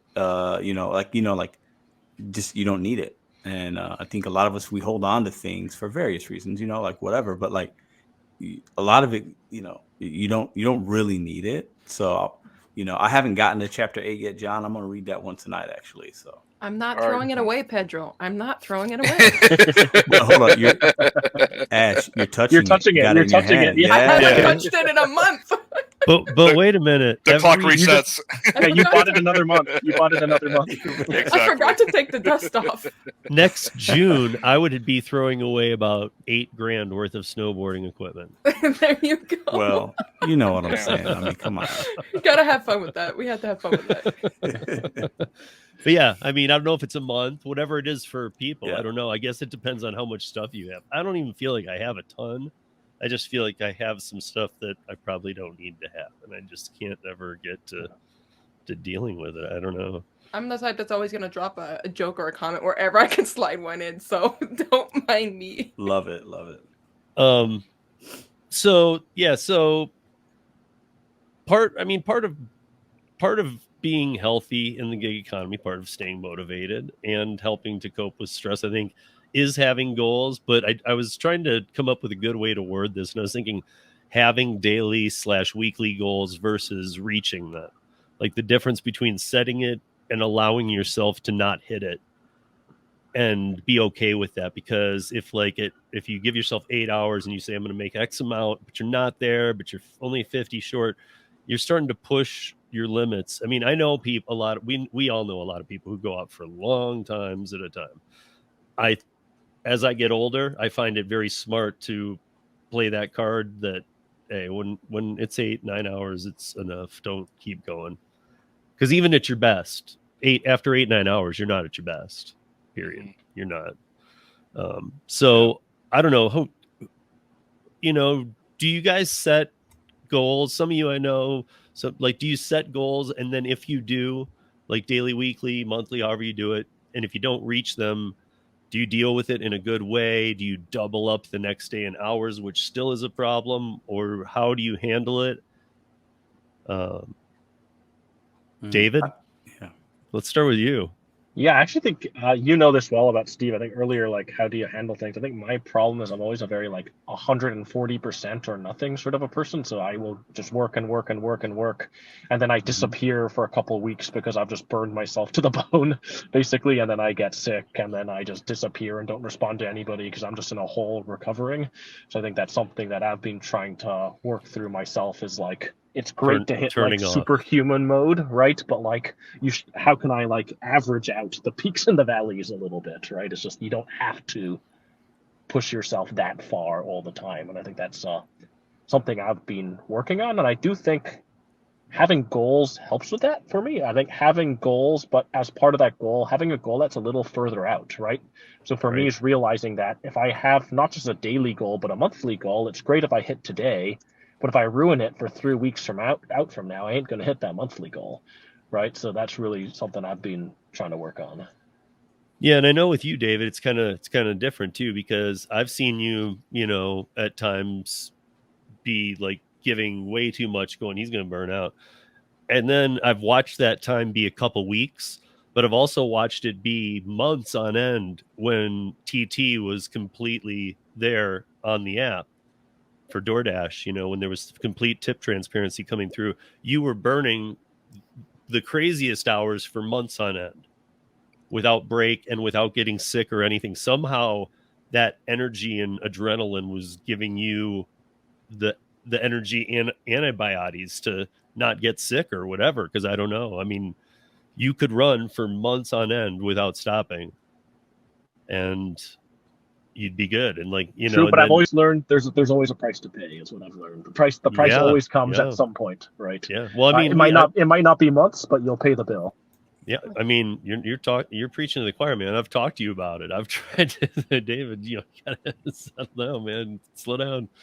But I mean, I'm sure we're all guilty of doing it. Hannibal, I know you do your son. I know that you have your dog walking. I know that you have side gigs, but you seem, maybe I'm wrong, but you seem to have a good balance where you have a good amount of time with your wife, your kid, your work.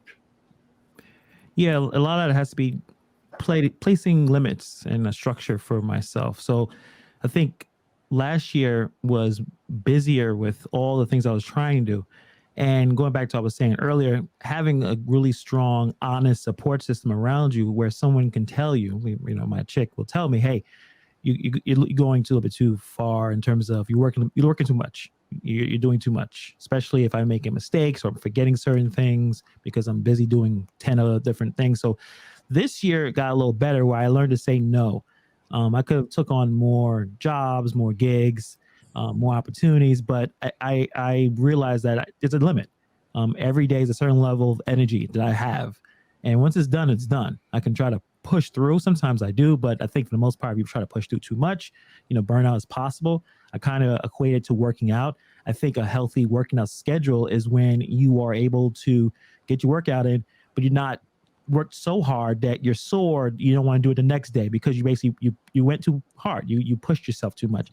That you gotta get to a certain level of percentage where you can still work out, still do your thing, feel good, but you're able to do it again tomorrow. So sometimes being able to say no and having some limits, even with your goals, I think that's a better, healthy situation for, at least for me, and I'm sure for everyone else. Yeah, I fully agree. I'm impressed because you seem to have it down pretty well, like the balance. I don't know. I know you get a lot of time with your kid, as do I, and I mean I give up tons in my life to live the life that I live, which I'm not living in a 62 room mansion. John's been to my house. It's nothing. It's not. I'm proud of my house. It's only 900 square feet. It's nothing huge. Has a little tiny backyard. I like the lights behind you though. Those are pretty snazzy. See, that makes the whole house. Yeah. And Ash has got something cool going on there too. I don't know what that is. But that looks Costco. You got Costco in your bedroom? This is my basement. But this is so here's an important one that I'll move and if you feel like answering the daily, weekly one too, but like John, Pedro, Ash, how do you guys like adding to that? Because like Pedro, I know you do, and you can discuss it to whatever length you might want to, but do you guys have long-term goals outside of gig work?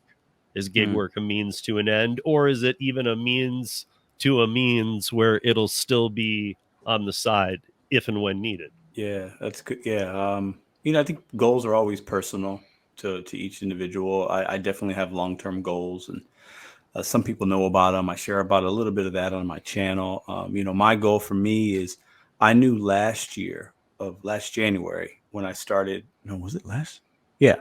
Hold on. Are we the year? Anyways, it's been a year and a half. Yeah. Of me being full-time gig work. Right.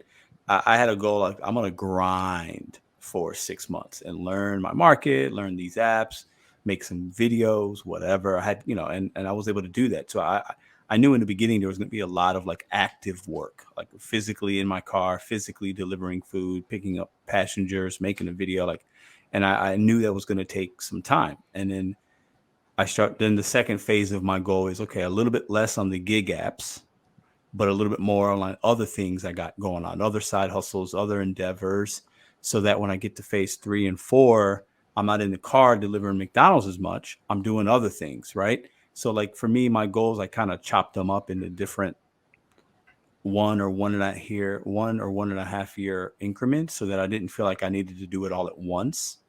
Because much like David was talking about, like I would like sometimes do too much, like grind too hard, make my body physically not like break down.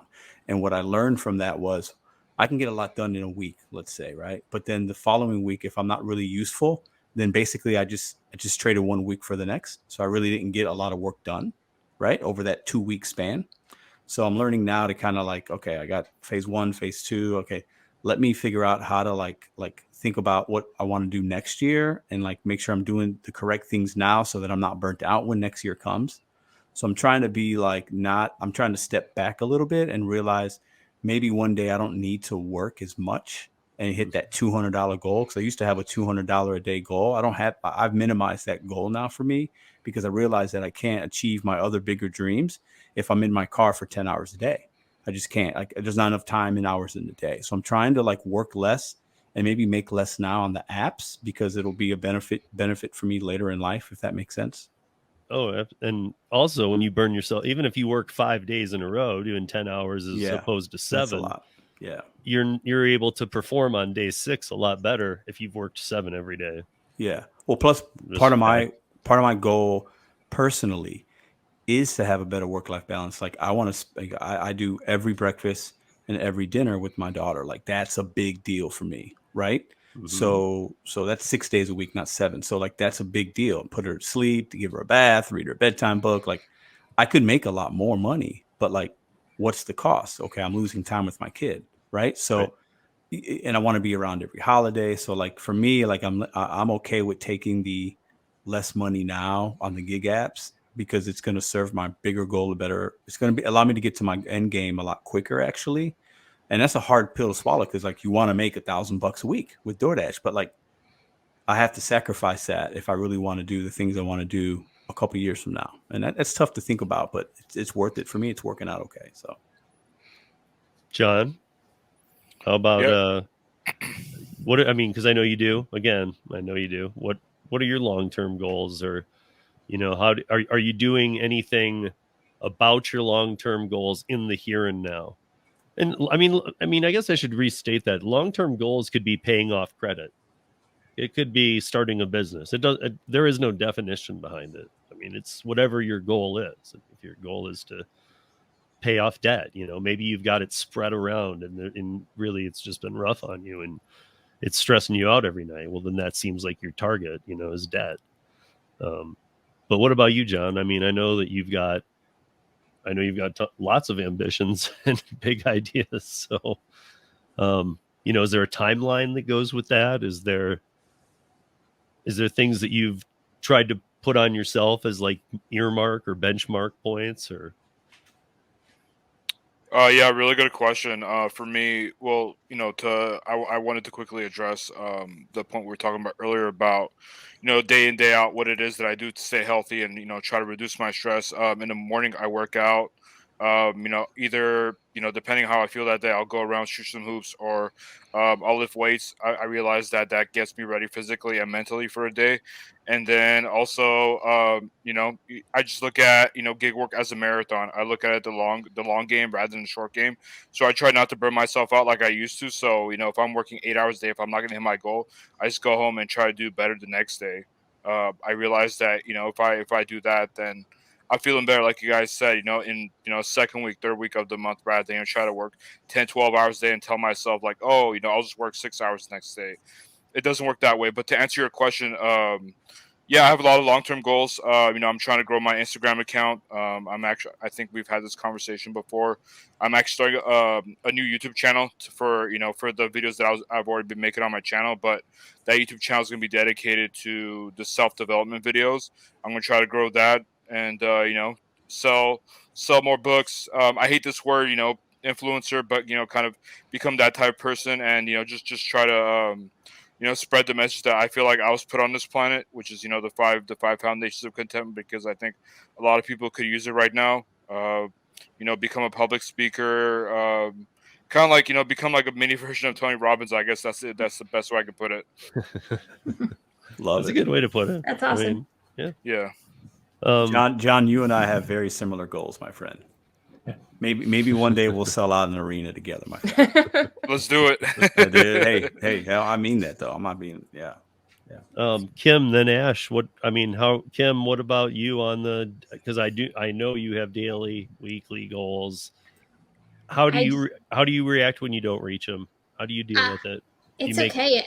Well, first of all, me personally, I am a very goal-oriented person because I'm competitive with myself. And actually, I feel like I'm a rare breed that actually goals motivate me to really achieve something. So I've always been that way in business and now what I do in my own business. So goals actually help me.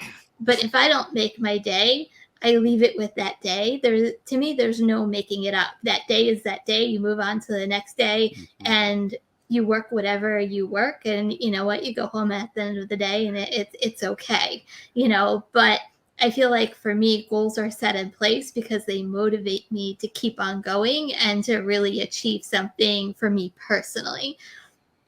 As far as long-term goals, right now, gig work works for me and my life and my family and what's going on.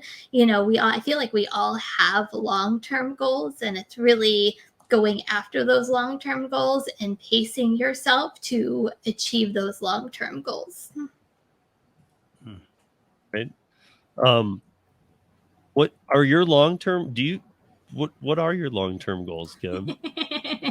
Or do you have any you can share? I don't want to pull anything out of anybody they don't want to share. I mean, maybe it's to take over the world and you don't want to say it.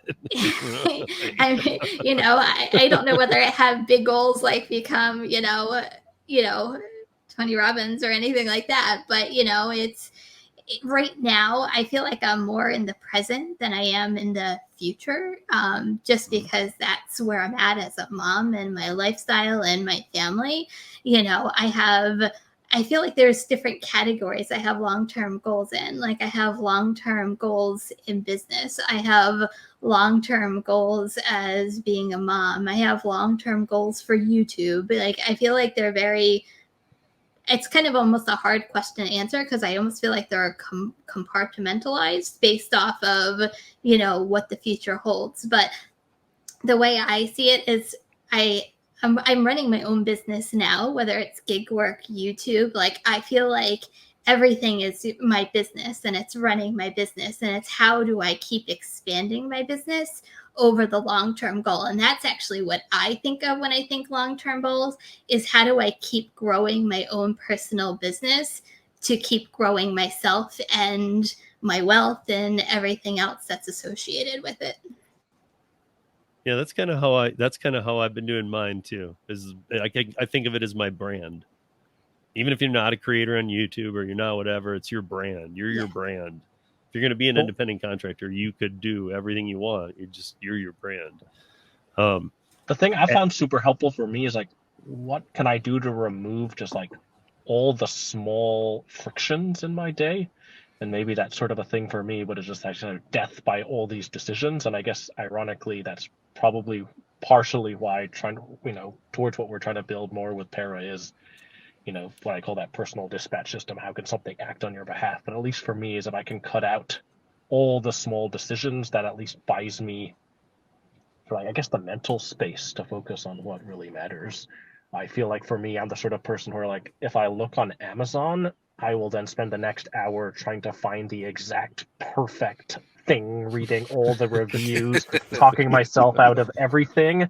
And when I take a step back, I don't really give a shit, right? Like, to be honest about that much of a thing, but like, it's just like, if you get me in that mode, it's like, So for me, it really is sort of like, how can I not have to decide about that? How can I, not take the trips I don't want to? How do I remove those small decisions? So that's like one thing on my end.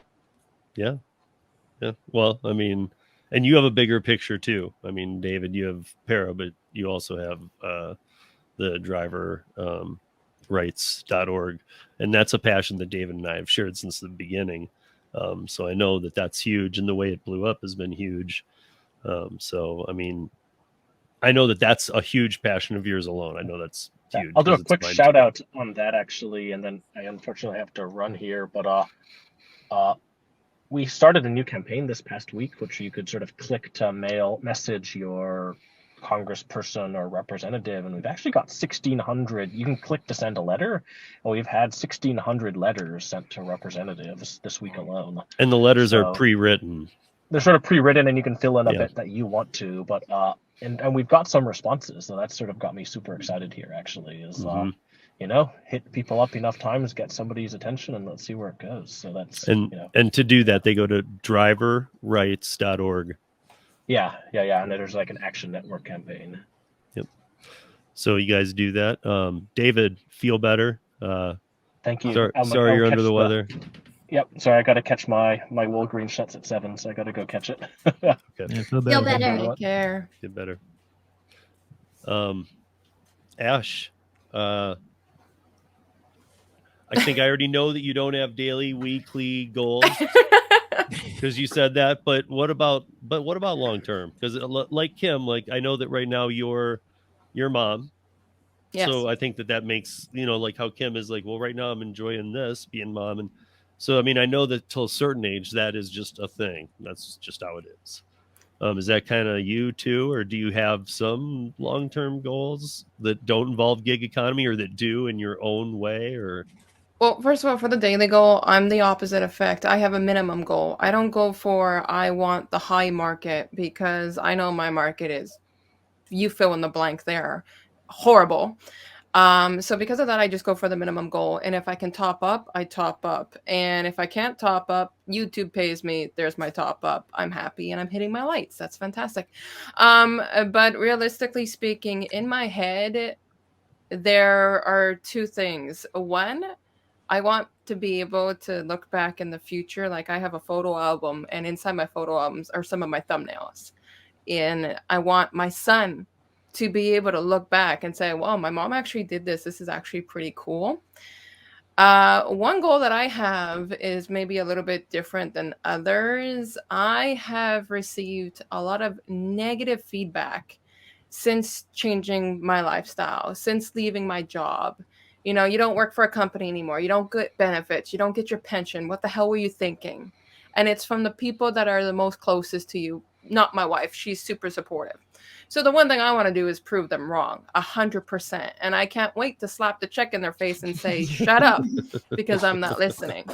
Now, my thing is not, do I want to do gig work forever? No. But do I want to do YouTube forever? Yes, because I've been doing YouTube since I was 17. Hannibal, you made me check back on my other channel and I found that comment on that video. I'm like, holy crap, it's so true. You found me on that one. Yeah. And That's funny. I've always loved editing videos, but when I used to do it when I was 17, it was to blow off some steam. Now it helps me with my ADHD. Talking to the camera helps with the ADHD. Getting out of the house helps with the ADHD. But in the long perspective, I don't know if it's really being in front of the camera, being behind the camera, being editing, but I can see somewhere along the lines of marketing in my future when it comes to YouTube, video marketing of some sort. But the bottom line is I just want to prove the haters wrong. The haters are the ones that are close to me. And like I said, I just want to make them shut up. That's it. That's my goal. So nice. Thanks, Pedro. I love that. Yeah, that's good. It's you know, it's odd. It's odd. I think, like, I mean, all I'm meshed tough. together. It's like all of us have these pretty like crazy circumstances. If Yep. some people hurt them, but we're all pretty much alike, really. Absolutely. I mean, I like to also think that the ones that are the most sarcastic, fun loving, like that's what I call it. I'm sarcastic, but I am fun loving. I do it out of love. We're the ones that can kick down the most, and that's because we've been kicked down the most, you see. So I got brothers and everything else. I build that stuff up. So yeah, that's just I don't know, like, career wise where I want to go, because it's been such a shaker on what's happened in my life in the last 6 weeks that I can't even get a grasp on that right now. I think I knew that how outgoing Ash was the first time we had her on the round table, and she shot Gary down in minutes. She just was like, she's just mean him. She's like, you need to zip it, pretty much. I think I was in that live. I think I saw that. Yeah. I was like, I knew you were gonna come hot on me. Let's go. Like, but I'm always out of love, though. I'm not a hater. I get the hate, but I don't love to hate, but I love to have fun. So Gary's sarcastic. Well, I'm sarcastic, and we share the exact same birthday. So it comes in handy. I hear that. I just like to have fun. I like to have a lot of fun. So. No, actually, oddly, you guys remind me a lot of each other. Yes, we do. Yeah, Leos, you really Leos, do. Like, we're I would Leos, expect we're you to on be our brother rock. sister. It wouldn't shock me at all if you. Yeah, or did Leos say were that. on a rock. I don't know the age difference, but yeah, exactly. Gary's pretty old. I'll say yes. Hey, watch it. I'm like the same age as Gary. If anybody ever asked, how do you describe Ash? I always say it's technically 2 words, but I put it in one: a lot. That's how you describe me, a lot. And you can go in so many directions with that. That's good. That's funny. A lot. I like that. So, I mean, there's other things we could talk about that I think people need to explore, and John's channel is probably a really good one to explore some of this. You know, make sure you're getting some exercise out of the outside of gig work, like not just delivering food, but doing something, even if it's 15 minutes. You know, it sounds stupid, but until you're reminded of it, it's another one of those things where I believe that, you know, deep breaths are huge. But for some reason, when you need to take them, you never do until somebody says it. You're like, yo, settle down, take some deep breaths, man. It's like, all right. And then at first you're like all locked up, like, no, I'm not going to do that. No. And then you're like, all right.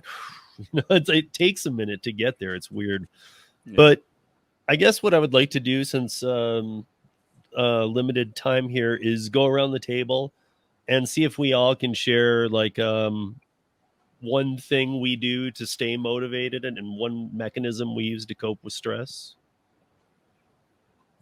You don't have to share all of our, dirty secrets, but maybe we could share one. I'll go first because I want to hear everybody. The dirty or the clean ones there. Yeah, going with this, Steve. So Steve, you can share whatever you want. Steve, you asked. Don't let me talk. Then. Yeah, let's just give. Hold on. I think we got about 13 minutes left. Let's just give the rest of the 13 to Ash. I think that'll probably be a lot better than what the rest of us can come up with. That's all that. So you asked, what's the one thing that keeps us motivated, right? That was the question, right? Yeah, or you specifically, however you want to answer. Yeah. I mean, man, listen, I'm gonna be like, so my oldest daughter's 21 years old. Her birthday was last week. Yeah, 21. She's a woman. Okay. And then I have a 14-month-old. So I'm like, so boom, cute. Right? That's so cute. But I missed so much time with my older daughter because I was salary, restaurant industry, just like, oh my God. And you think you're spending enough time with your kid, but each kid's different. They require different things. Their expectation levels might be different. Some kids are like, I just need to see my dad one day a week. Some kids want to see their dad every day, right? So I'm highly motivated every day to spend as much time with my 14-month-old as I can and be available. And like Kim said earlier, like be present. And that's a big thing for me. And when I have that, it kind of like self motivates me when I feel like I have a good balance in my day or my week, and I'm always able to say yes, to my father saying, hey, you want to come by for dinner tonight? Or my mom saying this, or my nephew says, hey, I got a baseball game Saturday. Can you come to it? I like to say yeah to those things. And I can bring my daughter with me. And like, that is a big motivator for me. Like figuring out how to make like passive income and being able to like spend time with my daughter. Like that to me, like if I can do that, I'm good, because it's important. I want to have more time with the people that I love, and the gig work provides me that. I'm super lucky, and that's why I'm grateful for it. But that's the one thing that kind of keeps me going every day. How can I be a better dad? How can I spend more time with my kid? How can I be more available for my family and friends? Even things like this, you asking me to come on a panel, I want to be able to say yes to that. Whereas if I had a W-2 or something else, maybe I can't do that, right? So for me, it's like being present, spending time with my kid, having a better balance, because when I was younger, I did not have that. So, and what about, I mean, if you can't think of one, but what's a coping mechanism for I guess for you would be if you find yourself not having that time with your daughter and you're just kind of sitting in your car one night and you're like, I haven't seen my daughter in a few days. What am I doing? Yeah, good question. I ask Madison, my girlfriend, I ask her, hey, I check in with her. How are you feeling? Am I doing okay? And she's extremely honest with me and blunt.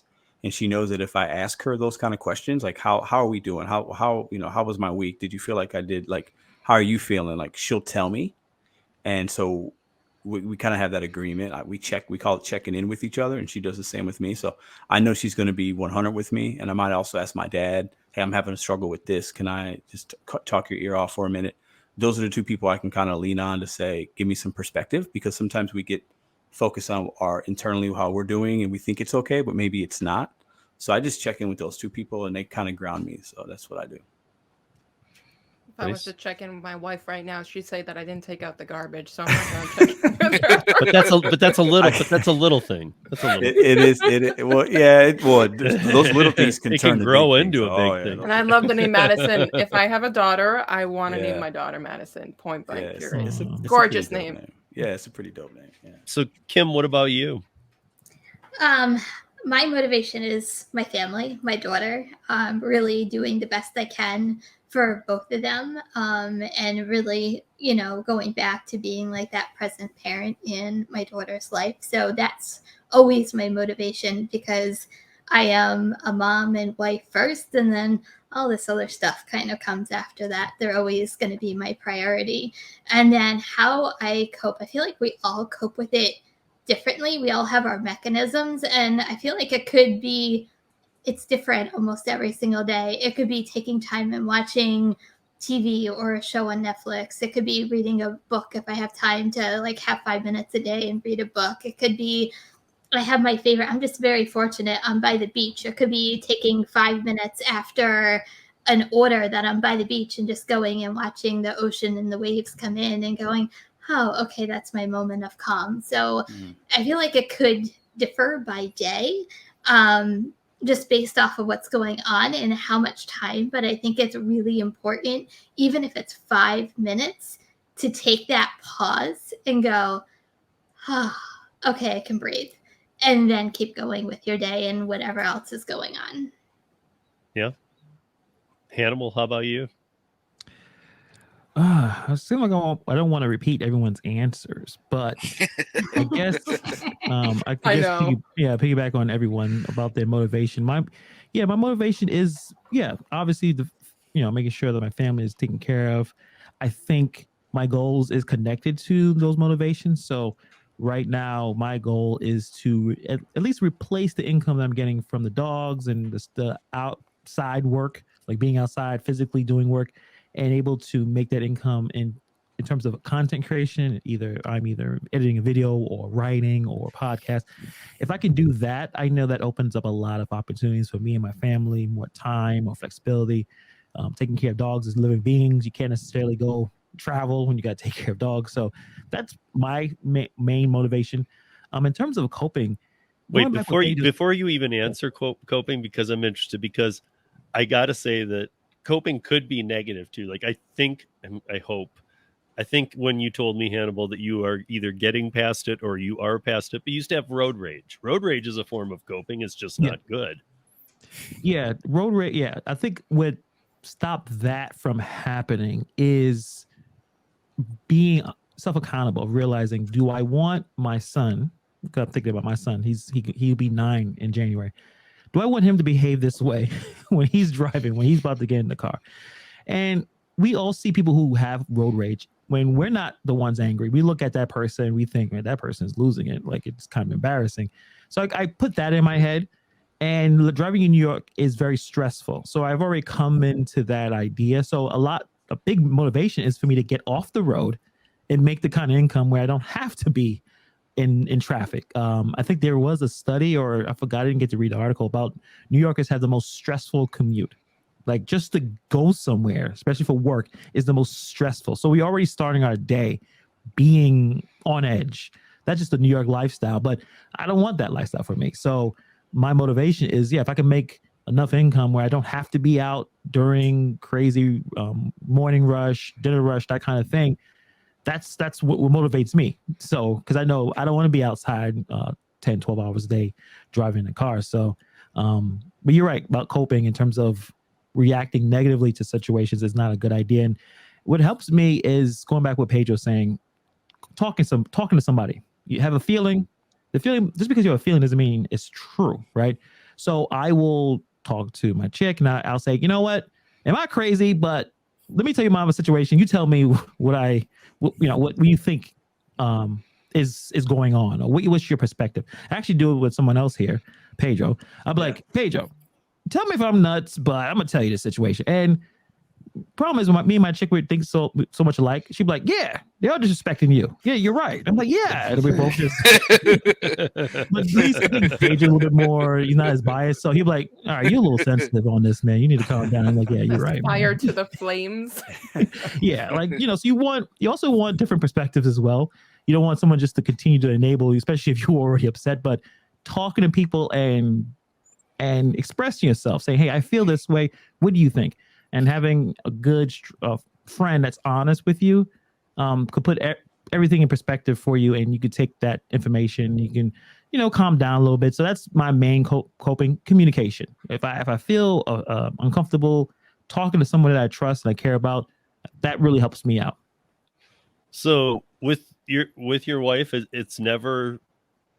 she never can break it down. Honestly, she can't. She's always too pro Hannibal. No, I think she does, but sometimes when you've been around with someone for so long, it's sometimes you can guess, like, you're going to agree with me on this one. I mean, I'm sure there's a few times we probably haven't agreed, but in terms of it really depends on the situation. Driving, we both probably don't like driving all that much. But like real honest stuff, like stuff that's either with my other family or like really important things, she's always honest with me. But the go, like the daily, this guy cut me off. She's never gonna. It's probably really a low chance you'll be like, you're wrong, unless I've really did something crazy on the street. But she's always even if it right or wrong, it's good to at least express that with someone just to get out, and you're not holding it in, and you're not, because like you're saying, small things become really big things. And I think dealing with being in New York City, you'll deal with someone who gets really angry at you for no reason or a very small reason. It could be very simple, as you may have stepped in a line somewhere and you didn't see them, and how some react really aggressively. You don't know why that one small thing is such a big deal to them. So it's like, I don't want to be that kind of person. So if I'm feeling a certain way, I need to be able to go somewhere to express that kind of feeling to someone I trust. So I'm not blowing it up on a random person off of something small.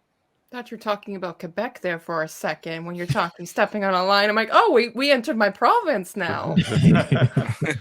So Ash, what about you? What about right. you? And how do you I'll go the non-cliche. I'll do it. All right. Yeah, Go. for me, my motivation is just I just want to have fun with things. As long as I'm creating content, I've said this over and over and over again. First of all, YouTube can always be a lot of drama, and I don't do drama. If I wanted to do drama, I'll pick a fight with somebody in the street, and I don't do that. So I just want to always have fun. My pitch line, and whoever watches my channel, they know my pitch line is I call everybody lovelies, my lovelies. Why? Because that's literally how I'll talk to you on the street. If I see John, I'll be like, hey, how's it going, lovely? Or hi, love, or something. That's just how I am, not to a stranger, but I feel connected with these people. So my motivation is just to keep up that momentum. People have told me, they're like, I really love that you call us lovelies. I'm like, oh, crap, people dig this? Okay. It's something I can do because it's authentic to who I am. Now, my stress reliever, believe it or not, comes back to this W-2 lifestyle. I used to have off Sunday, Mondays, horrible days off, garbage. And my wife had the weekends off. Now, Sundays, we don't do anything because she's up at 5 o'clock, etc., etc. So Friday nights, it's me, her, and little man on the sofa playing some Mario Party. Like, me and her will kick back a drink or two. We'll play Mario Party, and that's my Fridays and Saturdays. That's my de-stressor. YouTube is on the side. Gig work is on the side. Drama's on the side. Any of it's gone out the window, and I just play video games. And it's always Super Mario Party. I play on the Switch. Anybody want to find me? You have to look me up at her name because I don't even use an account. But it's a lot of fun to be a 30-year-old that gets the game and have fun. And when I first met her, I've been with her for 8.5 years. When I first met her, we were into like Mario all the time. So it's so cool that since I left the W-2 lifestyle to be a freelance, self-employed, whatever you want to call it, that I can do that now. And it makes me just feel happy enough that when it comes to Sunday nights, I make sure my video is released with the exception of this week. And then I go forward and I can do the rest of my week. Yeah. Nice. That's cool. John, I'm coming to you. I was counting it down in my head. No, for me, it's a long, complicated answer, but the sweet and short version of it is I don't know if it's because I don't have any kids yet, but for me, I don't want to have any regrets. I want to be 50, 60, 70 and saying like, damn, I should have, taken a risk, or I should have traveled more, things like that. One of the things that I wrote about in my second chapter is that, a goal is not a goal until you write it down. And, I really believe in writing stuff down because, you're committed. Whenever you sign something is on paper is something, it's different than, doing something online or on a computer. So the brain registers as something serious, as something that you're going to commit to whenever you write a goal.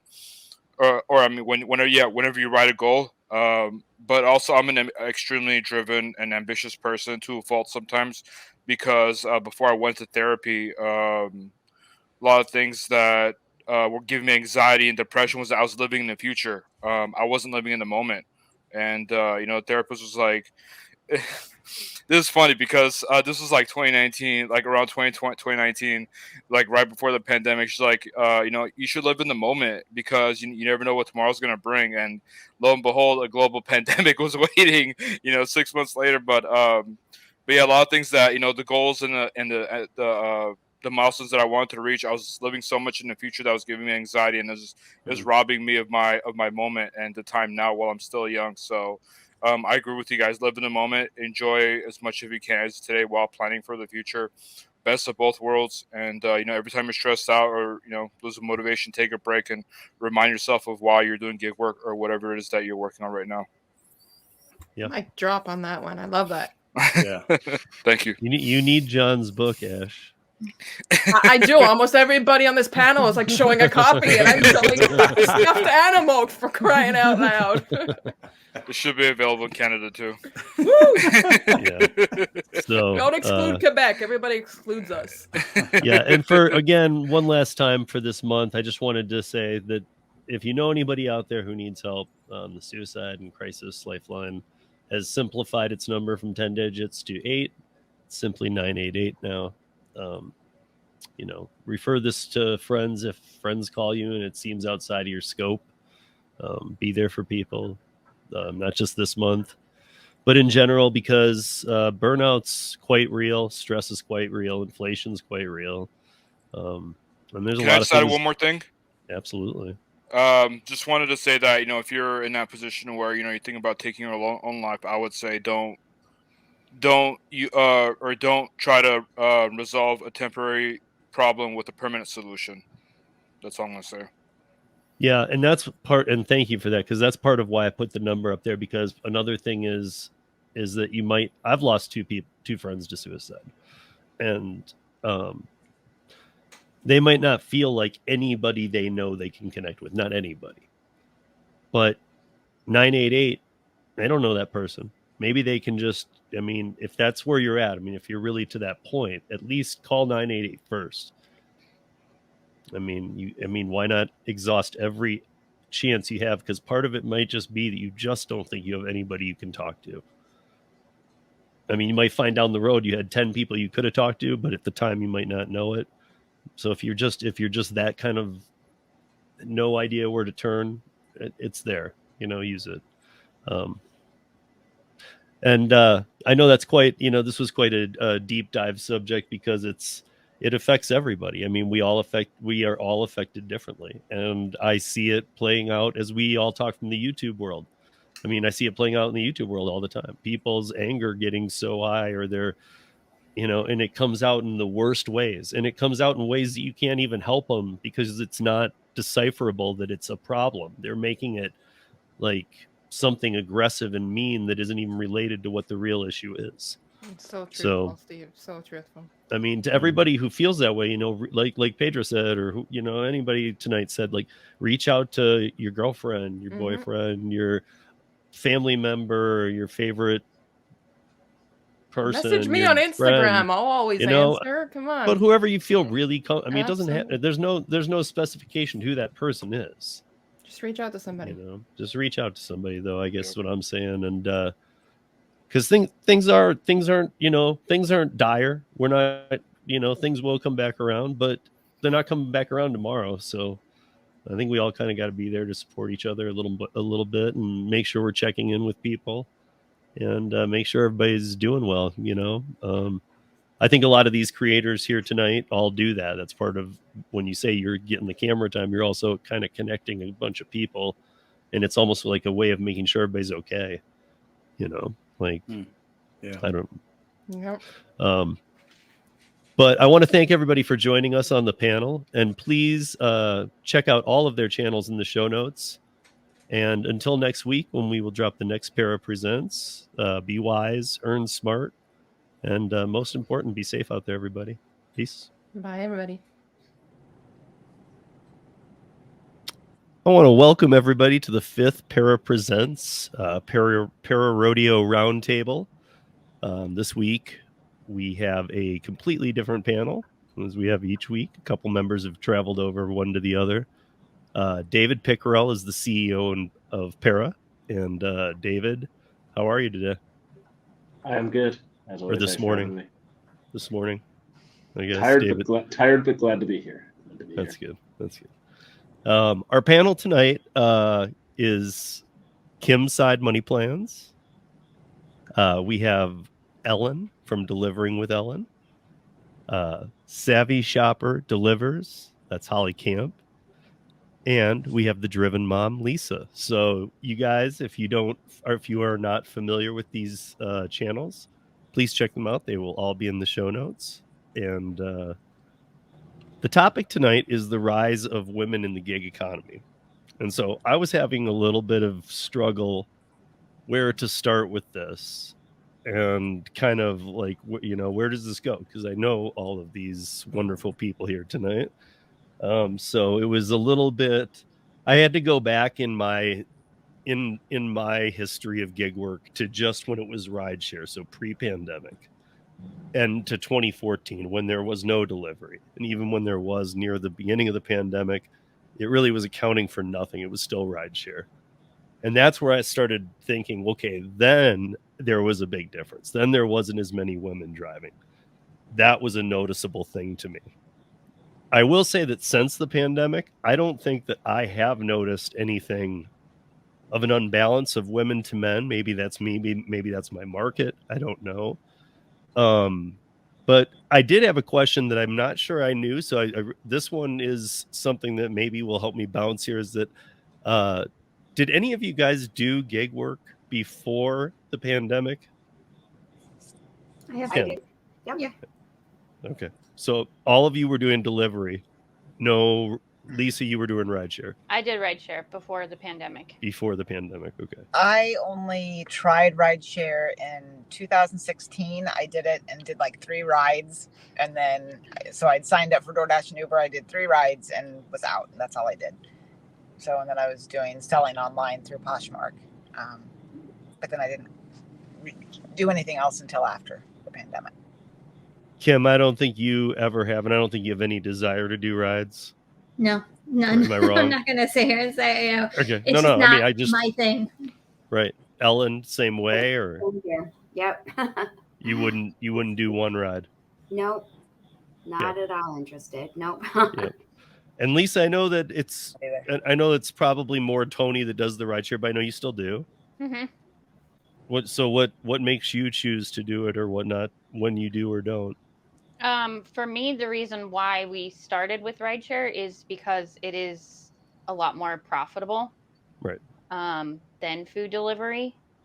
I mean, Tony can make like 4 times what I make in an hour doing rideshare versus me doing food delivery.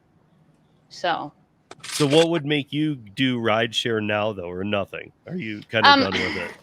Actually, Tony and I are considering getting me a Tesla in November, and then I will be doing rideshare Friday, Saturday, Sunday.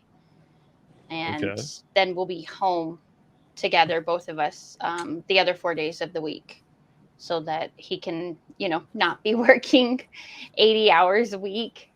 Right. Yeah. So you would go back to rideshare. You have no problem doing it? No, because I know what to do to keep myself safe. Like I know what areas not to drive in. I know what time of day to drive. Honestly, I'm going to focus my attention on the airport, because taking people to and from the airport is big money, and like 95% of the people you pick up from the airport aren't weird. Yeah. I mean, it's still notice I said 95%. You're still But, saying 1 in 20 are, though.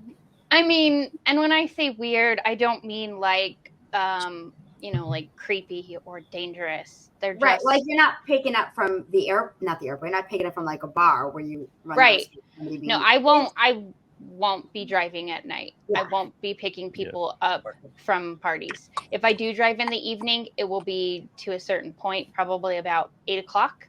And that's to drop people off at the parties, but not pick them up from the parties. Right. Or the bars or whatever. See, the safety aspect of it is not why I don't do it. None of that scares me. I would honestly, I'd do any of it. I really don't care. But so I know you're a people person, Holly. So what is it then? it's the having a car that you have to keep like pristine all the time. I need to have a second car that this is my rideshare car and this is my regular car, because I always have so much crap in my car because I'm on the road, 10 hours a day. So I've got all my snacks and I've got all my bags that I carry all my groceries in, and my ice packs and all that stuff. So it's like my house. Right. But like Lisa was saying, there's more money in it. So you just gotta tidy up your house a little more. But that is one part of it. Day. That is one part of it, is keeping your car clean. And that was hard for me when I was doing rideshare, because I was using our family vehicle, and we had 3-4 kids at the time, and keeping a car clean with 4 kids in it is a lot of work. Right. A lot of work. I used to keep, when I was doing rideshare, my car never was cleaner ever. I mean, it's never been that clean since. Now, now that I do other apps and stuff, my car never sees the cleanliness level that it did during rideshare. Because at the end of every night, I would end at the car wash. I would wash my car. I had a subscription, and I would do the I mean, it looked ready to sell every day, every night before I went to bed. Had a full tank of gas, everything. So it was a different process. Yeah, I was gonna say I have a dog that sheds all the time. Oh yeah, yeah. I have a dog doing that. But yeah, I mean, they make those things too that you can pull down over the seats. Have you ever seen those? And then you can just like whip that out, and that'll have the dog hair on it. The rest won't. So there are some of those that work, by the way. If you've ever encountered ones that don't, there are some that truly work. She's a husky, so it's just hair everywhere. Yeah, I know. Right. That's why you have actually a removable piece that brings out her hair. Yeah, because you're not ever going to get it all out of there. Yeah, it's just. But so here was a couple. So I Googled a few different things, and so I took down these notes of different things that I saw, and I wanted to see how you guys feel about this. I mean, so gender pay gaps. There's articles from April of this year about women are being paid less than men in a study. Now, this is from WeForum, and then I found a thing on Forbes. That women have the best opportunity in the gig economy right now, and that what policy on a political side, what policymakers need to know about women in the gig economy, because it's particularly suited as flexible ad hoc work allows them to do, and this will seem sexist to some people because there's stay-at-home dads as well, but if they're taking care of kids at home, it allows them more flexibility for that and whatnot. What do you guys know?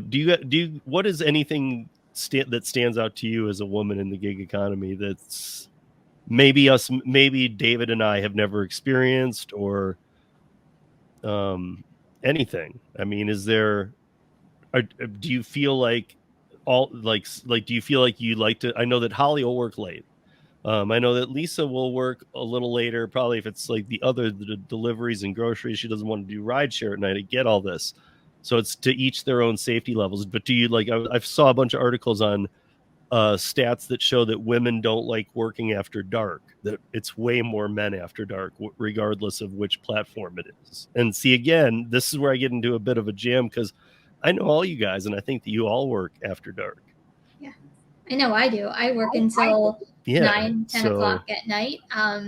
But I also come from a retail background where I used to work at night. So to me, it's nothing that I'm not used to, just because that was my background before. So to me, it's like the same concept. If I'm used to working it, now I'm working it again. Like, it's just something I'm accustomed to. So yeah, I do work at nights, but that's where the money is. I mean, to say that there's a pay gap, I don't know.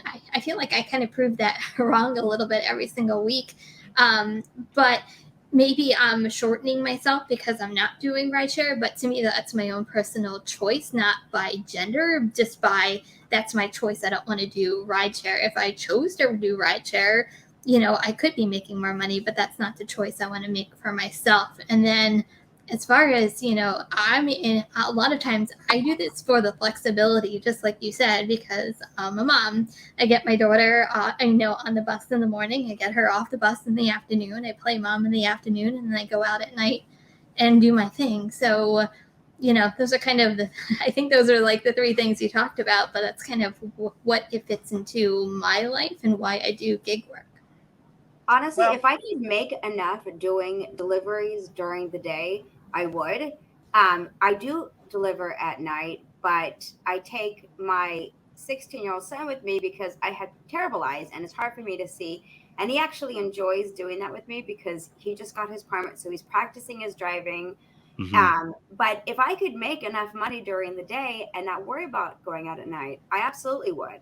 Not that I'm, because I stick to areas that are closed. I try not to go. There are times when I'm in an area that's not safe, but more just because I want to be home at night, and I really feel like lately in order to make up the money, I don't make enough during the day. So a lot of times I don't have a choice that I have to go out at night. So it's usually me working part of the day, get home, kids from school, what have you, go back out again later, come back home, dinner, and then go back out again. So I don't have the choice to say I can't go out at night. I'm too afraid. It's almost like not an option for me if I want to make some money.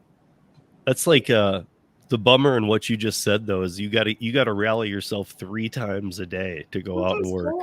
Sometimes more. See, that's tough to me because once I'm out, I'm good. But the rallying to come home, to have a down minute, even then get back out that door. Oh, me too. I wish I could work a straight through shift. With my son, I can't do that. I have to be home, whatever, make sure he's good, go back out again. I'm lucky enough to where I can leave for a couple of hours, but absolutely, I wish I could work a straight through shift. Yeah, if I go home, even just I'm gonna run in and go to the bathroom really quick. It's like I'm so ADHD. I'm just like, oh, there's laundry. Oh, there's the dogs. Oh, there's this. Oh, there's, and it's like 2 hours later, I'm like, oh crap, I was supposed to go here. Yeah, it doesn't work. Lisa, well. what about you? All right, so I have several things that I was thinking about while everybody was talking, so I'll try and keep it compartmentalized and not lose my train of thought. But for me, I don't think there is a wage gap, because a wage gap would mean that a man and a woman with the same skill level doing the exact same job are being paid less. One's being paid more and one's being paid less. And as far as I know, DoorDash and Uber Eats and Uber and Lyft don't discriminate based on gender. So there's not a wage gap that way. I think I read the same article you did, and their argument for the wage gap is that women are play more of a caretaker role, so they're not able to work as much as men, or they're worried about safety, so they don't drive during the busy times because of their safety issues. But for me, I do drive at night to a certain point, and only not because I don't feel safe, but because I have a very strict bedtime for myself. Yeah. And I like to be home at a certain time and in bed, because I have to wake up the next morning, wrangle my 5 kids, homeschool them, and that doesn't work if I don't get good sleep. So, and that's what I have to put up against this. Yes, because it probably was the same one we were reading. And to be honest, that kind of bothered me, because I was thinking of you group of ladies, and of course Faith, who was supposed to be here, so I'm going to point her out and single her out that she is not here. Faith, we miss you here tonight. Yeah. But I honestly, I know all of you to hustle and earn, and just like everybody else, make what you need to make, maybe even more so than some of the guys I know. Well, so to me, I don't see it that gender gap doesn't exist. I think that they onboard everybody, and yes, we all see the same rates. I mean, there could be surges or bonuses, but you guys are able to, you and Tony are able to do side-by-side phones. So, I mean, you can kind of see I just don't really think that's happening. If it is, I don't know. I mean, I will retract the words, and I feel horrible, and I will deep dive into it, but I don't see it that way, that this article was talking about it. In fact, I see anybody that comes into the gig economy has the same chances as anybody else. Does anybody else feel differently than that? Well, from what I've read, because it's talking about the gig economy as a whole, it's not necessarily talking about just delivery drivers or whatever. And I don't think that wage gap affects what we do as delivery drivers or rideshare. I think it affects other freelancers. And the article that I was reading talked about software developers and people that work in IT, and that had the greatest gap, and that the men were making 3 times as much as women in that area. And also accounting and consulting had very high rates, that the men were making more than the women. So I think when you're talking about the wage gap in the gig economy, it's really kind of, we're separated from that.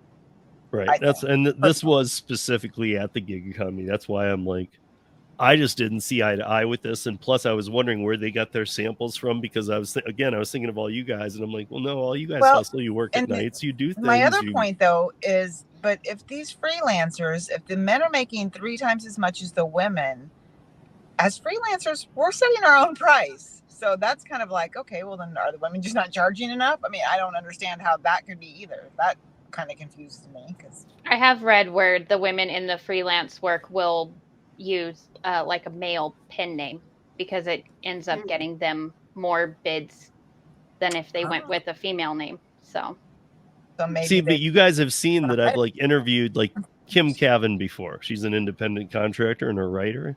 She gets paid more than any guy or girl, and she tells everybody how it's going to be. So I've never seen anybody lay down the law like her either. Like, no man that I know does that. No female I know does that. She's the only one that does that. So she's not afraid to put her stamp and charge whatever she needs to on anything. And she charges top dollar. And I guess maybe that's name recognition, but again, I might not know. In that area, maybe there is.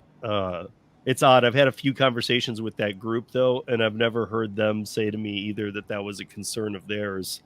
I didn't bring it up as such. Like, hey, do you guys see this? And I guess we were talking about a lot of AB5 or ProAct type stuff at the time, so that might not have been their focus. But that's interesting. I will absolutely bring it up with those ladies, because they are all friends and people that I work with often. So I would like to know what they think about that side of the gig economy, the more traditional non-app based gig work. Because I mean, why like she said, you could use another name, or there's many names that are unisex. Even Kim can go male or female as well. So I wonder, like I guess I got to ask, and here we are, we're doing this piece. Why would that even exist though? Why would that even exist anymore? Because the voice you're looking for might be a woman's. Why wouldn't you just pay the same? Could be. But there's just chauvinistic people out there, unfortunately, that still think, the woman should be in the kitchen barefoot and pregnant, and the man is the one with all the knowledge. And I can tell you that's not true. You think that there's people in like big firms, though, that really still have teams under them that are like, hey, if we can work that angle, work it? I don't think it's big corporations, though, that are hiring these freelancers that are discriminating like that. I think it's probably smaller businesses where it's maybe like 1 or 2 like higher ups, and then like maybe 10 employees. Like I don't think who just kind of swallow the way it is. And yeah, I mean, if it's like a family run business, like, sometimes that's just ingrained in you. Yeah, doesn't mean you should continue the cycle, but just saying. Yeah, but I mean, like Holly was saying too, like, how do these, most freelancers I know talk to other freelancers in other states, in other markets, like all over the place, like we do with gig workers. So, wouldn't they be somewhat in the loop? Like, hey, why did I get paid X for 1,200 words, and why'd he get paid Y? Right. I would think that there would be some real quick red flags floating around, like, wait a minute. Yeah, I don't understand that when you're setting your own rates, but like you said, maybe they don't want to hire women if they're charging that much. I don't know. So during the pandemic, I didn't want to go out and work because I wanted to be home with the kids, keep them safe, limit our exposure and everything. Tony was doing food delivery. I picked up freelance writing, and the way that this company worked, it was like, if you're, a beginner in our company, you make 3 cents a word. Like, it doesn't matter, male or female, you make 3 cents a word. And then as your experience with the company grows, as you stay with them longer, it goes up from there. When I stopped doing that, I had gone from 3 cents to 5 cents, which doesn't seem like a lot. But when you're writing 2,000 word articles, it is actually pretty decent money. Right. Actually, I'm getting ready to start some freelance writing, so I want to talk to you about that another day. Okay. I do that too, so you can talk to me too, Holly, and then you'll have the male perspective of what I charge. See what she charges. We can all do a comparison and see what's going on here. Okay. Oh, you're getting 15 cents a word? Is that what you said? Because you're a guy? No, I'm just kidding. 50. No, I'm just kidding. But that had nothing to do with gender, so. No, I know. Right? No. Again, I would honestly think that whoever that was through would have paid me the same thing. That's just a guess, but I'm just guessing. There would have been no difference, but maybe I'm wrong. I don't know. All of you ladies, I know are not scared to go out there and work. You've got your eyes up. You're watching your six. You're paying attention to your situations. So a lot of this must be based around, do women feel safe coming into the gig economy? I happen to feel like it's yes. Maybe some are still no, but I feel like it's the same with guys, but maybe I'm wrong. Did it take were any of you hesitant for more than a couple weeks before coming on? Did you play with the thought of the gig economy for months before you actually pulled the trigger? Or did you say, no, this isn't going to be a problem. I'll do this. My first week, well, I started with DoorDash, but my first week, my husband was already doing DoorDash, so he actually went with me for the first couple of deliveries until I felt comfortable and got my own comfortability level, and then I just kind of took off from there. So it was nice having someone be there for the first couple of deliveries just to say, okay, I've got this, and then, keep on going. Right. I mean, I don't think when I started doing deliveries, definitely when Uber came out and Lyft, for me, that was just, I can't even remember. Probably mainly anyone was because of the safety issue. Just, I don't know. I don't know people don't want my car. I have my reasons. But doing food delivery, it wasn't a slight thought in the back of my head was, well, it is kind of funny. I'm going up to someone's house and, it could be late at night or even during the day. So slightly worried about my safety, but not enough to where it was like, let me give this a shot because it's great side income. And for some people, it's great full-time income. So that overshadowed the fact that, something could potentially happen. But I think for me, it was just getting out there and giving it a shot. So that was just my opinion. Yeah, my experience when I got started was very similar to Kim. With rideshare, Tony had already been doing it actually for 6 or 7 months before. He was like, hey, you should try this. And, we kind of have a little discussion back and forth. What about safety? What about this? What about that? And I don't think it was a month of a discussion though, probably 2 or 3 days. And then I was like, okay, fine. Let's just try it, see how it goes. That's the great thing about gig work is that if you start doing it and you don't like it, you can just quit. You're not in a contract or anything like that. You can just turn the apps off and you're done with it. Yeah. And I mean, it was the same with food delivery as well. Cause he was delivering during the pandemic and he's like, I'm making so much money and everything. And when they started to open things back up more, that's when, after I'd been in the house with the kids for 3 or 4 months, I was like, all right, yeah, let's get me out there working. I need a break. Sure. So I think there have been a couple instances where with rideshare where I didn't feel safe. And that's when I made the decision to drive later than I should have. And I picked people up from places I shouldn't have. And so, I've kind of learned my lesson there. And then the same with delivery. There was one time where I went to pick up food from this restaurant off of Colorado and Evans. And there was a homeless man outside my door And nothing against the homeless. I could tell this guy had some mental illness that he was dealing with. And as he screamed at me through my car window, I was like, I'm not going to go pick up this food. So I locked my doors and I left. But I learned my lesson from that too. I learned, I need to pick which areas I'm picking up from, which areas I'm delivering to, and keeping my car doors locked at all times. But I mean, with that, like, you wouldn't have known he was there. You were picking up a delivery at a restaurant. So I know. Unless it's. I've lived in this area long enough to know that on Colorado, the homeless population is really, really high. And I mean, most of the homeless population is pretty harmless, but there are those, outliers that are unfortunately dealing with mental illness. Absolutely. Yeah. That's where a lot of it is. A lot of it, they're not right. I mean, it's right. Unfortunately, those are the ones that are out there because they don't know how to find help because they just don't have the mental capacity to do so, and that's so sad. Yeah. Well, and I'm here in Denver too, like Lisa, and we do have everybody does, but we do have a pretty big homeless situation here that actually compares to other like very, very big cities. We're pretty overloaded. I do a lot with the Denver Mission, and used to when I was running the bars as well.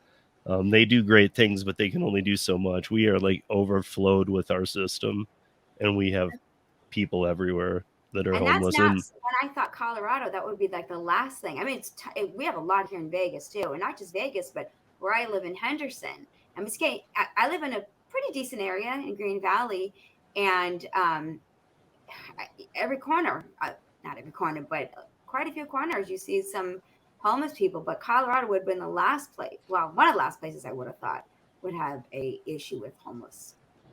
I think people think Colorado's cold all the time. It's not. And even in the middle of winter, it's very nice, so we catch some bad days, but in the Front Range where we live, which is Denver, we're not in the mountains. Now, if you're in the mountains, then yes, it does get really cold in the winter and stays cold. But down here, we have pretty nice winters. They're pretty mild. That's good. Yeah, I mean, down here, if anything, the one thing that's happened a lot is the gentrifying them out of town, which has spread them into neighboring areas. Which that's no solution. I always that solution always boggles my mind too, on like how the governments think that helps, because they don't offer any kind of system. They're just like, you can't be here anymore. Well, okay, that's all they know. Right. I mean, you're not even redirecting them. You're just saying beat it, and they don't know where to go or what to do. And so that always causes a shift and other problems too. But I don't know. Is there anything that is worth pointing out about women coming into the gig economy? Is it a certain type of person? Are you guys that type of person, and I'm just not knowing this? Does it take a certain type of, I know people who have never worked in a restaurant, and then I know people who have been bartenders or servers, and they're different type people. People who have been willing to work in the service industry are different people than those that won't. My background is preschool. I'm a preschool teacher. So right. How I got from, I've never once worked at a restaurant ever. Me either. Yeah. My background is preschool teacher. So, it was, I don't want to say it was a no-brainer, but I had a friend that told me about it, and I, thought it was good extra money. But so, yeah, that was just one of those things that just sort of popped up, and it kind of made sense to me, like, why not go pick up, lunch for people and bring it to their office, or bring a dinner to their homes and make a little bit of extra money here and there or more. Well, because I'm trying to figure out if there's any kind of because all I would see is that this is an explosion for both men and women, and I think we're all seeing it anyway, that this is happening, but the flexibility alone. I mean, Ellen said that she goes home 3 times in a day, sometimes 4. Right. You know, like that's a lot. And I feel for the situation, but the fact that she's able to do that, there's no job she could have that's going to let her do that. I feel There's like the no flexibility, job that would just let her. I think the flexibility is the biggest, thing with what we do, but also it's easy. Like there's really no thought really involved in it. The app kind of does all the work for you. You're just driving your car from one place to another, and you're dropping it off and rinse and repeat, which kind of goes with the flexibility of what we do. Yes and no. I'm gonna differ with you just a little bit on that, because I have seen so many people, and this may sound bad, but I'm kind of in one of those witchy moods anyway. So if you think I'm a witch after I say this, oh well. But there are quite a few people with zero common sense, and although yes, you would think that is a easy thing, that like they have no customer service skills. They don't have common sense to say, oh, maybe I should let them know that I'm here to pick up an order, or maybe I should inform the customer that there's a 20-minute wait, or maybe I shouldn't wait 20 minutes for a $5 order. You know what I mean? So you have to have half of a brain, and unfortunately some people don't have half of a brain. And also I think that if you're too introverted, that it may not be a good fit for you, because you do need to communicate with your customers, and you do need to communicate with the restaurants. There definitely is a level of customer service. So, I mean, that's kind of that's what we do. Yeah. So that's the only thing I would say, whether it's a woman or a man, is if you're Right. too introverted and you're scared and you don't want to talk to anybody, probably not the best job for you, because there is customer service to it. I also think there's an element of skill, right? I think what we've seen, at least in terms of the para data, is like the top 20% of drivers make significantly more than other drivers, right? And I think to somewhat there's that sort of having built your mental model, making the right decisions. But I think we do see that. I think another interesting thing is this is sort of a survey, so it's not like the whole like sort of an opt-in survey. But I think what we've seen is para is there are more women on para than there are men. Right, so I think it's actually sort of like 58 or 59% female drivers to male drivers. I wonder why that is. Why do you think? I don't know, but I guess sort of anecdotally, other stats I've read have mirrored that, saying that it's slightly more women doing food delivery than men. Not for Uber and Lyft, but for at least food delivery. I think ours skewed slightly higher than I guess some of the other surveys we'd seen. And I think off of the little bit of data I crunched for this, I think 59% women who earned on average $1 per hour more, so not a huge amount, but we're definitely earning more. At least, I mean, I don't know why, but I thought that was cool to share. Yeah, I was gonna say the one thing I can say on that is that I don't know what it is, but taking advantage of an app like Para or things like that. And I don't know if you guys remember when the fantasy football craze started. Not that it's not still around and whatnot, but when it started, when women first started getting into it, they got very statistical very quick. And I don't know if you guys remember those years. It was about a year and a half, 2 years after it started. And there was a craze of like women at baseball games and football games who were like breaking down stuff to the T, like way farther than the guys were. So they were taking this to a different seriousness level. And that's all I can relate to it after David said his story, was that I remembered that. I remembered these women were like crushing it with fantasy football for a while. I don't know if that's still a thing or... I have an opinion on this. I think that the reason why women are going to be using Para and why women are probably more statistical with like the fantasy football thing is because we have a lot on our plate and we don't have time to just what was the word I was going to say? Oh no, I just lost it. We don't have time to waste. Like, so we want to get to like, what do we need to know? How do we execute it? And then we do it.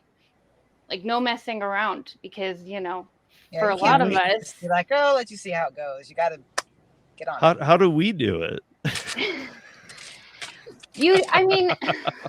Maybe I wasn't trying to insult anyone. I'm just saying, like, for me, I think you're right, though. I think we're all over the place.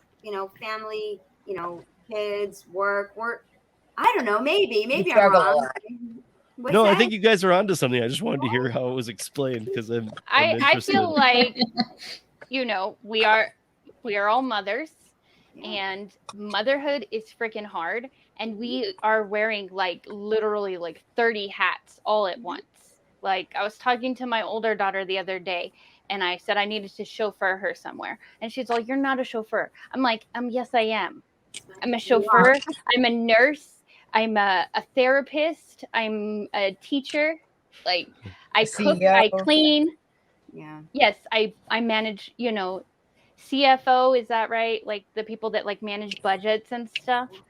Like, moms work hard, and we don't have time for, to mess around. And especially when it comes to money, it's like, okay, I have this amount of time to make this amount of dollars, and I'm going to put everything into practice that I can to reach my goal, because I don't want to come home at the end of the night and have missed it. Does anybody think that it's like women have a easier trust in para?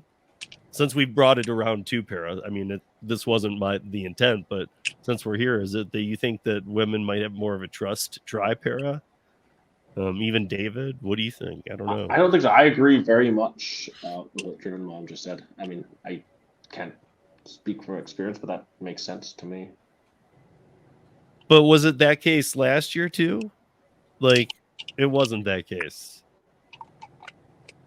No, where it was like, I don't have numbers off the top of my head, but as far as I can remember, like when we first started letting people in the Facebook group and onboarding, it was always pretty even, if not skewed a bit more. It's been pretty consistent the whole time, to be honest. Wow.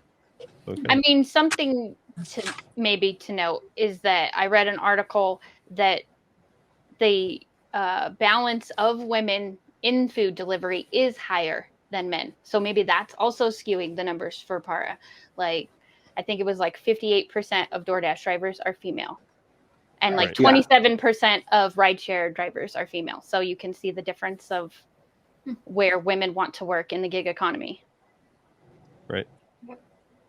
Yeah. And I mean, that is the case. I mean, almost all of you guys that I know, I don't know barely any. Lisa, you, but I mean, I barely know any who have even done rideshare. Women, really? Yeah, I mean, actually, yeah. Every time I tell, like, when I took female passengers, they were like, "Aren't you scared to do this?" And I was like, "Not really," because of the safety precautions I put into place. Right.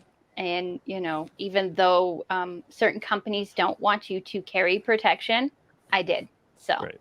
Yeah. Because my life is more important than my livelihood. So, yeah. I'm sure Tony would. I don't think any of us have a qualm with breaking the TOS to protect ourselves. No. Your life is. I was gonna say your life is way more important. I mean, you can get deactivated and not even turn on the app that day and get deactivated anyway. So you can get deactivated for absolutely nothing. I think that whatever you feel comfortable doing is. We've talked about that before, but I think that's what you do. Yeah, I think everybody should do what they want to do, and I probably should have something, but I have nothing. But that's how you feel safe doing this and comfortable. If you didn't, you would change that. Well, and don't carry 5 minutes with me. Believe me, they're gonna run the other way. Right. That's what I mean, though. Like, Holly, like if you felt like you needed it, you'd go get mace. Yeah, but don't carry a tool for self-protection that you don't know how to use, because that would would be more dangerous than just having nothing. Yeah, no, I agree. Or don't carry anything that you aren't going to be willing to use. Mm-hmm. Not only know how that you can point and spray it, but are you going to be able to do it to somebody? Because that's a big difference when you actually have to, in the situation, mace somebody. That's a lot different than practicing and spraying it. And if I live somewhere else, I think that I would probably have something. Like if I lived back in the hometown that I grew up in, it's a little rougher. And I think if I was delivering there, I definitely would be carrying something. I think it's because I live here in Sarasota that I don't really come across bad areas that often. I mean, it's happened. I mean, I even have a video about this. These 2 guys followed me at 2 a.m, and that was a little frightening. But mostly, I don't feel threatened at all here. 95% of the time. I think a lot of the things that we do based off of our comfortability. So the times you work, it's based off of your comfortability. The areas you go to, it's based off of your comfortability. And I think that's where a lot of our flexibility comes from, which kind of makes it the perfect, fit for a lot of us, because you can literally live and work in your comfort zone to make yourself comfortable with what you do. So if everybody had to, because Kim, I know you've said this before. You've said that if you had to, we talked about electric vehicles. If I had to, I would do it. Of course, it would be an inconvenience. I couldn't afford the cost. I don't know how I'd do it, but I'd do it if that's what it took. So if everybody had to transition to a W-2 job and the gig economy was to like fold right now and go away, I mean, we're all willing to do this. We're all like, if whatever, I mean, if you can't, you're not going to earn. So if you had to conform, like how twisted does your life get at this point? If that like plug was pulled tomorrow and it was like, okay, go find a job now.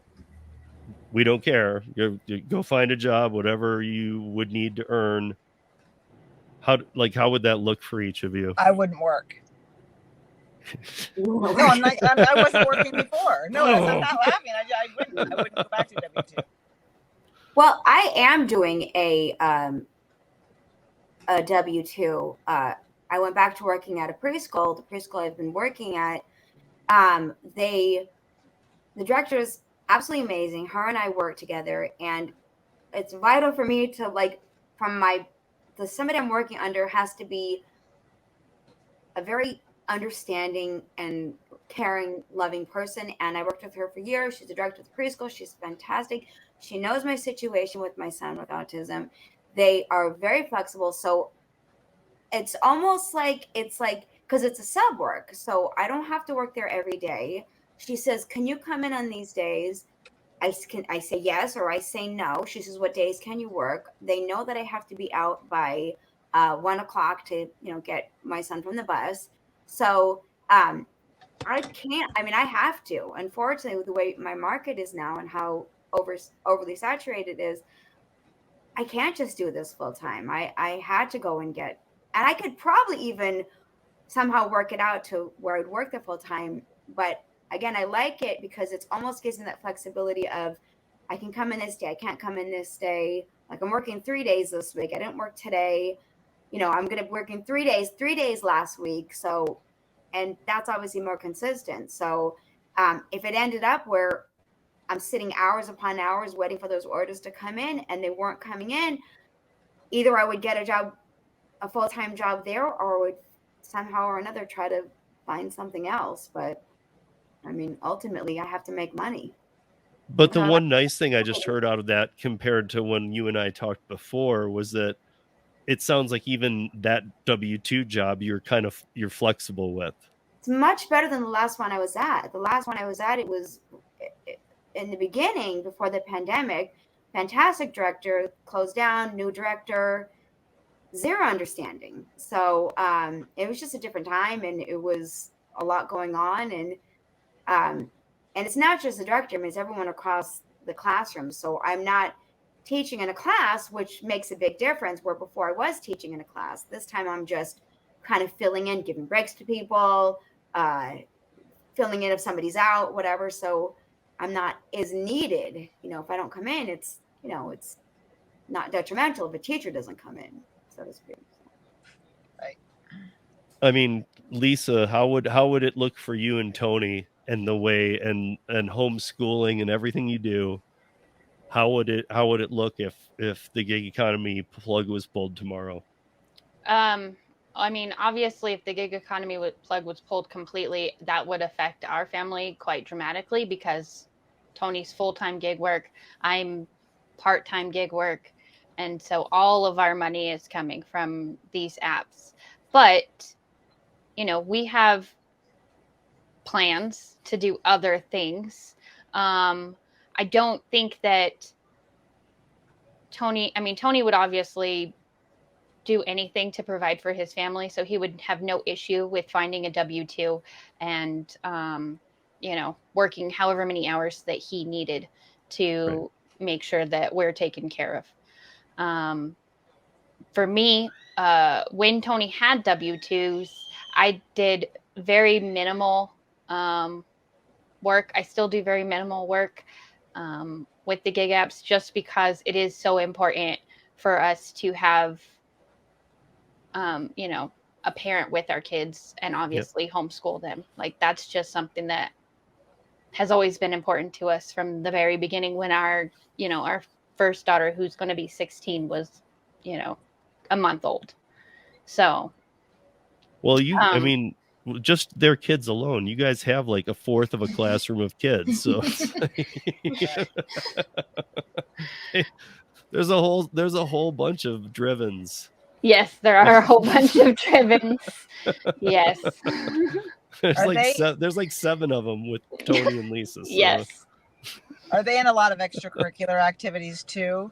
Yeah. The social aspect and stuff too. You're probably having them everywhere. See, I'm so happy that you asked me that question, because it's the one that we get the most with homeschooling. Yeah. And I just want you guys to think about a traditional classroom. In a traditional classroom, it's 30 kids from the same neighborhood that are the same age, and this is who they're socializing with, right? And then as soon as you're out of school and you get a job, is that how the real world is? Are you socializing with people that are the same age from the same area? Not really. No. So what my kids do, they go, we do have extracurricular activities. They have soccer, they have voice lessons. They're very involved with their church. But we go to the library, we go to the park, we go to museums. They interact with adults. And one thing that happens consistently when we go out in public with my kids is I have so many adults come to me and say, your kids are so well-spoken, your kids are so well-mannered. And that's because they have social interactions with different people that aren't the same age and the same backgrounds as them. Well, and I got that a lot with my son, especially. Well, actually with all of them, but because they were exposed a lot to adults, but they also had the kids too, because they were in school. But I did homeschool one of my daughters, my youngest one. I did homeschool her for 1 year. But I think it's important that everybody has friends their own age. So I mean, yeah. But I know you're not like totally like keeping them from other kids. I mean, because everybody has to have friends, But right. Well, and then one thing that I left out is that on Tuesdays they do go to. It's called an options program. It's basically like public school, but it's all homeschool kids, and there's teachers there that teach my kids subjects that I'm not good in, like science, music, art, those kinds of things, foreign languages. Right. And they make a lot of friends from that experience. So that are there. I actually have an elementary education degree. My bachelor's degree is in elementary ed, and I taught 4th grade for just a short time. I've been in business really my whole life in customer service, but I did that because I wanted to have a bachelor's degree for myself. And then the classroom to me is just way too confining. This flexible work is way more what I've always been about. It's what I've actually my whole adult life working in my family business. I had this flexibility as well. So I've always had flexibility except the short time that I taught. So, I mean, I can kind of see all different sides of it, as homeschooling myself for a year, as being a teacher, as being just a parent. I can definitely see all the sides of it, and, the advantages and disadvantages and all that. So I get what you're saying. Yeah. I think, I know it's a lot of work. So, it is a lot of work. When you do it right, it's a lot of work. And I know you and Tony, and I know you guys are doing it right. So thank you. I appreciate that. I know you guys aren't the people that are just like, oh, here, just fill this out and whatever, I know yeah. you guys, right. It's not like they're just driving a Sexla around town and yeah. They drive a Tesla people. So don't hold that against me, especially during this episode. No. Nothing was meant there, but Kim, what would I'm very curious to hear your answer. What would your world look like? I always because say I was like, literally, as I was saying, I was thinking like about you. Like, I'm like, I don't even know how Kim's would look. I have no problems going back to W-2 because I feel like that's where I've always worked and have come from. As far as the disruption, I have a really good support system. My husband works full time at his own W-2. So, it would just be a matter of kind of juggling things around again with my daughter and figuring out, before care, after care, and But I feel like as parents and as moms, like we always figure it out. We always make it work. So if it meant going to W-2, you just make it work. Somehow or another, you always make it work. We're just never going to say, nope, not going to work, not going to do it. Like there's always a way of making it work. See, you guys are being elusive again. Like there's some like woman trait that you won't share because David and I are here or something. Because there's something like you guys are all kind of talking about it, but you're not. It's Ellen, really... how old is your son? I have two. I have a 19-year-old. He's going to be 20 next month, and I have a 16-year-old son. So my 19-year-old is the one that has autism. Okay. The other one. Yeah. So. But I feel like you guys, you do have your own code. See, like I feel like you were talking about it here. I feel like Lisa was saying, well, you know, we're moms and we figured out like, okay, well, I'm a dad. I got to figure it out too. And yeah, but well, you are a different dad. So what about you? I mean, what about you, Steve? Like would you go back to W-2 or David? I mean, if it all came down to it. Yeah, like, I mean, if it dropped tomorrow, I wouldn't have a choice. Right. You just do what you have to do, whether you're mom, dad, kids, or even if you didn't, you know, we have to make money. I just really liked what someone said just earlier about like, no matter what, we'll figure it out. I remember sort of like in the way back of working on this, having this talk with Steve, and this is one sort of when the whole sort of AB5, you know, in and out and the whole mess, and where Steve's saying like, you know, hey, like what would happen if, you know, what would happen? I always had the same philosophy is, you know, we'll figure it out. People will need help making decisions then. You know, a lot of people don't want to work W-2 for some of these companies alone, and we will just figure it out, helping other people figure it out, basically. So I just sort of really like that philosophy there. The good thing is I don't think the gig economy is going away. Like, I don't think it's going anywhere. Yeah. I think it's going to be redirected, reformed. I think a lot of things are going to change. I think a lot more is going to come into the gig economy that we're not even seeing yet. Like you'd think by now you could just say, well, every job, let's figure out how that job would come in. You could probably figure out ways, but I think we're going to see things that are like hybrid models of things and new ways, because this is going to keep growing and growing. And to be honest, here's my view on since the title is Rise of Women in the Gig Economy. I think that as the gig economy grows, I'm going to kind of stick with David's stats. This is just my guess, that women might have more of a sharehold of the gig economy jobs than men do. And that's kind of unheard of in any industry, really. I mean, we're getting there in certain spots, of course, but for an entire gig economy industry, I think that's pretty huge statement right there to be able to say. And I do think that it will head that way, because I think the flexibility comes into play for whatever reason with women more often than it does with men, you know, whether that reason's a kid or, you know, the guy has two jobs, W-2, and the woman is doing two other things. But if it could be flexible, I don't know. I think that a lot of these gig economy jobs that come around are, if anything, they're probably some of the most appealing to women out there right now as good ways to earn money, unless your market's horrible. But in that case, you're facing a different scenario anyway. But I mean, if your market's good, if there's money to be made on these apps, I would think that this is appealing to a lot of women. You know, I don't know how you guys feel about that, but obviously my guess is you all feel good about it, because otherwise you'd go out there and get W-2 jobs. Right. Is that true though for the gig economy as a whole? I know it's true as delivery drivers that there are more women than men, but is it true for the gig economy as a whole, with everything included, freelancers and whatnot? Because I always do traditional and app based. Okay. I like splitting those up. And I think that the traditional probably has more men, even though there are a lot of women in that space too. Mm-hmm. But I think that the gig apps, since the gig apps, that part of it, I think is balanced. I mean, when David, you know, I think I agree with David that I think rideshare is heavily men, but I think rideshare's died off a bit. You know, food is, we think food dies off from time to time, but it just never seems to die off. Delivery's always constantly needed. People are getting used to it. it's like people are getting used to the kind of fees you have to pay and everything, or they're joining subscriptions and whatever's happening. But people like it, everywhere I read articles of like 5 things that will stick with us from the pandemic. In there is, even if it's not related, in there is delivery food or delivery groceries. I see it in every list I bring up. People are just, that's something that people are not going to ever let go of after the pandemic. They'll probably go back to restaurants. I just don't think we're going to go back to going to them often. I think it's become a way often. of. I think it's become a way of life for a lot of people. Like, as long as people are, and I think I've said this before, as long as people are willing to stay in their home and not go out to get whatever they need to do, and like, there's always going to be a form of delivery, whether it's grocery delivery, food delivery.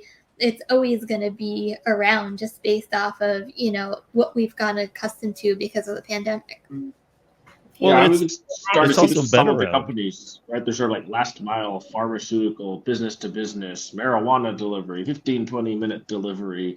There's just more and more of these that are coming over time. And I know this is sort of like a cheesy line that somebody had said to me once, but sort of stuck to me, which is just like, you know, if we look out sort of 15 or 20 years from now, right, we won't call it gig economy. It'll just be economy, right? You just start to see more and more of, I think, industries going more gig, but also just even within just gig driving, more and more of this, right? So I guess we should change the title, just, you know, the rise of women in the economy, right? Yeah, about the gig, yeah. Well, honestly, I mean, like, to be honest, I think everybody wants I think people are really waking up to wanting multiple streams of income, wanting multiple ways to earn. They want, people want arsenals of ways now because they don't trust anybody anymore. You know, you can go get a W-2 tomorrow and be canned that day. They could just say, we don't like you. Yeah, nothing's promised. That's for sure. I mean, a W-2 isn't going to solve all your problems. It just is going to give you a boss or maybe 3, and you're going to hate one of them. I really enjoy not having a boss, I have to say. That's huge. I mean, I think everybody forgets that when they get to the point of, oh, I've had it with the economy, I'm going to go back to W-2. And I'm not saying that's a wrong thing. That could be very right for you. But I think they forget what comes. It's not like it's all flowers over there either, because that's why you left. You left W-2 land to come over to the gig economy because probably some boss was just rubbing you the wrong way, you know? Yeah. I mean, or just the way the system works, whatever it was. But I mean, like, remember that if this isn't working out, I'm not saying it's the end of the world. It could be the right thing for you, but you do have to go back to what you hated. You know, and obviously people haven't changed. You're going to have a bad boss again. It's going to happen. I don't know. Almost everywhere I've worked a lot of places. I've never found that every person above me is awesome. It's like, right. No, you always have one boss, even if other people like them, that has it out for you or for that person or whatever. There's just always a way. Yeah. And so I think I feel very lucky to sit here tonight because I know all 4 of you are successful at this, and all 4 of you can go out, and I could tell you about a new app tonight. You guys could go, I'll turn it on in the morning and run it. And I would trust all of you to do that. I would think, and you'd be able to all figure it out. You all are hustlers. Yeah. Let's be honest. You know, in the best meaningful way, you guys are all hustlers. And so I appreciate that. And I think there's a lot of other women hustlers out there who are going to find this kind of work fun. Almost like, you know, like all the women traders who started getting into the stock market back in the days. And like they, you know, like we were talking about fantasy football. I feel like women are going to attach to the gig economy and see that, okay, there's some strategy to earning here, but you can earn kind of big for, you know, for not, like Kim was saying, for not the most difficult work in the world. Right. Yes, there's some planning into that and picking and deciding and learning, but really you can get this stuff mastered.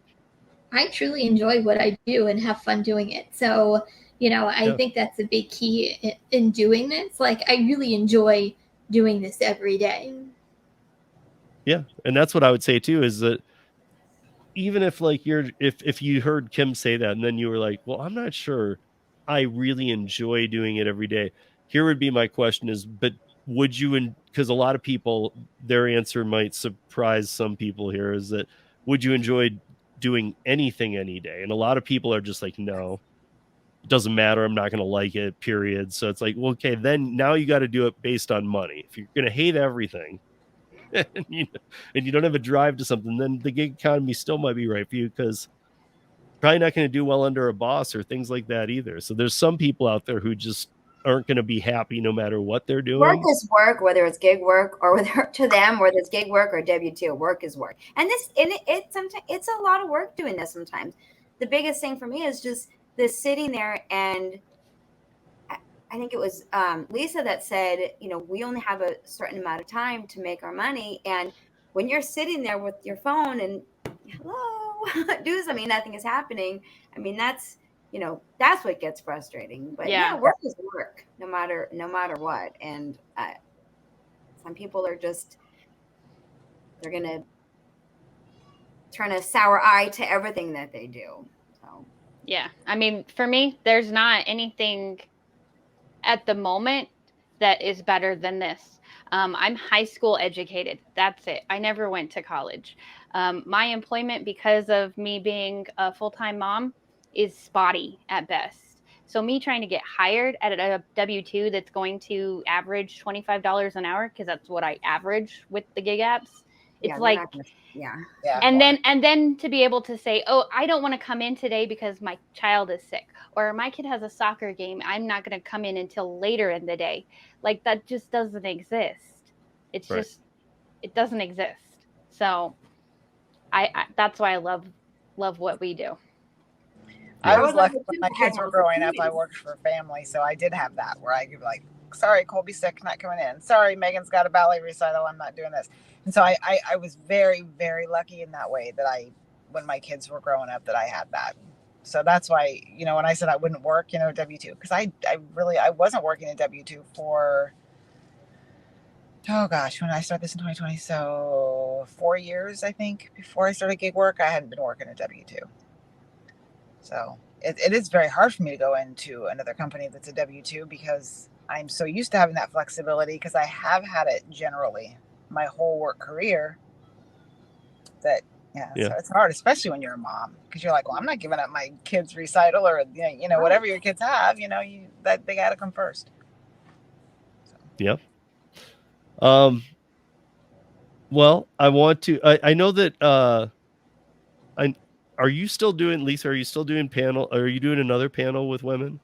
I am doing the ladies' night live streams until I can't do them anymore, because the last one went so well and I enjoyed it so much. And I've gotten such a positive response from the community for it. So the next one I'm doing is October 10th. And then in October 22nd, I'm doing another ladies panel for Pedro's virtual gig conference.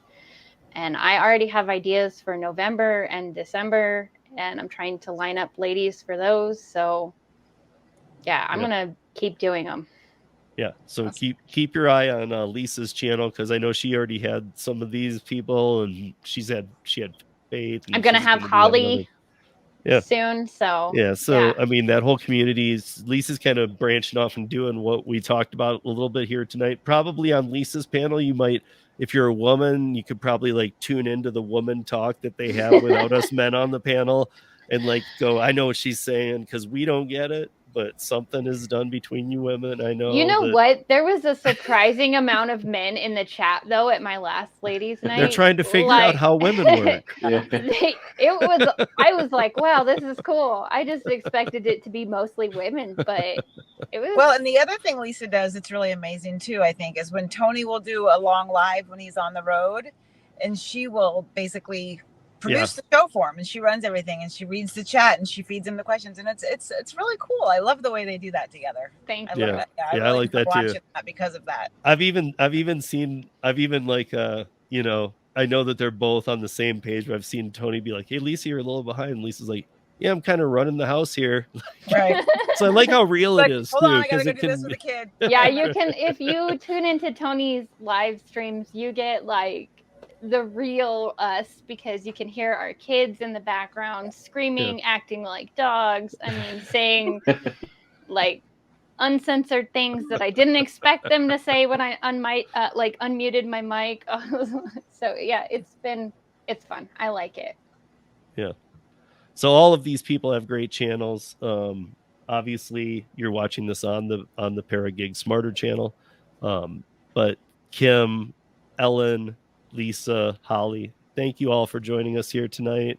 Always fun to do these, and catch us at the next one, I guess. Be safe, guys. Have a good night. Thank you. Bye. Peace.